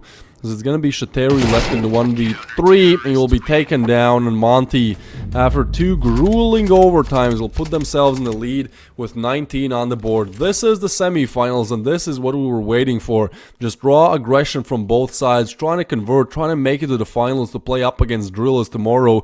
But for now, we're going to be looking at a rather interesting game. Still, we have Vertigo coming up. It is Royals map pick. It is actually Monty's best map, so I think Monty certainly, the favorites map pool-wise in this game, but the fighting spirit that Royals had on Nuke, I don't think that can be eliminated on Vertigo. So we shall see, but before that, we'll go on a break here.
The semi-finals, the battle for who takes up Drill is tomorrow in the finals, and I mean the first game it certainly goes the distance. It's double overtime to decide that Monty surely but very barely will convert on Nuke. It was their map pick after all. They're playing with a stand-in as well. There's a coach in play, or rather a coach out of play, as Monty not getting the usual assistance from the coach, as production told me he is just not available for the game.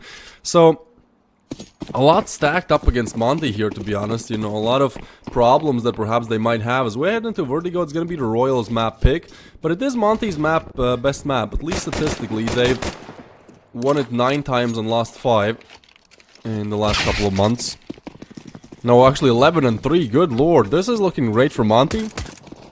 What doesn't make it look so great is the fact that, yeah, they're not playing with Lean and Swaggy. They'll try to hunt him down. He's so low HP. Finally, they eliminate him, but Arayu almost dies in the fire.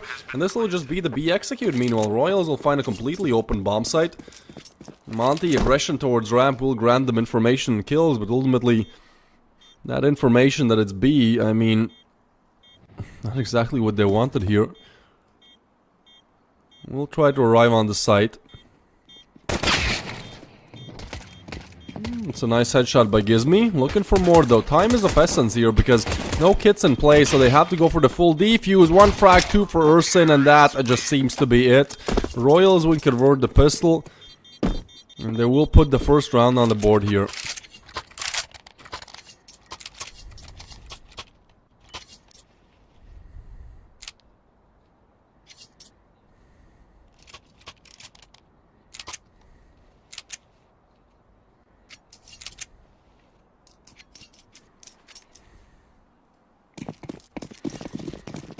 Alright then, Monty just on pistols, they lose that initial round, and also means that Royals on the T side will find the first round on the board, so that is quite huge for sure.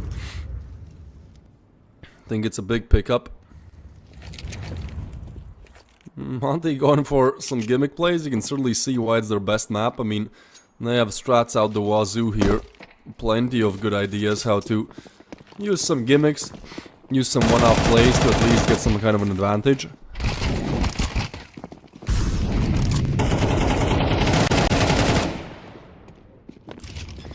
But, I mean, this is what we can expect, you know. We have just USPs. They'll all be taken down. Ursin low HP, so is Swaggy, but they don't eliminate the single one. A little bit of toxicity here from Royals. I feel like they might be a little bit mad after how Nuke ended, you know, they forced the double overtime and they're still not able to convert, like that stings, and so I think they're real happy to start off their map pick with at least 2 put on the board.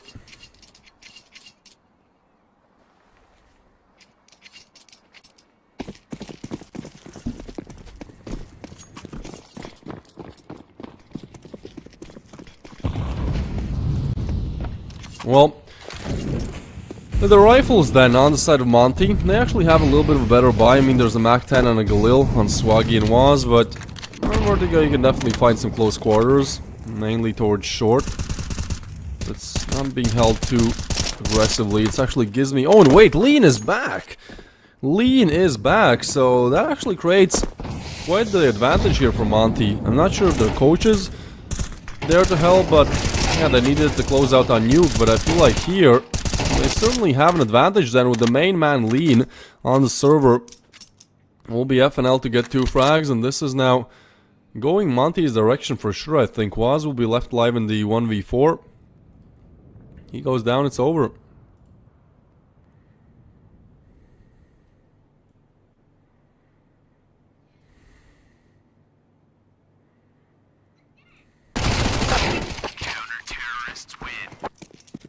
So, the first rifle round converted for Monty here, as they're putting good steps forwards, converting and taking themselves to the finals.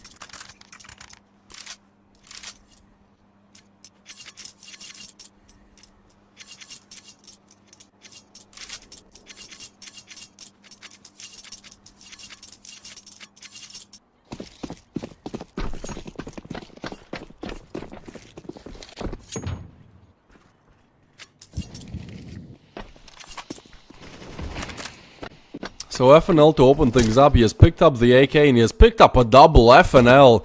Just on a killing frenzy right now. Gets a double to 2 in each round. And this creates quite the problems now.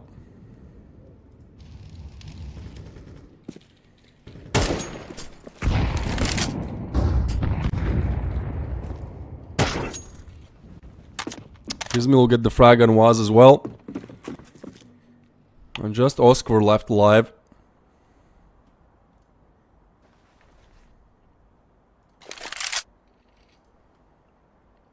What time is the grand final? Tomorrow, 5 p.m. CET. So, was it 21 and a half hours from now? No, actually, 22 and a half hours from now.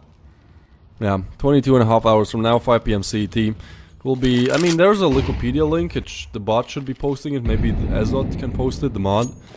You should be able to check it on Wikipedia as well. Just type in Galaxy Battle 2 on Wikipedia. But, yeah. It should be at 5 p.m. CET. It will be Drillers up against whoever wins this. And right now, Monty's certainly looking to be in a good position to at least start cracking open those CT side rounds. As they go 2 for 2 for rifle rounds here, they equalize the scoreboard as well.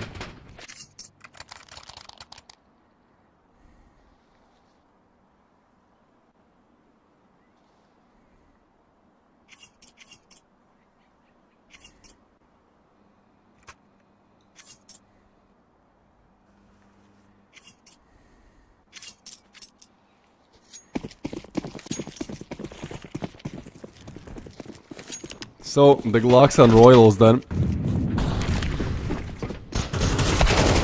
And they've been just full stopped here. Great opener, but nothing else gotten out of it. And a little bit of team damage as well. I mean, this round goes how you'd expect it to go.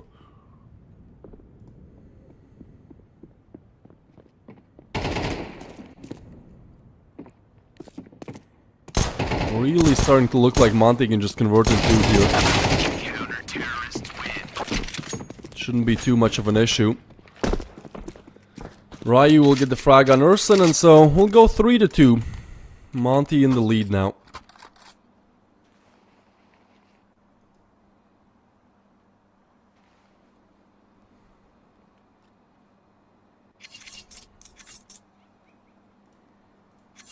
Another rifle by Royals.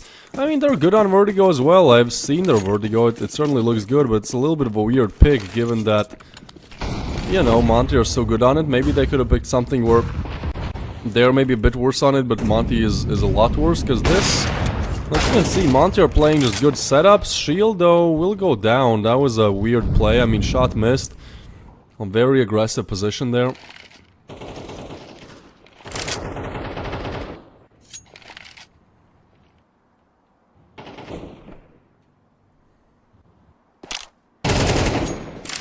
Oh, Oscar, well, certainly spotted. And FNL wants to get the frag. Weird timing. Oh my god, he gets away of this. Gonna drop down. FNL will catch some damage. FNL with the headshot on Shateri, and now they equalize. Although B bomb site has been cracked open. The huge flash. What is happening here? How does FNL get a frag out of it? I will never know. Now a player advantage for Monty Gen as well. And so Swaggy and Waz on for the 2v3. This seems rather impossible to convert.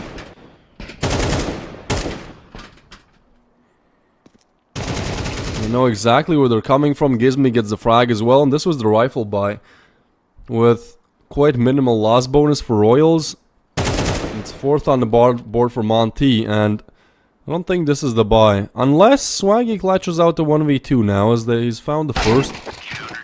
Gizmi is gonna get a clean haircut for free to him. We'll put Monty Gen on 4th here.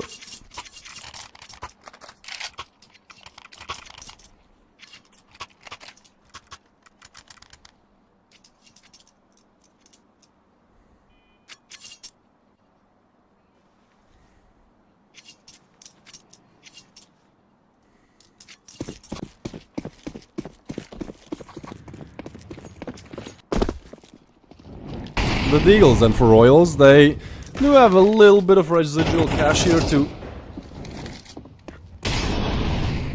at least go for that buy, but some people in the chat already saying this is over. I mean, kinda have to side with you. I've been surprised plenty today. I mean, Monty had huge troubles to close out Nuke. Nuke looked to be over as well. It went to a double overtime. But, yeah, I mean, if you just look at the stats, I agree. Monty have a huge advantage on this map in every single regard, every single respect.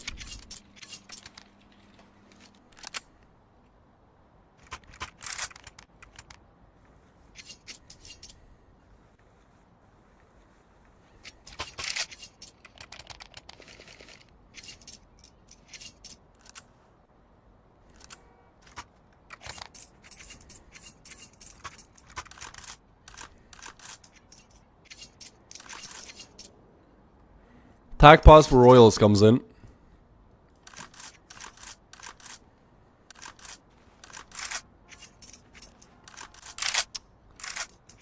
They certainly want to figure out how to bring this one back. I mean, semi-finals are on the line here. These are the semis again, so to go out in a blaze of glory would be nice. To go out of this almost converting on you but losing, and then Vertigo just getting stomped on. Stomped on, there you go. This seems to start to slowly go the way of Monty Gen. Maybe that attack pause can change something. No, FNL with the aggression will still get the punish. As A site is just not even a question for Royals at this point. They just need to get past A ramp. We're not even talking about A site. It's like they have to take two sites at once. First the A ramp, then the A site. Two different executes needed for this. Another frag found, and Monty will most likely put the 6th on the board here. And again, all cash spent. Sure, Royals have the full loss bonus now, but what does it really give them? They can force Galils maybe, or just go eco again.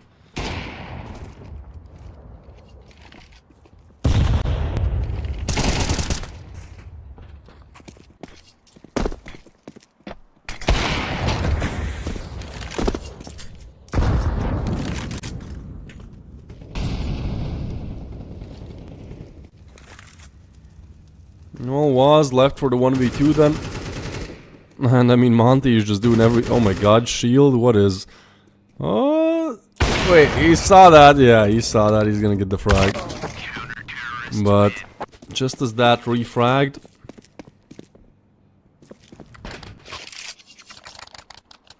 Six on the board. How did the Royals Mouse NXT game go? It was 2-0. It was 2-0, bro. Let me check actually. So I can tell you the exact score. It was 13-11 for Royals, and then 13-9 for Royals. So actually a very, very close matchup, even though it goes 2-0. I mean, it gets real close.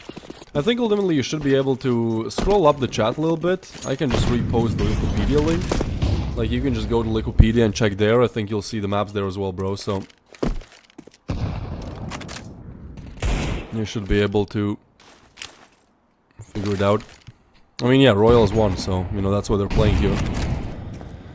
Yeah, Monty, let's get back to this game. I mean, they just look so strong right now. It's, 6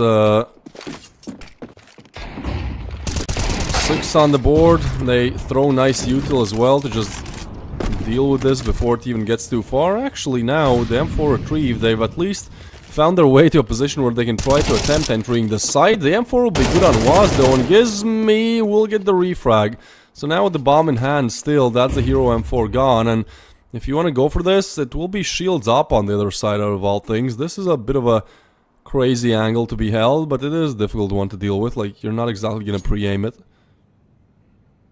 That actually was strong, but Swaggy got radar. Okay, bro. I'm sure.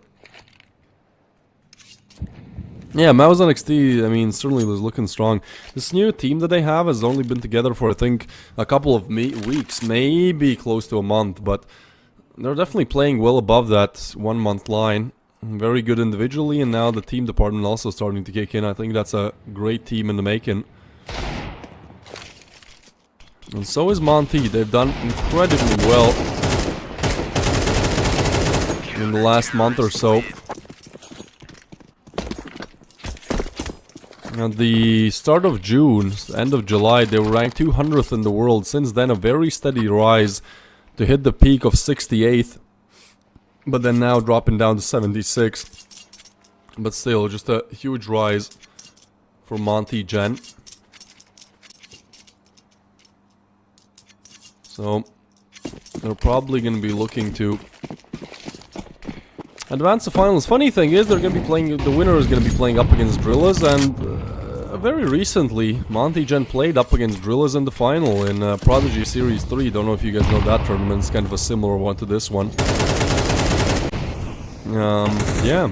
I casted that one as well. There was the finals. Drillaz won, I believe, 2-1, I think it was. It was quite one-sided, to be honest, so Monty looking for the rematch now.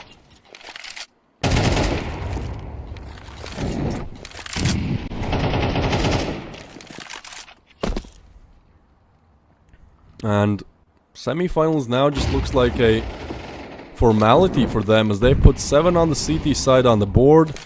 It's another rifle buy for Royals, but again, they're just struggling to even take a ramp control. Like, they're shut out of this map completely. Lee now aggresses towards mid. Shield has to be careful not to get overactive towards ramp, and ooh, might get punished here. Waza just scooted up, and that's a good way how to eliminate Shield.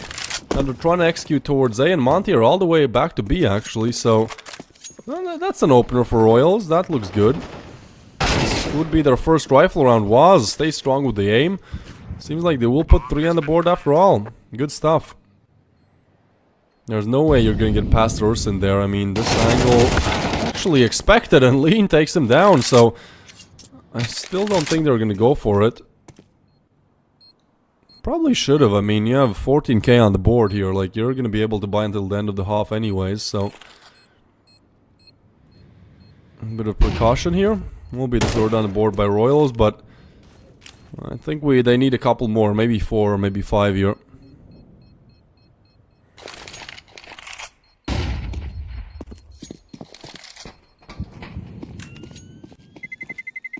Terrorists win.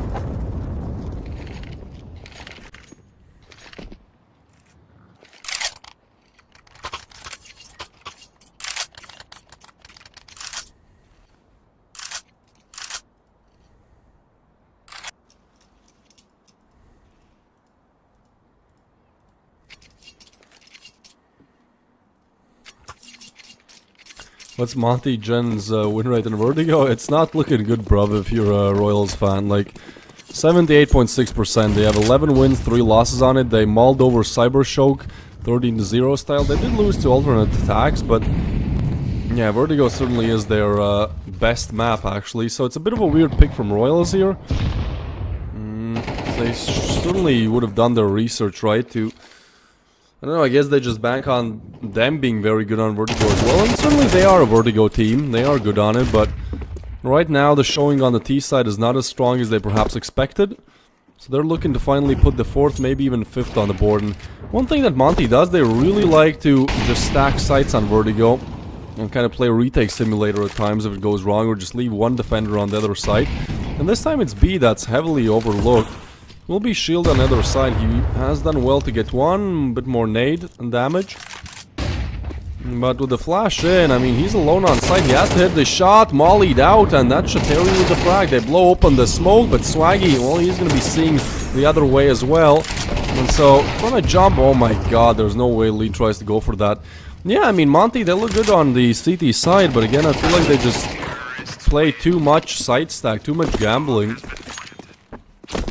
It either works out great or they get destroyed.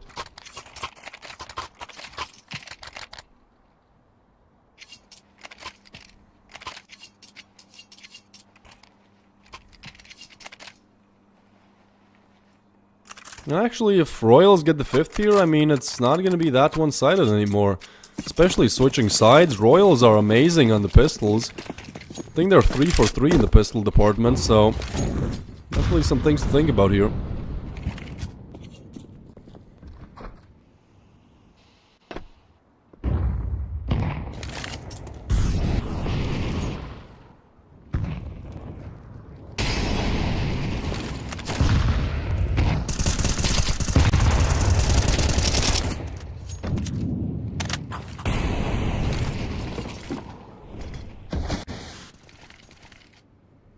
Shield will be holding down towards mid. He's gonna get the frag on Swaggy.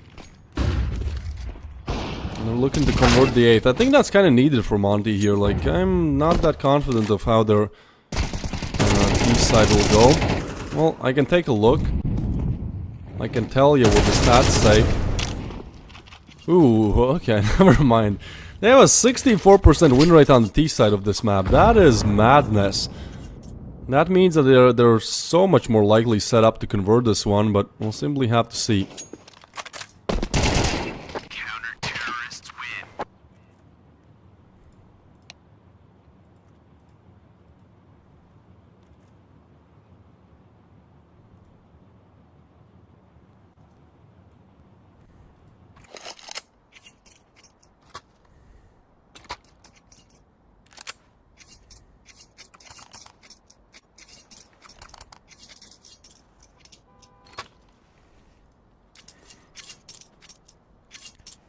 Yeah.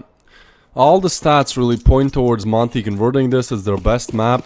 They have a 64% win rate on the T side of it, which is insanity.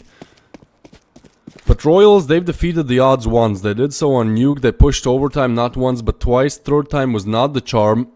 And as they lost it and leave with a sour taste in their mouth, they're now looking to get something sweet back on their palate. And that little bit of sugar could be perhaps winning out the pistol.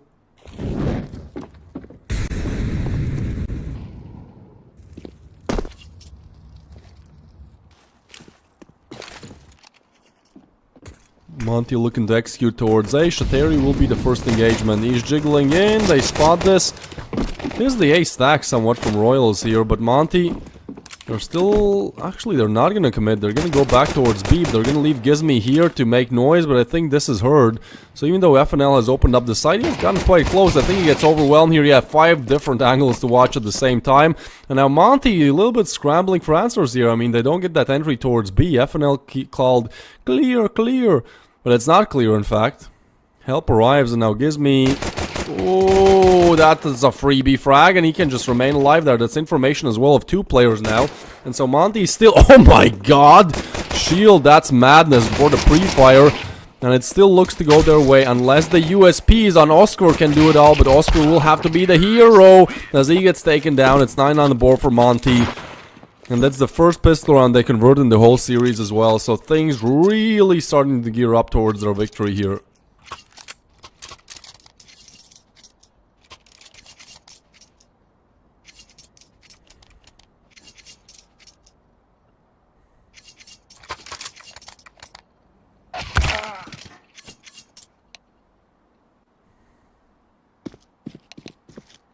Monty got 73% win rate on Vertigo, yeah, and that doesn't end there. They have 64% win rate on the T side of that 73%, so...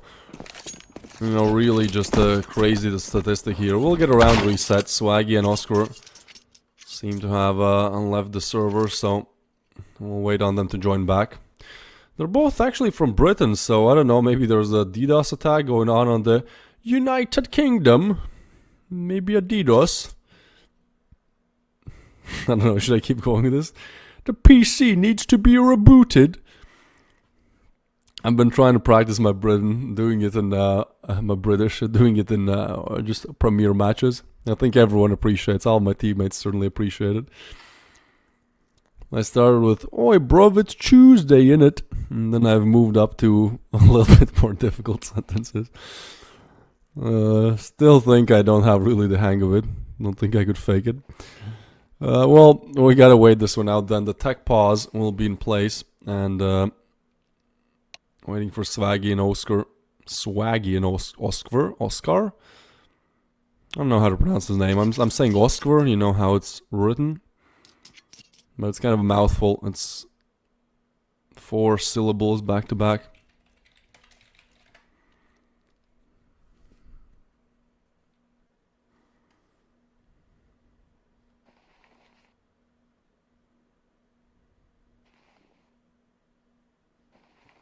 That's actually not what a syllable is, I just googled it. I thought it was. I don't know, English is too hard.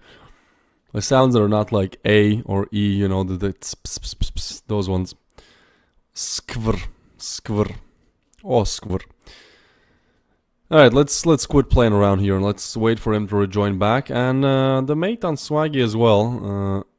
needs to come back. I'm sure that's not a rage quit, but I'll have to be waiting out on this one.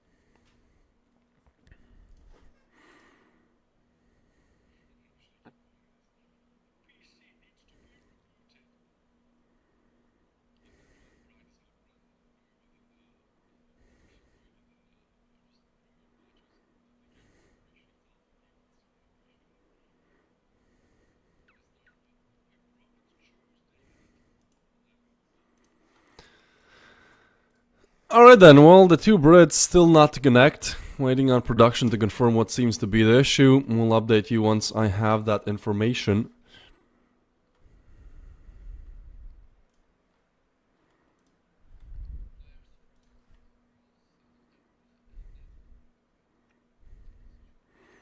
So, yeah, Swaggy and Oscar having some internet issues. I would guess that it has something to do that they're from the same country. Maybe there's really an outage in Great Britain, but that would also mean that Gizmy would have to leave the server because he's from United Kingdom as well. Actually, that's crazy. Like, there's 3 players from United Kingdom. Like, British CS is a little bit of a meme, but hey, you know, then 3 of these players are playing in the semis, but 1 or 2, depending on the score, will go to the finals.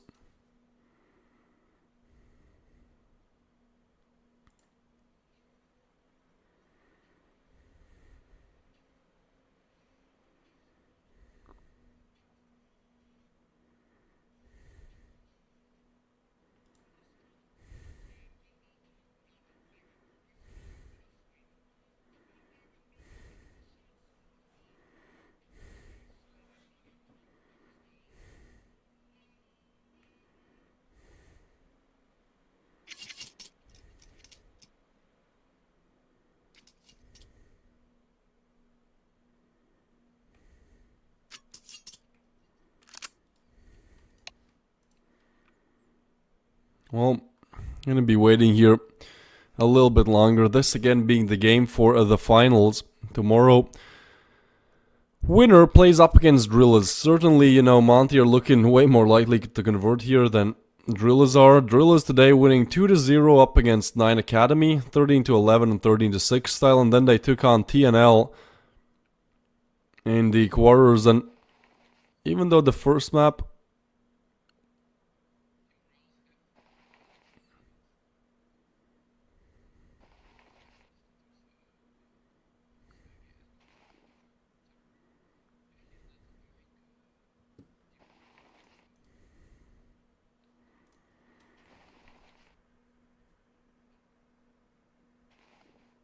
Alright, so I was stopping my sentences in the middle there. I was listening to what the production is telling me.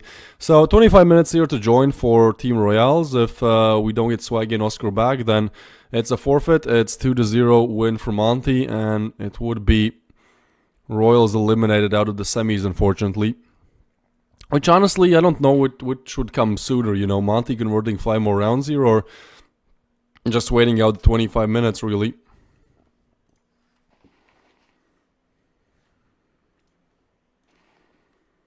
Whichever way it goes, I'll just be waiting here.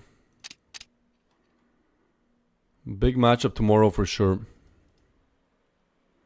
Yeah, I was telling you guys, Drillers, they had some close games. They had a 13-11 up against 9, but still a 2-0 victory, and then they demolished TNL 13-2. I think it probably was their map pick, and second map was actually overtime 16-13, but TNL still not able to convert, so TNL unfortunately will go out in the semis.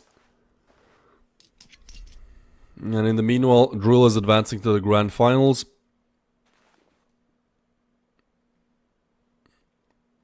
And now Monty looking to do the same.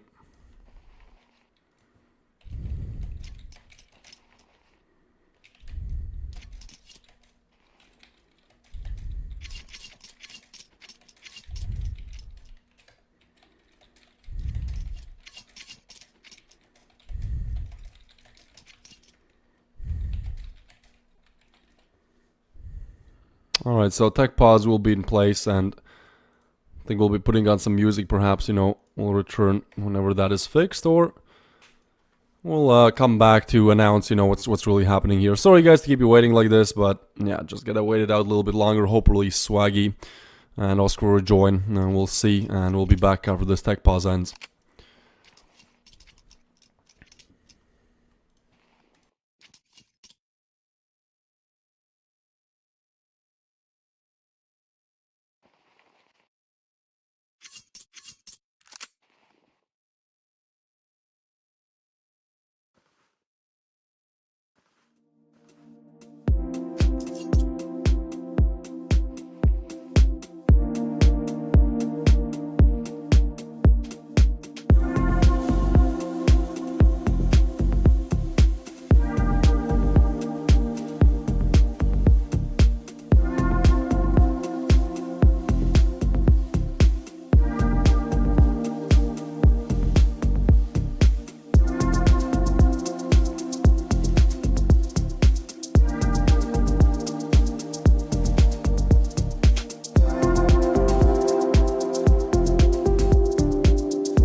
Unfortunately, that will be a forfeit. 30 minutes run out. Royals, the two British lads, have lost some connection issues. We don't even know what's going on, but well, the game unfortunately won't be going on any longer. Monty, they will be winning out, advancing to the finals. A little bit of underwhelming here. I mean, I would have loved to have close semis, but at least in this leg that won't be the case. In the second one as well, 2-0.